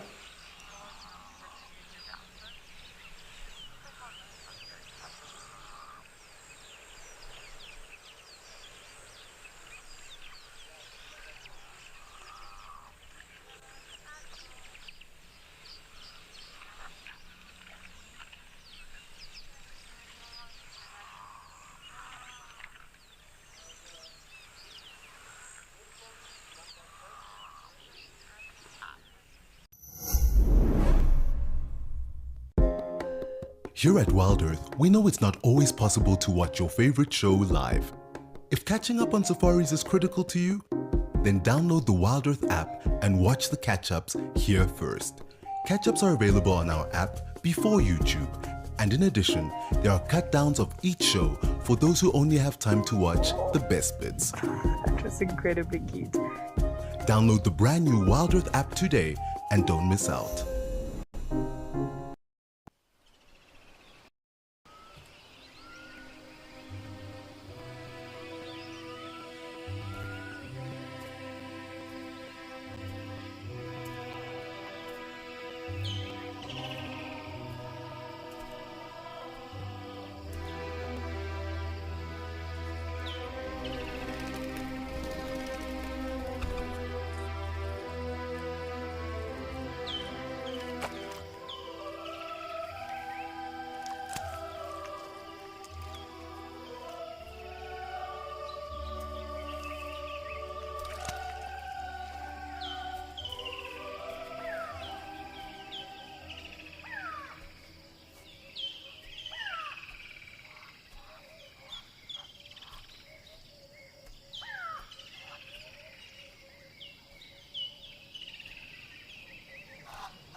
So kind of stealing a little glance and a closer glance with our kudu, and you can just see on their face, so those white markings underneath her eyes really are quite pretty. Almost like a war paint. Very, very cool. Clearly quite a thirsty kudu at that as well. See the amount of water being imbibed.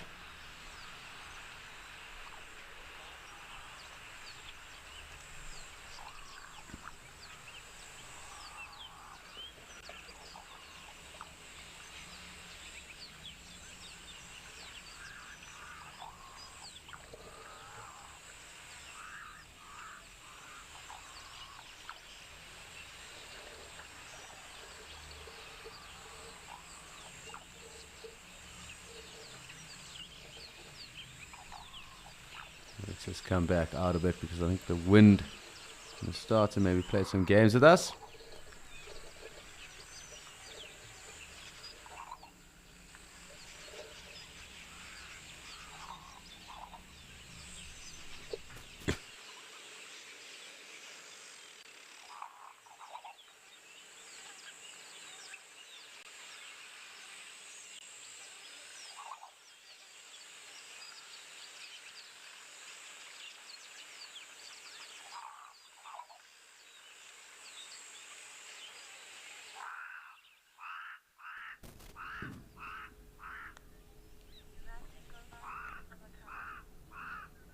So it's been fantastic checking out our kudu cow at the moment. She is going to start heading off. And talking about heading off, let us head off to Andrew and Morgan in Amakhala.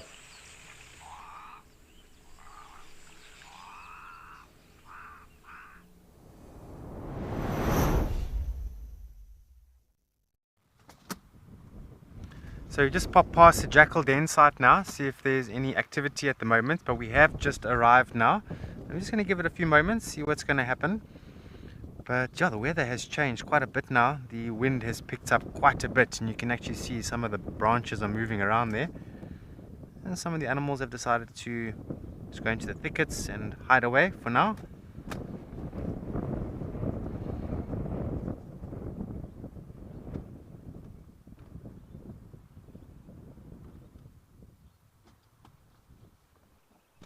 And we just wait a little patiently and see if there's any movements, anything going to happen. It'd be nice to see them again, but who knows, maybe this evening we'll catch them if we don't catch them here. And there's a nice view of one of the most common plants out here, Vachellia carew, sweet thorn.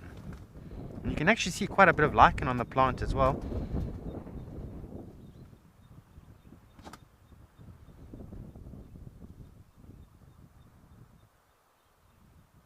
And lichen is very, very important. So often when the trees die, lichen is going to help break down that dead organic matter. And also lichen has been known to weather things like rocks as well. So it's a very strong substance.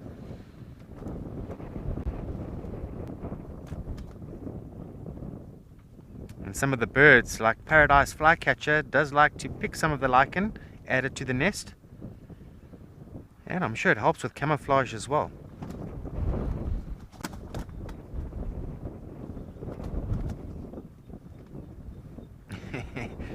This branch is bouncing around quite a bit here.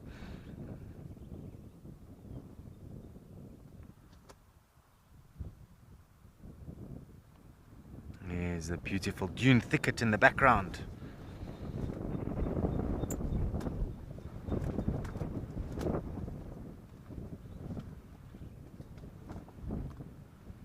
Alright, let's see if there's any movement here up until now.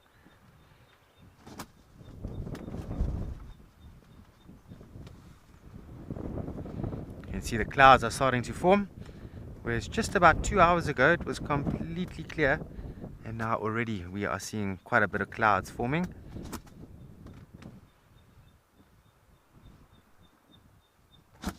And we're expecting a bit of rain in the next few days. I'm not sure exactly which day, but definitely building up for something. Yesterday was a little bit of lightning in the distance, not too much.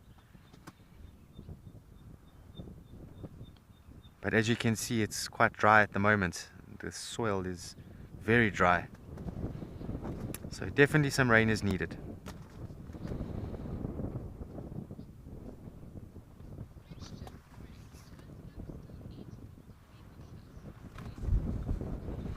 Grace, most definitely. The antelopes, they primarily feed off the thorny bushes.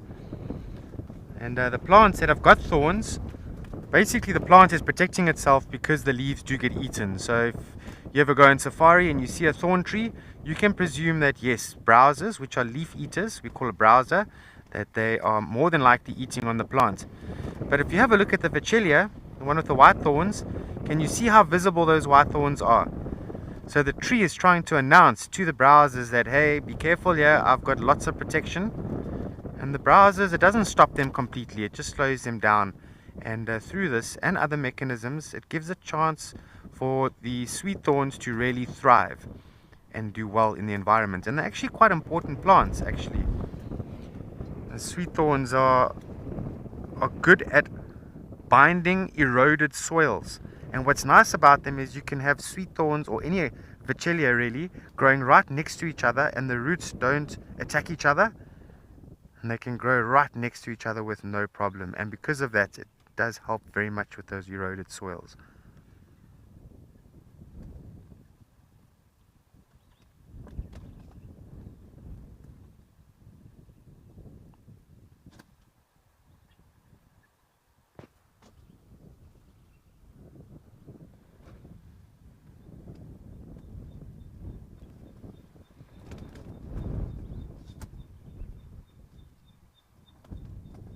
Beautiful little spot, this really is nice.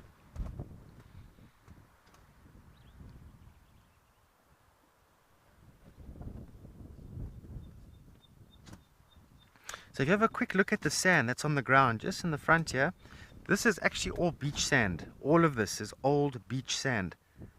You see that? And as Morgan zooms in a bit more, you'll see it's very fine. It does look like beach sand. Obviously it's a bit hard at the moment. But this area was under the ocean many millions of years ago. Totally under the ocean. And there's a few signs or hints that this was an oceanic area. One is the beach sand. We sometimes see shells on the reserve. The sedimentary rock indicates that the rock formed in sediments while water was present. And the occasional fossils that can be found out here in Amakhala Game Reserve.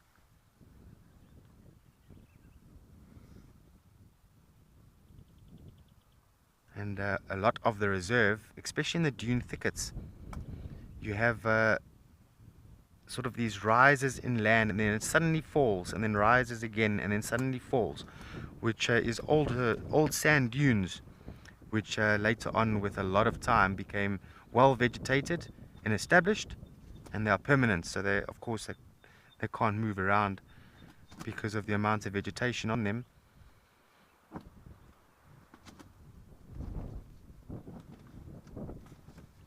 But the dune thicket is a very nice place to do tracking if you're going to follow the animal footprints. It's a very nice area to track because it's fine sand and you can see a lot of the tracks. But just to let you know, the Eastern Cape is very difficult for tracking animals because of the substrate on the reserve. A lot of clay, red clay, white clay, and then also the black clay, which makes a very difficult substrate to pick up animal tracks and follow. In fact, some of the most difficult tracking assessments done in the country is actually here in the Eastern Cape.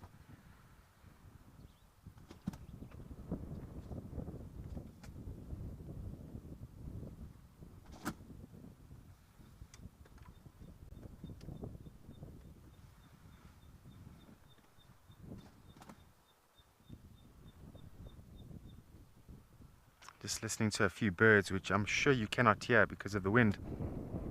But the bicycle pump sound, that's a Nediki, it was calling just now.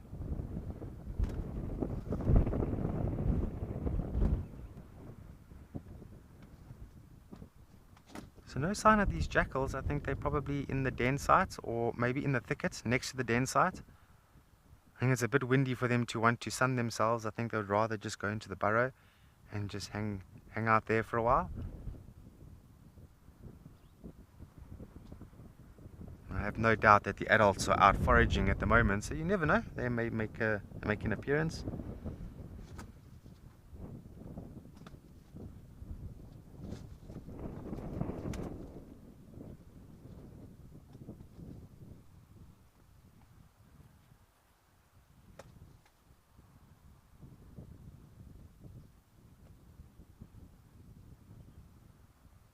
And just a few sort of species that can be found in these dune thickets. One of the antelopes which are quite nervous, we call them the 2-second antelope, is the common duiker. They see you coming and they dart off, so you've got 2 seconds to look at them and they're gone. And kudu, giraffe, love it in there. I've had some of the best sightings of elephant around these dune thickets feeding. Cape leopard will love that environment where they can be secretive and hide away nicely.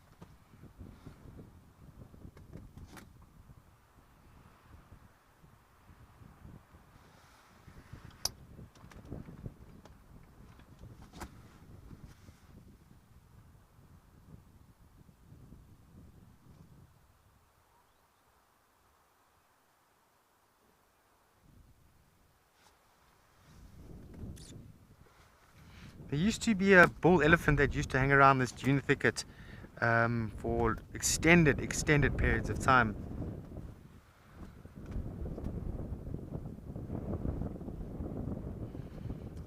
And he's now with the breeding group. He's one of the dominant bulls on the reserve, Collie. He's got the most amazing appearance. He's a ginormous elephant with nice huge tusks.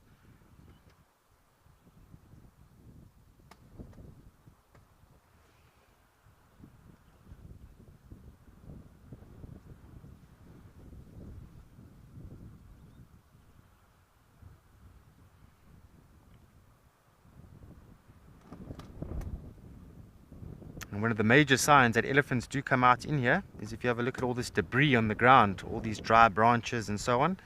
It's been broken at some point by elephants.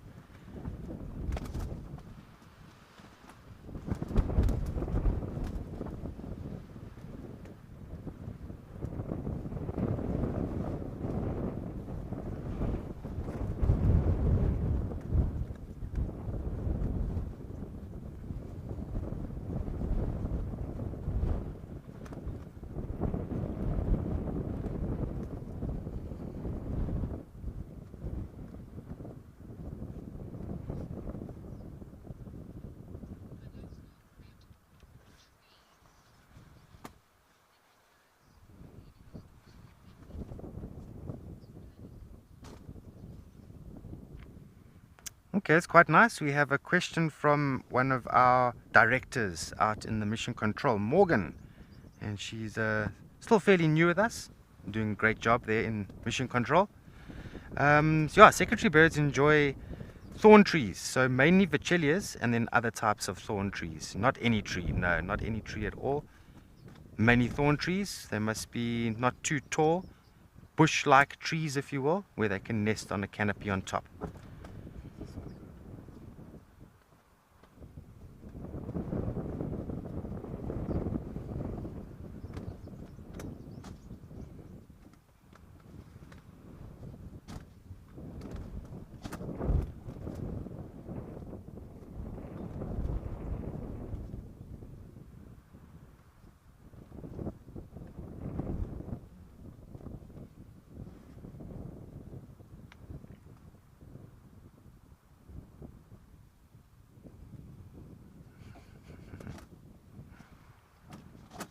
So you're not likely to see secretary birds nesting in this dune thicket over here. It's too thick for them.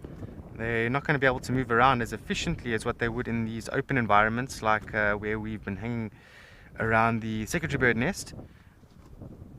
Very vastly open where they can move around and they can walk and look for some snakes and so on and other types of food, insects. So we're not likely to find secretary birds at all in there.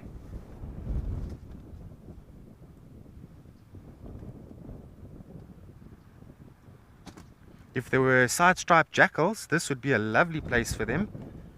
nice, deep, thick undergrowth, which they love very much, but they enjoy waterways, rivers and things like that with more permanent water supply. Whereas black-backed jackal, they've got quite a varied habitat. They occur in all types of habitat. And not many people know this, but there's a third jackal species as well, the golden jackal. I've never seen that. Okay, while we decide what our next move is going to be, we're going to send you over to Alex, who's at Djuma now.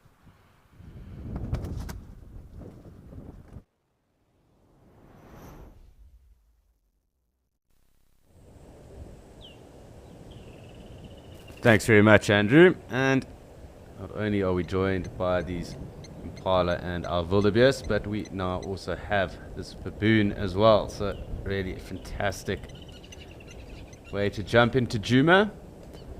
Let's actually get a look at when these baboons do drink. So just see if we can get some decent visuals here. And you'll see them kind of sucking right off the surface there. How long they're going to hang around for, I'm not too sure exactly. That being around camp, they might not be willing to stick around for too long.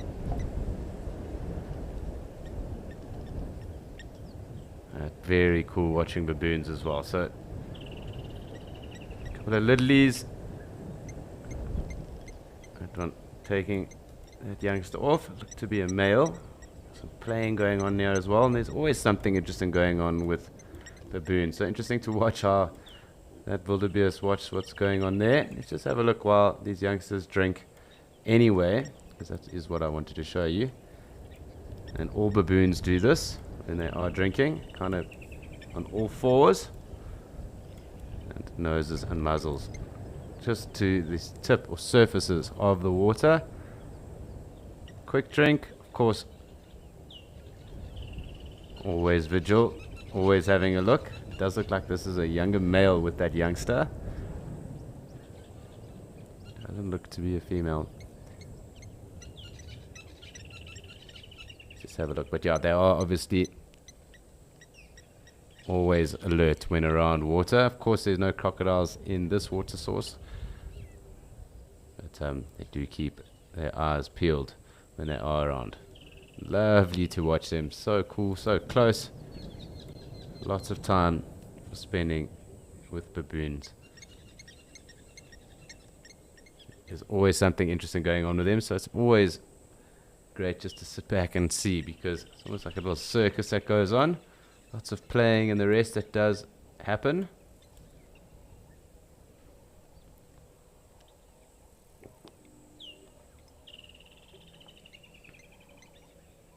In the distance, we do also have a emerald spotted wood dove calling.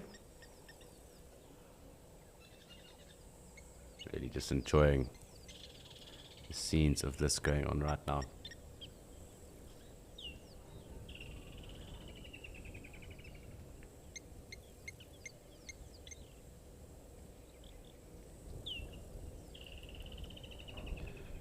You really do start to notice the similarities between them and mankind. Baboons are literally 97% of our DNA.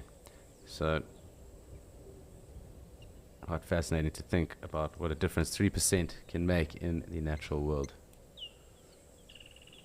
Very clever and very observant. We've got fantastic eyesight, and they can literally make out and put together just off the scene or the sight of a leopard's ear just off to the bush. They would be able to make out that entire leopard. They've got very good 3D eyesight. You see a very good sense of smell and hearing as well. They really, really are very well adapted and suited to the environment.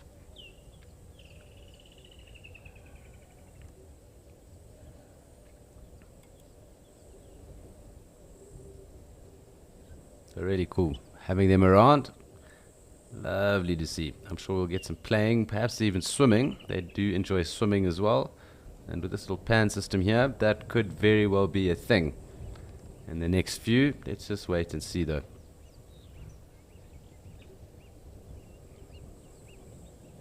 Of course, they'll only swim if they do feel safe. So I'm sure this little drinking pan here, that could be a possibility, at least here.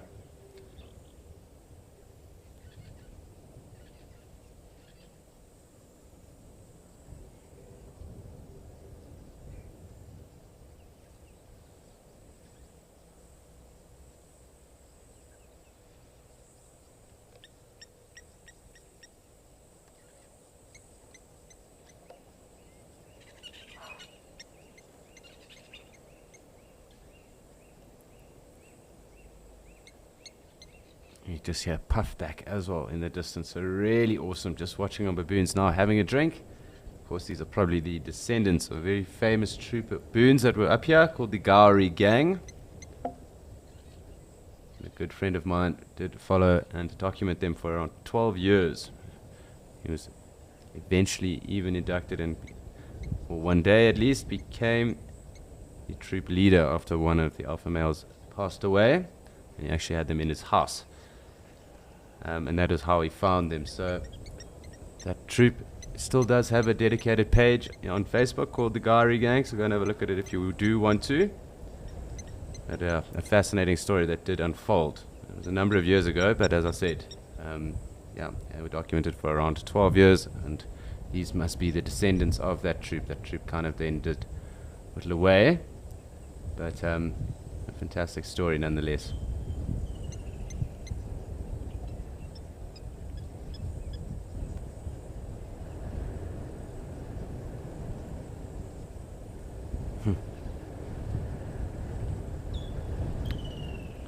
So a little bachelor herd that is around here. I think it is the bachelor herd that does hang around quite a bit here at Gowrie Dam. Does look like the same individuals to me at least, although I haven't been here for a day or so. It's interesting to keep tabs. Of course, they've now been joined by this bull wildebeest, who's probably looking to start to pick up a little territory for himself. So again, lovely to have 3 species in frame.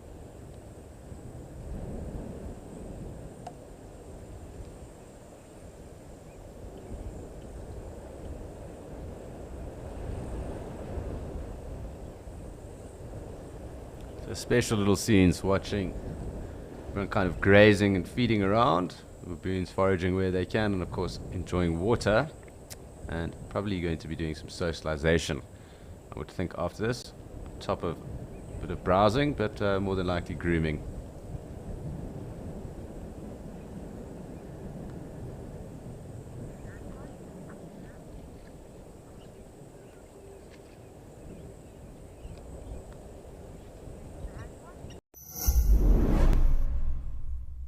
A battle of the ages has begun. Now one guide reigns victorious, the rest covet his crown. Now, backed by popular demand, it's Animal Bingo. It's time for a shot at redemption to become the safari king or queen. Scores will be kept on a leaderboard and the ultimate winner will be crowned on Christmas Day. Catch the chaos and contention on every Saturday Sunset Safari. Bingo Saturday.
So just enjoying our time with some baboons.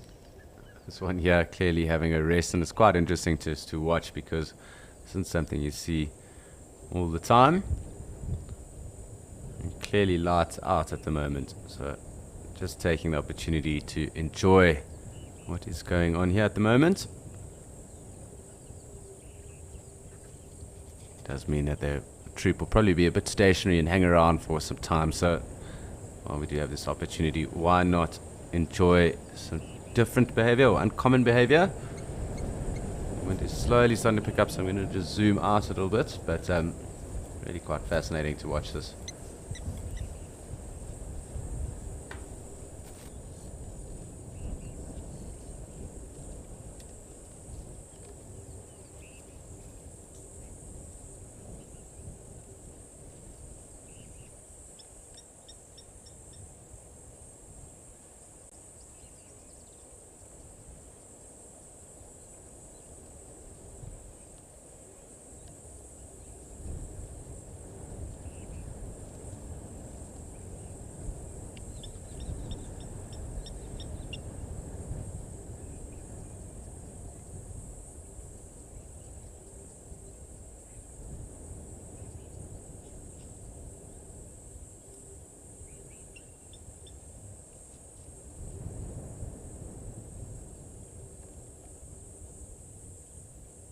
So quite a scene. Let's just have a look and see where the others have got off to. So I'm sure there'll be some grooming that goes on.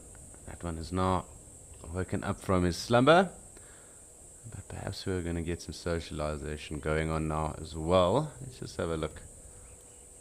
So a key component to my tongue is getting twisted there, but a key component to baboon social structure and hierarchy is obviously grooming and cementing of those social ties. So it is something that I'm hoping that we will get to see. Obviously this male has now woken up.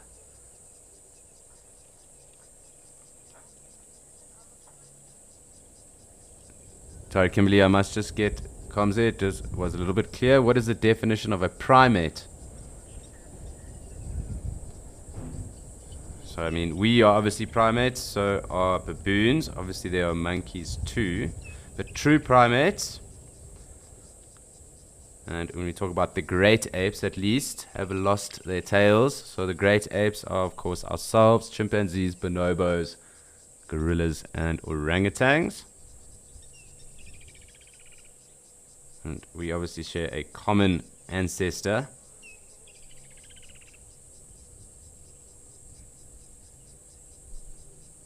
With these baboons and other ape species as well.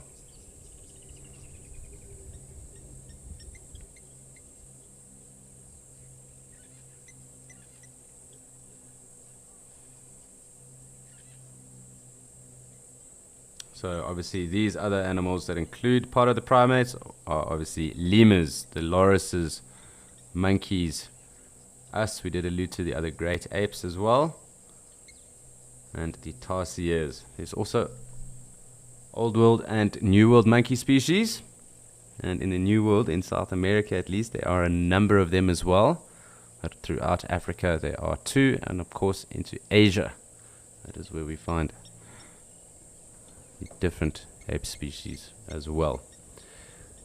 Also lemurs across in Madagascar, and they are awesome as well, really cool.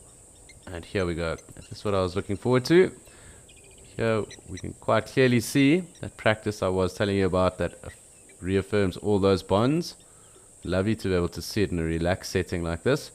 Just that grooming that is going on. So this is also how their relationships are maintained. Of course, this is how you would win favor within a troop if you were looking to increase your position or social standing too. So figuring out these little bonds, being able to groom, obviously it does have a number of other benefits. So checking out for ectoparasites. There's a young little baboon there with that one, that little mother.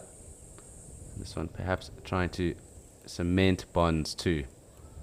Let's just have a look. But sadly they are moving off, but we did get to see some of that behavior. And you probably find they're heading off further down here into the shade. They're going to have another drink. So just want to zoom out. Just track where they do follow or where they do walk to. because there is quite a big troop around.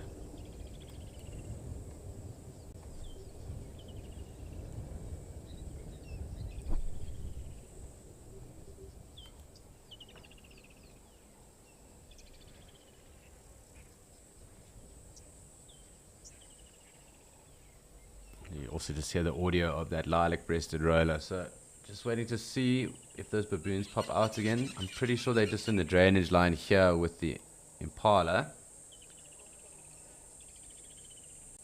Just look for some movement. There they go. Off across there. So you'll also just see the little sentries as well, keeping an eye out if there are any predators or things to be worried about. While the others also go around and forage too. So quite clearly have that. Lovely to see. Awesome to watch baboons when they are around. Something different for us. Obviously lots of activity with the woodland kingfisher at the moment as well.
We are just enjoying these chacma baboons, one or two foraging. It's quite interesting just watching how the troop structure informs itself, of course with those sentries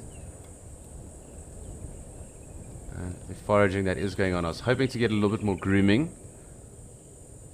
It does look like they're slowly going to forage their way into the thickets here on the other side of the dam. I just want to have a little cruise around. Of course there again. And here is that breeding herd of impala. So a nice little crash, lots of lambs with them. Perhaps something interesting to happen with the baboons and these lambs now that they are in frame. Perhaps not, but a really big herd of impala and as well as lots of little lambs with them. This is the most I've seen here, at least, actually even on camera for now in this season. Really, really awesome. Fantastic also with that wildebeest in the frame. So lots going on, lots to appreciate. They're coming just here to the drainage line. There's clearly a little bit of water there for them as well. Quite skittish as well. Very cute. And you'll just hear that kind of little impala rammy sound going off. There's that guttural noise that is being made. That is the impala communicating amongst themselves.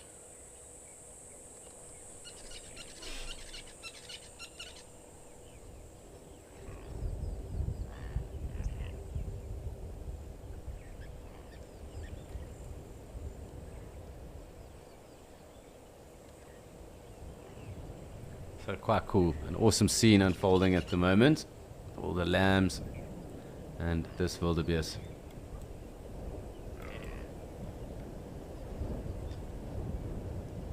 Hi Ben, that's a fantastic question, because those dynamics can change up quite a bit. I did mention earlier how they can disperse and change troops up to 5 times in their lives, and that's with the males. Generally, it'll also come down to the hierarchy of the mother and your mother within the troop. So how high up she is, or how favored she might be by the oligarchy, or even the head baboon of that oligarchy. So there is a bit of favoritism that does come down, and that can dictate your placement within the troop itself. So obviously each troop has a different dynamic and different system, and that can get thrown into turmoil as well. You know, death of a leader, you know, being ousted by another male baboon that comes through that's perhaps stronger, you know, and then everyone will kind of jostle for position once again. So you might find out that you might lose out, perhaps even you might lose your mother to death or anything else like that, or even be separated by that troop and then have to re-cement yourself socially in another troop or within that troop because of unforeseen circumstances. But it generally does come down to a bit of favoritism as well. So you also want to be able to set up your personal relationships as you get older and grow within that troop, and be able to set your relationship. Does also depend on the sex as well. So if you're a male, you kind of want to make sure that, you know, you have good grooming buddies and your social adaptation and regime is kind of quite hierarchical then. So much like a court, I suppose an old royal court would be like. You know, we have those courtiers that kind of move around and curry favor. Baboons kind of do the same.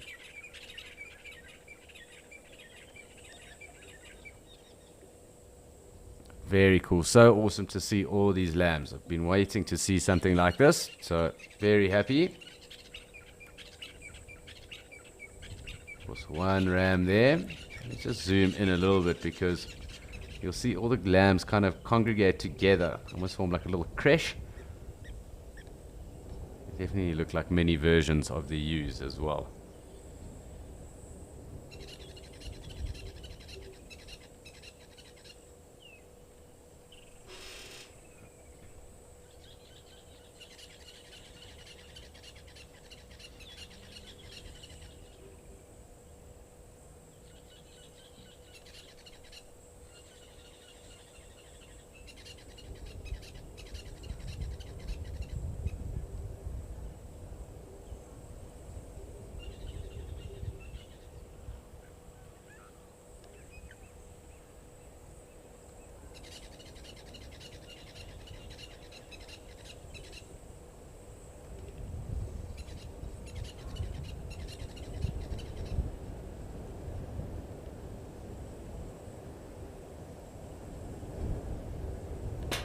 So really awesome, spending some time being able to watch these little lambs. So thoroughly enjoying this right now. Taking the moment, perhaps going to have to just zoom back out a bit just because the wind's making the camera a little unstable. Let's just see. You really can then get a scope of how these impala lambs will then link together and kind of then form their little creche. Of course, taking advantage of the shade that's on offer now too.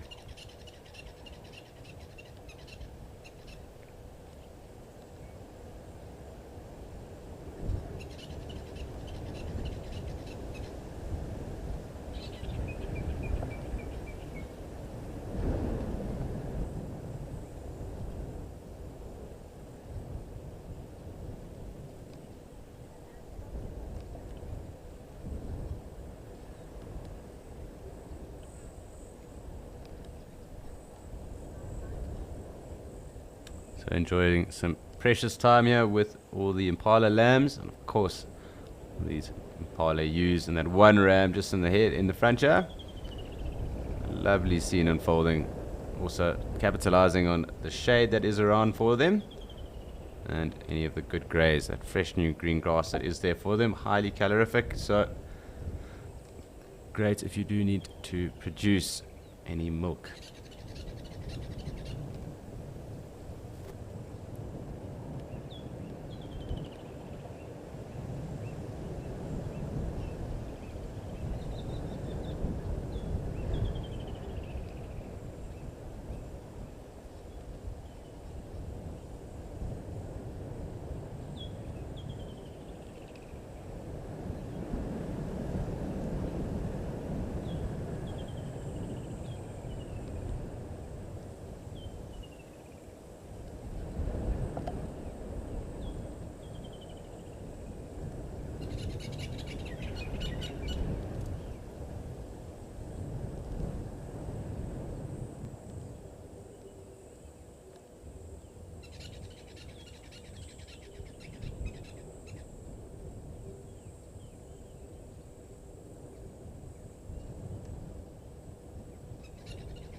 So just enjoying what is going on here in the shade.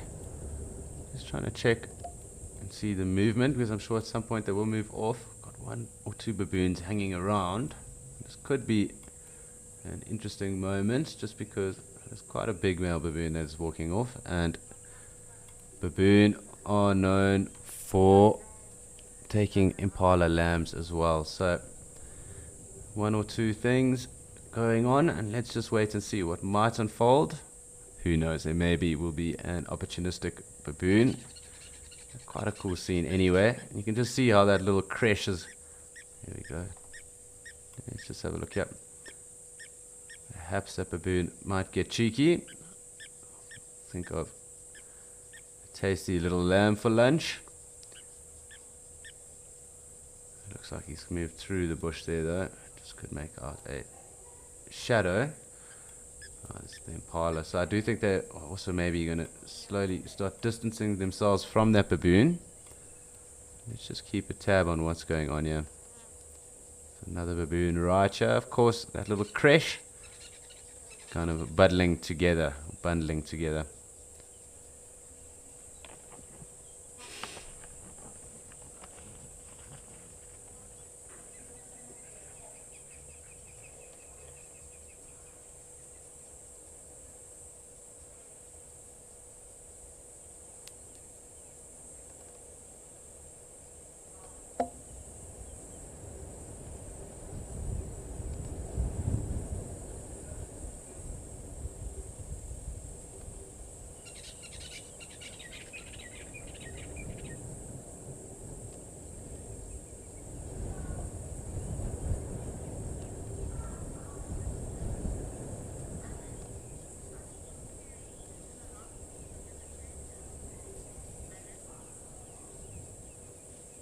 Hi Alan, so I just want to understand your question there. Are there any differentiation between predators' alarm calls or predators or alarm calls for predators in the bush?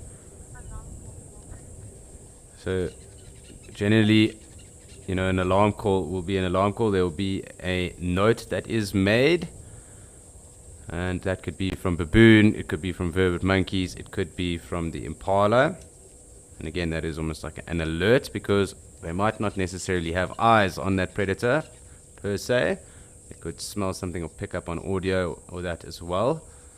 So when they do alarm call, obviously they do sometimes have, and most often or not, do have visual. They could even alarm call after as well. So I think there will be some variation depending on the species, and probably with birds more so than anything else. At least that's what my mind is thinking right now, is that if there is variation, it would probably be more with birds than it would be with any of the mammal species. So in particular with the antelope and that, I think it is a bit more generic. Perhaps with vervet monkeys and baboons it might change up a little bit as well.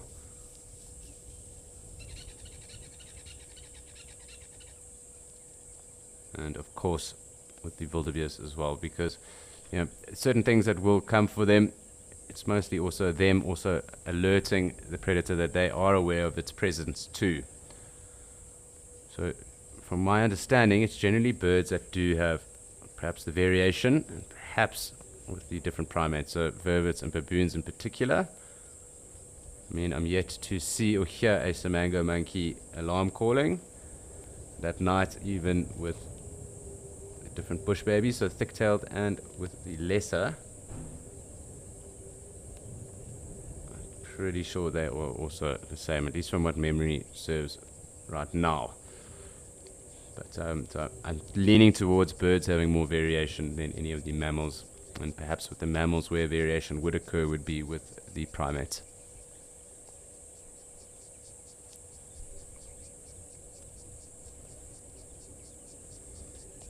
So just waiting to see what might unfold here with these baboon and the impala that are obviously in the thicket here. They are kind of taking advantage of the shade, but it's fantastic just to see, because there is interaction that is going on, and it is far different than anything that we normally would get. So something just to note. Just make sure we do keep track of what's going on. And it does seem like the baboons are definitely keeping an eye on these little lambs as well. So there's clearly interest. What perhaps is going on, I'm not too sure. So let's just keep an eye out.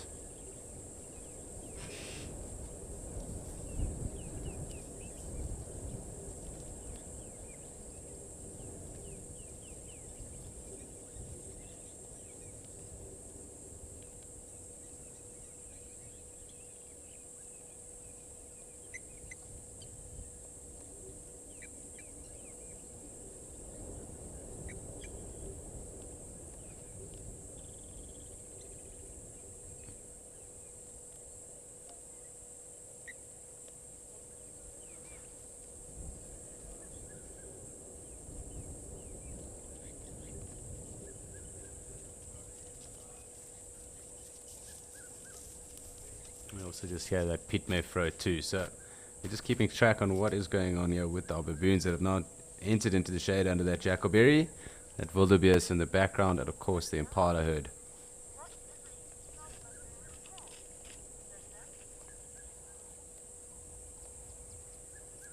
Hi Linda, what is a female baboon called? And primarily I only know them as female baboons. Let me just check something though.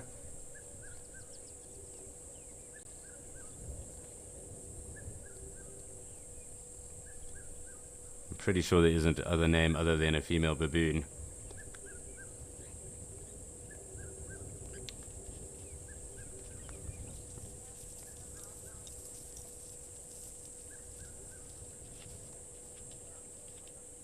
Yeah.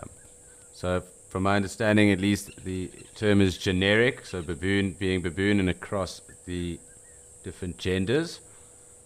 And I've just got word from MC that they also tried to research that and they were unable to find an answer. So female baboon would just be a female baboon, much as a male baboon is a male baboon, or even both just being baboon in the generic sense.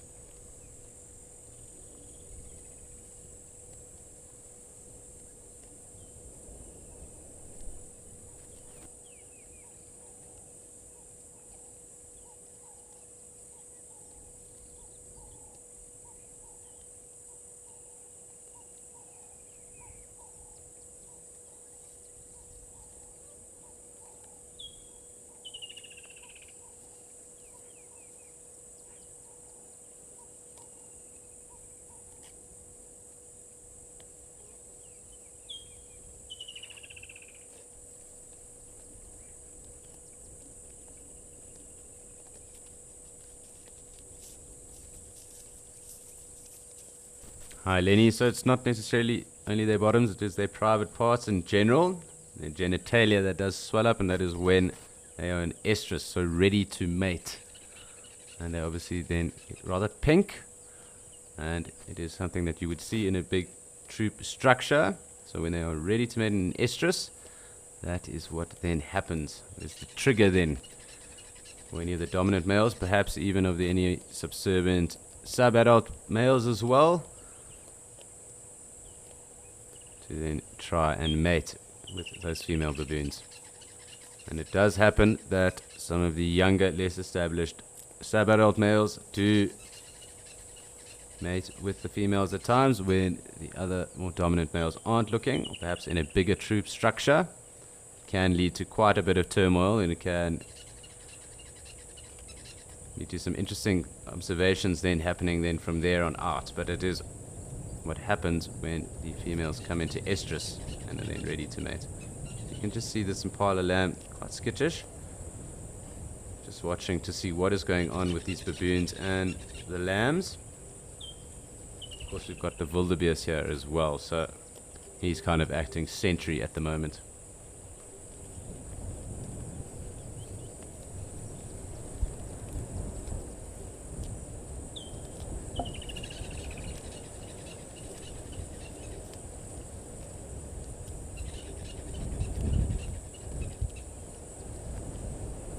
As I said, kind of just waiting to see what does pan out.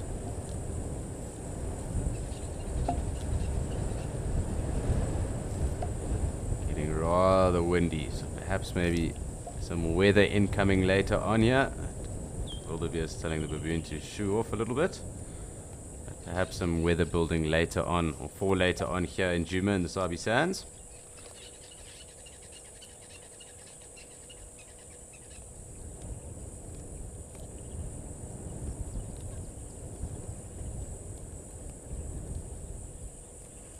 Let's just see. So interesting interactions going on, because it did look like the baboons were showing a little interest to the impala, and of course those little nursery creches of the lambs.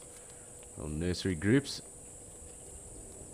Wildebeest being quite prevalent here. So let's just watch him for a moment, because he's also obviously taking advantage of the many eyes.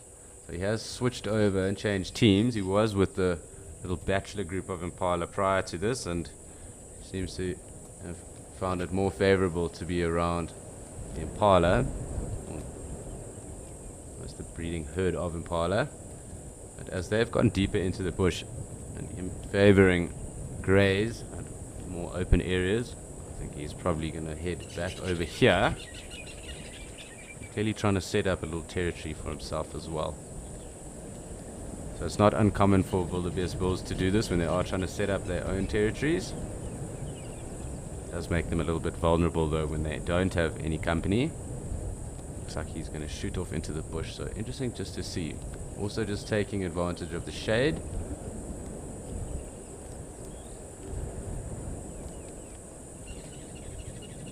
Have a look and see if we can't pick up where those impala went off to, but I do think it's right up into the thick stuff, and I'm pretty sure we've lost them for now, along with the baboon too.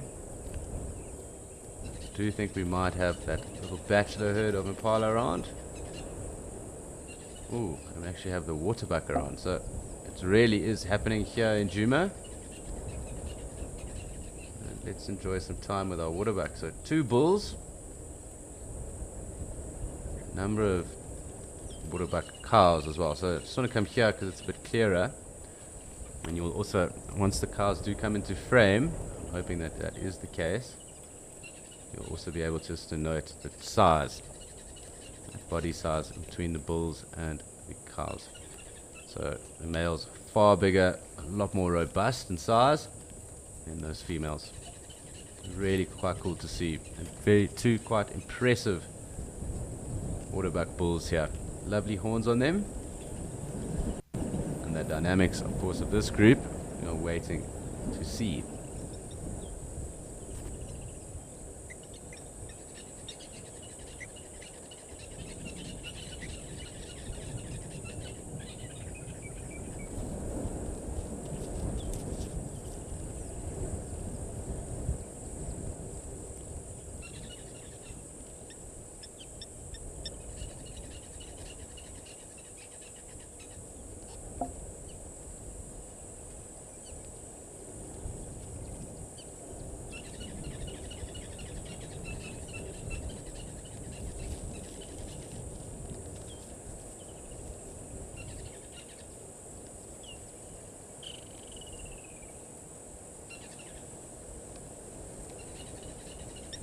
Looks like this cow taking the opportunity to get some rest in, start ruminating, enjoying the shade. It's quite possible that a number of the others will as well. We'll just keep tabs on what is going on and if anyone is doing just that.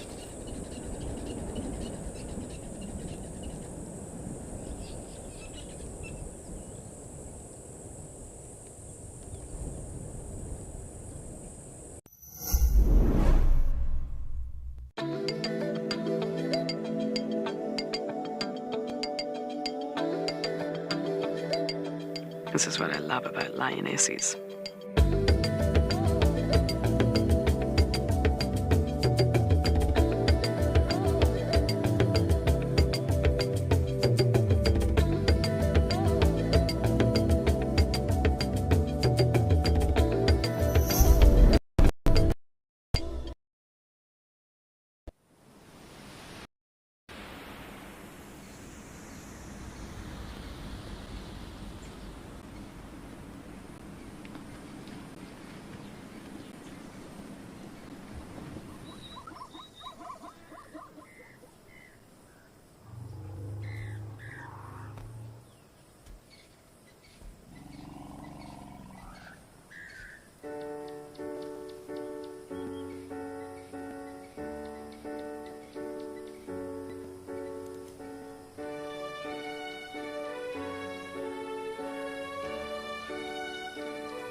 So it does seem that our one bull has also joined this cow in ruminating. The other bigger bull really tucking in.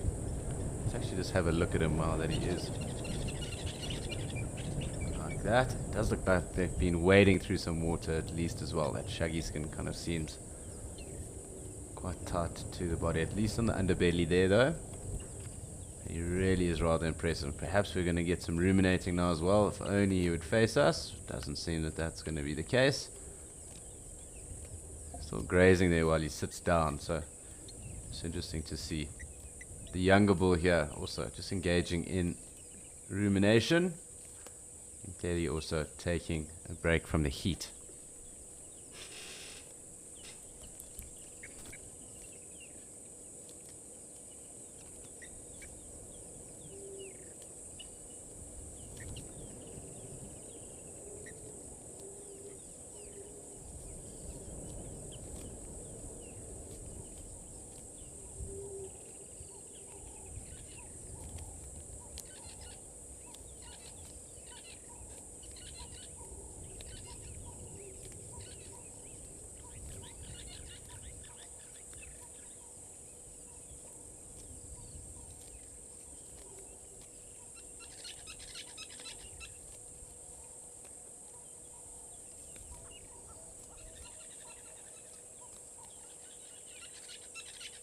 Always love hearing the sound of those emerald spotted wood doves, but quite cool just watching this rumination at the moment.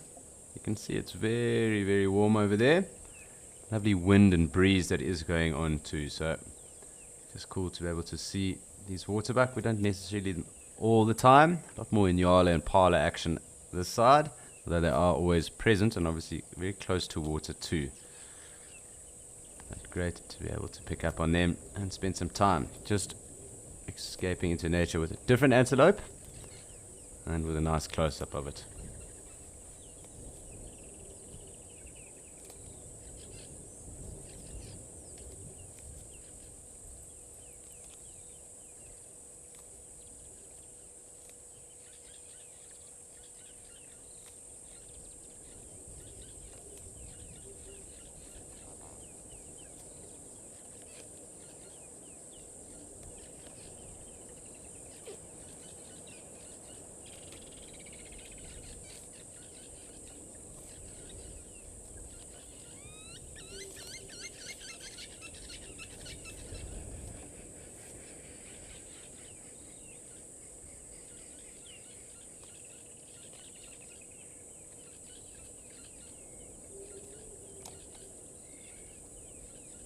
Slowly starting to close over there.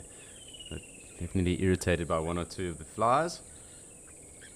But enjoying some rumination. Just see his eyes kind of shutting down. It is almost time, I think, for waterbuck siesta. Let's just have a look.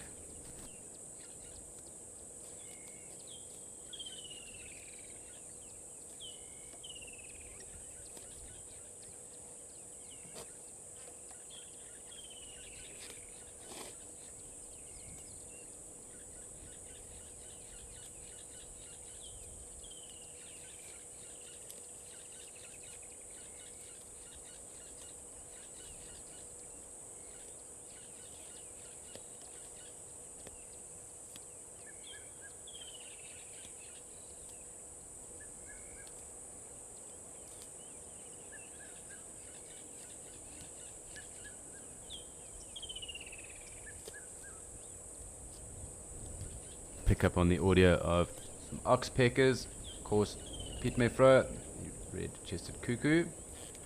Let's just have a look. That bull over here really looks like all the waterbuck are kind of down.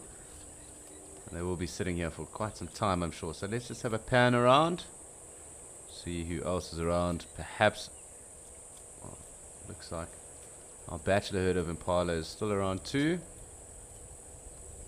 And here, a couple of the Inyala coming out as well, so it is all happening here in Djuma. While I'm just having a check on the other side of the dam. Baboons still present. Taking time to forage. It looks like the wildebeest has also moved off with those impala.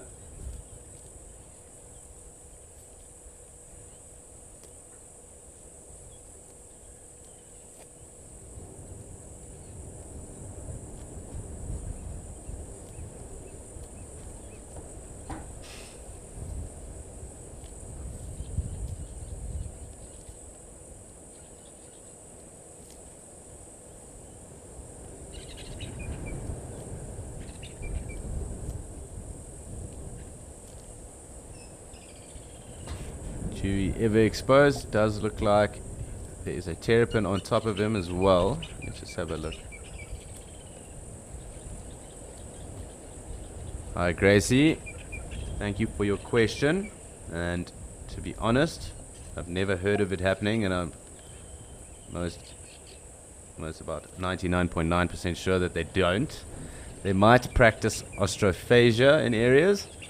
I have seen impala practicing ostrophagia. Ostrophagia being the practice of eating of old bones to consume and account for a lack of calcium or calcium deficiency. Giraffe also do it, and in fact Liam was witnessing that earlier. So if anything, I would think that a waterbuck might practice ostrophagia, and that would be because they might have a calcium deficiency, but not meat at all. But maybe perhaps dried, leftover, maybe remnants of, maybe on a carcass if they were practicing ostrophagia, depending on how fresh that carcass might be. Perhaps then, but I mean that they are primarily trying to get the calcium out of the bones and definitely not going for the fresh meat or meat. So hopefully that does answer your question, Gracie. But a good one at that, because it is thought-provoking. But I would think if anything, ostrophagia, fresh meat, I would tend to move away from. Only antelope that I know of that would think about doing that or taking on a carcass at least is a grey duiker. At least they are documented that. I've also heard of them taking chicks, so young little Franklin or spur fowl chicks, even guinea fowl chicks, and I have also heard of them going onto and taking meat off carcasses as well. So they are the only ones that I'm aware of, and that being the duiker. Fantastic watching Dewey and his terrapin friend. I do want to continue our pan around. 3 lapwings. So, from what I'm aware of, duiker being the only one. I've not heard of waterbuck doing that, and I think the closest that they would take is ostrophagia, and that being to supplement calcium in their diet, and that would possibly be in a drought. So I don't think that would happen that often either.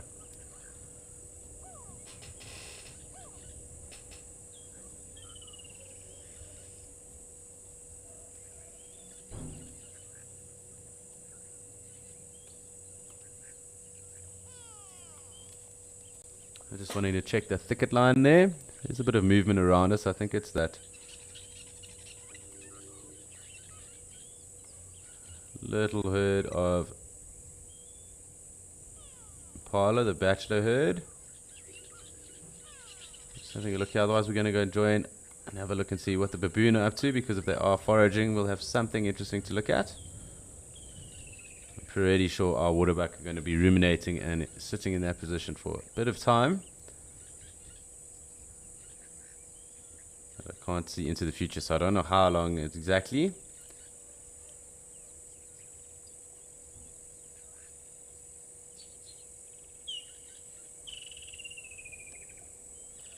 Looks like some of our impala are out again. Definitely the bachelors. Let's just follow them here, but they are going into almost this little gully or depression here, drainage line that leads into Gari Dam. And there must be little puddles of water there as well, and it looks like our wildebeest bull is back out. Looks like 1 or 2 of the baboon have come back this side as well, so I'm going to have a look here. Nyala used 2. Yeah, looks like our baboon are grooming. So let's watch them groom, because it really is quite fascinating, and literally how intricate it can be, and how caring they seem to be as well. Hoping that the wind will just die down a little bit, but you will be able to make it out. So it's quite fascinating watching baboon groom.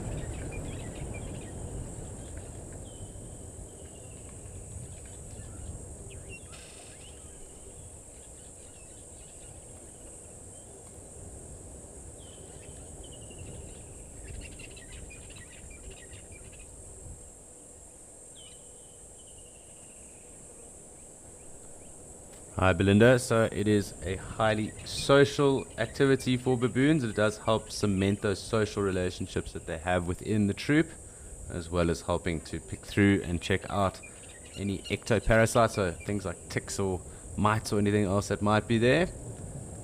So another way of maintaining hygiene as well as keeping relationships and social status and those kinds of things. So being very social animals, this does help with cementing social bonds. Looks like they're possibly going to move off now. Does look like, yeah, and does help obviously cementing those social bonds and keeping those good relations going. So it is a crucial element of baboon life. Just come back out a little bit. It is just getting a little bit windy.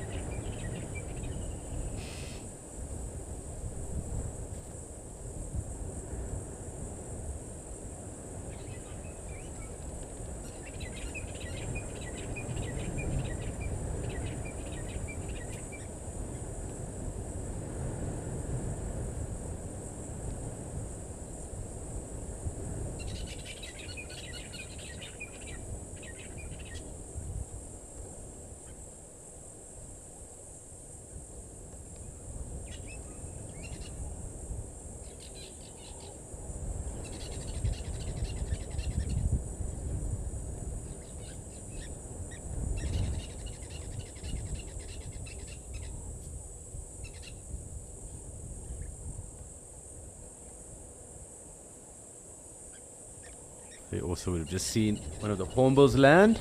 Hopefully we can get a good view of that at the moment.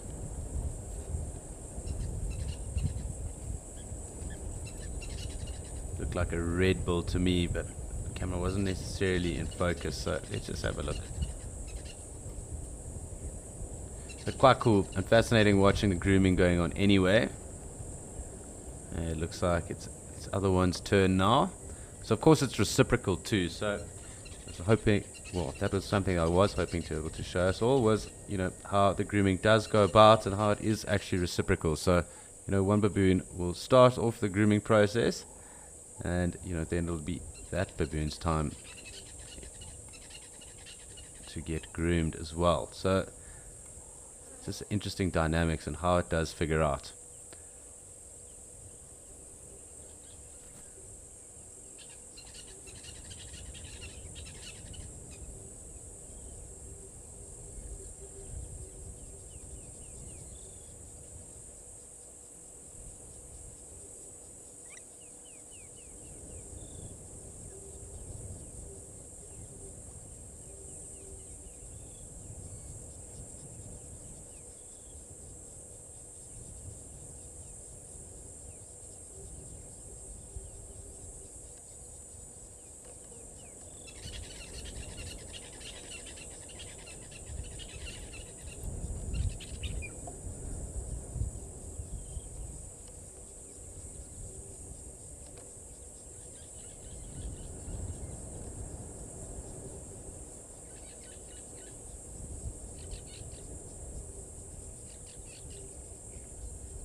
Hi Jane. So the most common and biggest predator is the leopard, although an opportunistic lion would probably also take one, and they would definitely shoot for the trees if there were lion around, and alarm call too. So they are very wary of lion as well, but their most common predator is of course the leopard. I suppose they'd also be wary to some degree of hyena, and I mean hyena walking around and also being opportunistic would also take young baboon too. I mean, and I would think that wild dog, if they also cornered a baboon and was by itself and couldn't get away, would also fall prey to wild dog too. But the most common being leopard for sure. The biggest would be lion if they were opportunistic and there was an opportunity to take that. So lion are documented in taking baboons, So it's something just to be cognizant of. But leopard's the most common, and probably then by law of average the biggest that take baboon here. Not to say that lion wouldn't though.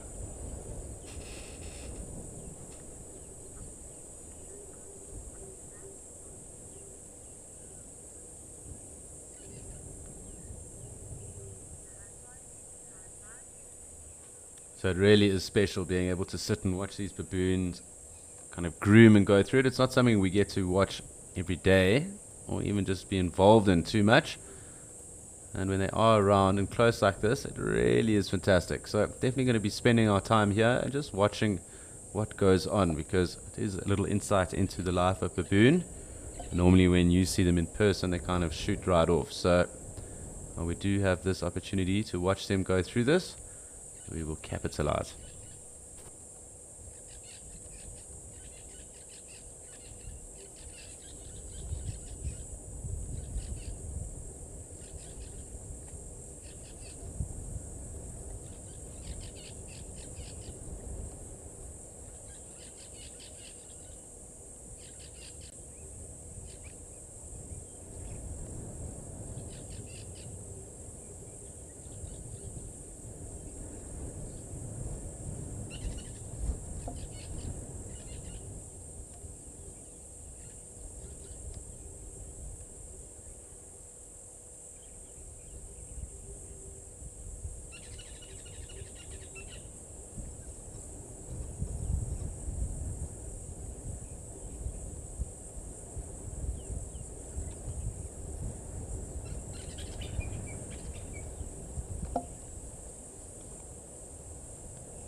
So quite clearly our wildebeest bull has decided that the shade is exactly where he needs to be, and taking the opportunity to capitalize on that. So you can clearly see down into that whole kind of drainage line system, which is quite open, and feeling quite comfortable here. So I think he might even rest up.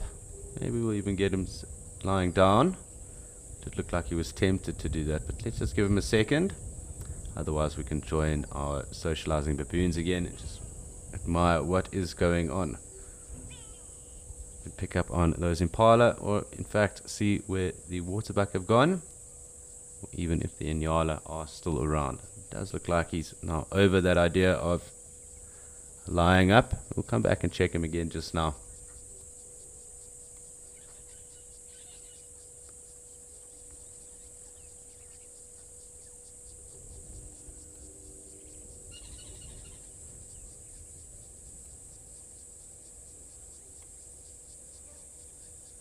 Does look like our more impressive of the waterbuck bull. No, doesn't look like it. I thought he might have turned around for us. The horns did give that away.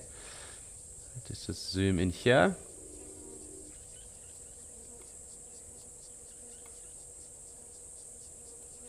Still ruminating. So good to just check up on these guys. We'll go back and join our baboons now because they are the most active. And it's always quite fascinating, as I said, to just see what goes on in baboon society. But for any of you that have been unable to miss or have missed out on a few of the other shows, please do forget, or don't forget, that you can download our app and you can watch the best bits, the highlights, and the best bits of each show, including Escape to Nature, obviously the sunrise and the sunset safaris, Penguin Beach as well. So if you have missed out on anything and you'd love to catch up and see the highlights, don't forget, you can download that app and you can watch any of the highlights that you wish. So please do download the app, and of course make sure you watch any of the best bits that you might have missed. So I'm just trying to keep tabs on our baboons here now. The wind is playing a few games with us. When it does die down, of course, with it being kind of in this kind of drainage line as well, we do get a little bit more affected.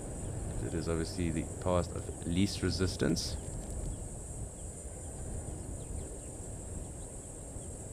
It's kind of blowing straight towards us, but you can just make those two baboons out anyway. But clearly engaging in social grooming. They do. It'll be interesting to see if any of them picked out anything else. Let's just have a look. It does look like we should be stable enough for now. It's kind of like a baboon barber or hairdresser really at the moment.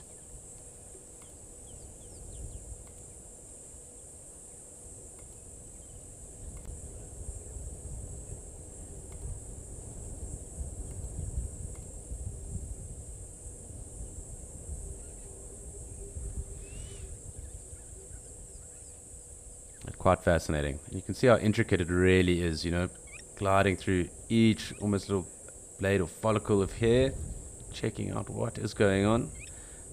And it does look like the roles have reversed again, so reciprocity is now in the hands of the smaller baboon.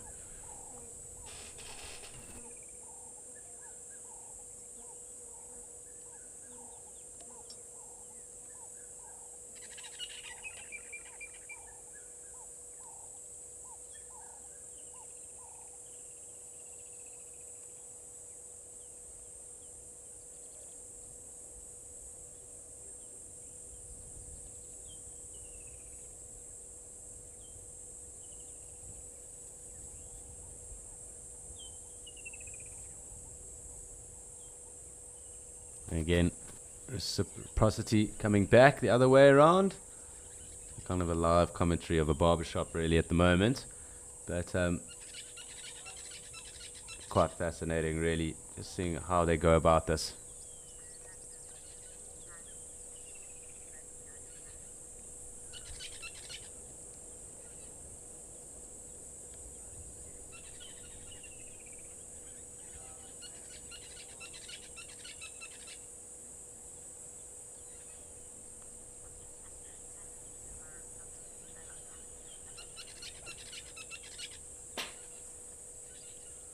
So let's just see, it does look like perhaps we're slowly reaching the end of our grooming session here.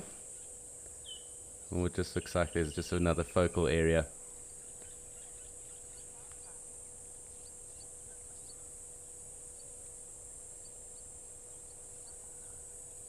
Most definitely blue outside. They definitely do. You do hear them when there have been naughty younger individuals getting disciplined, and you do hear that screech going on.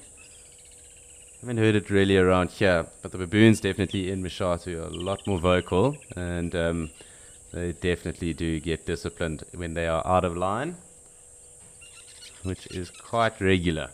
I'll be completely honest about that. They are rather naughty anyway,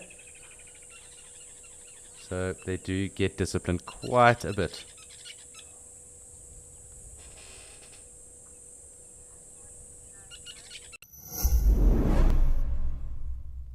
At Wild Earth, we believe that people will see animal rights as worthy by recognizing that they have emotions like us.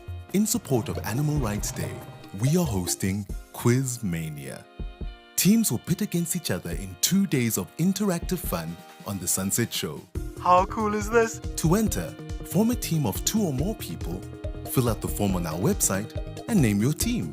See you there.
fantastic to be able to delve into and get some insights into baboons, often misunderstood and wrongly so.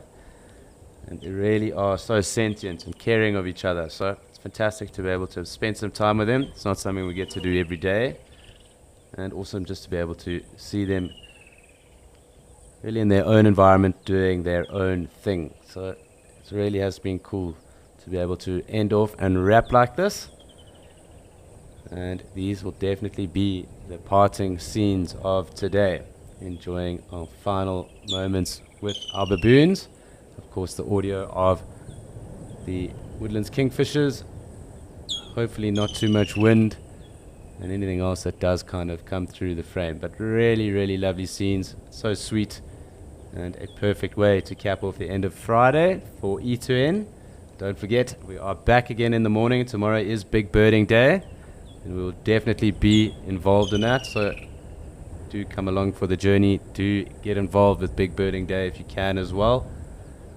Of course, Penguin Beach follows, and from there, the Sunset Safari. So thank you again for joining us. Thanks to all the naturalists, the MCs, and of course the wildlife and natural world. So we will see you again in the morning. Cheerio.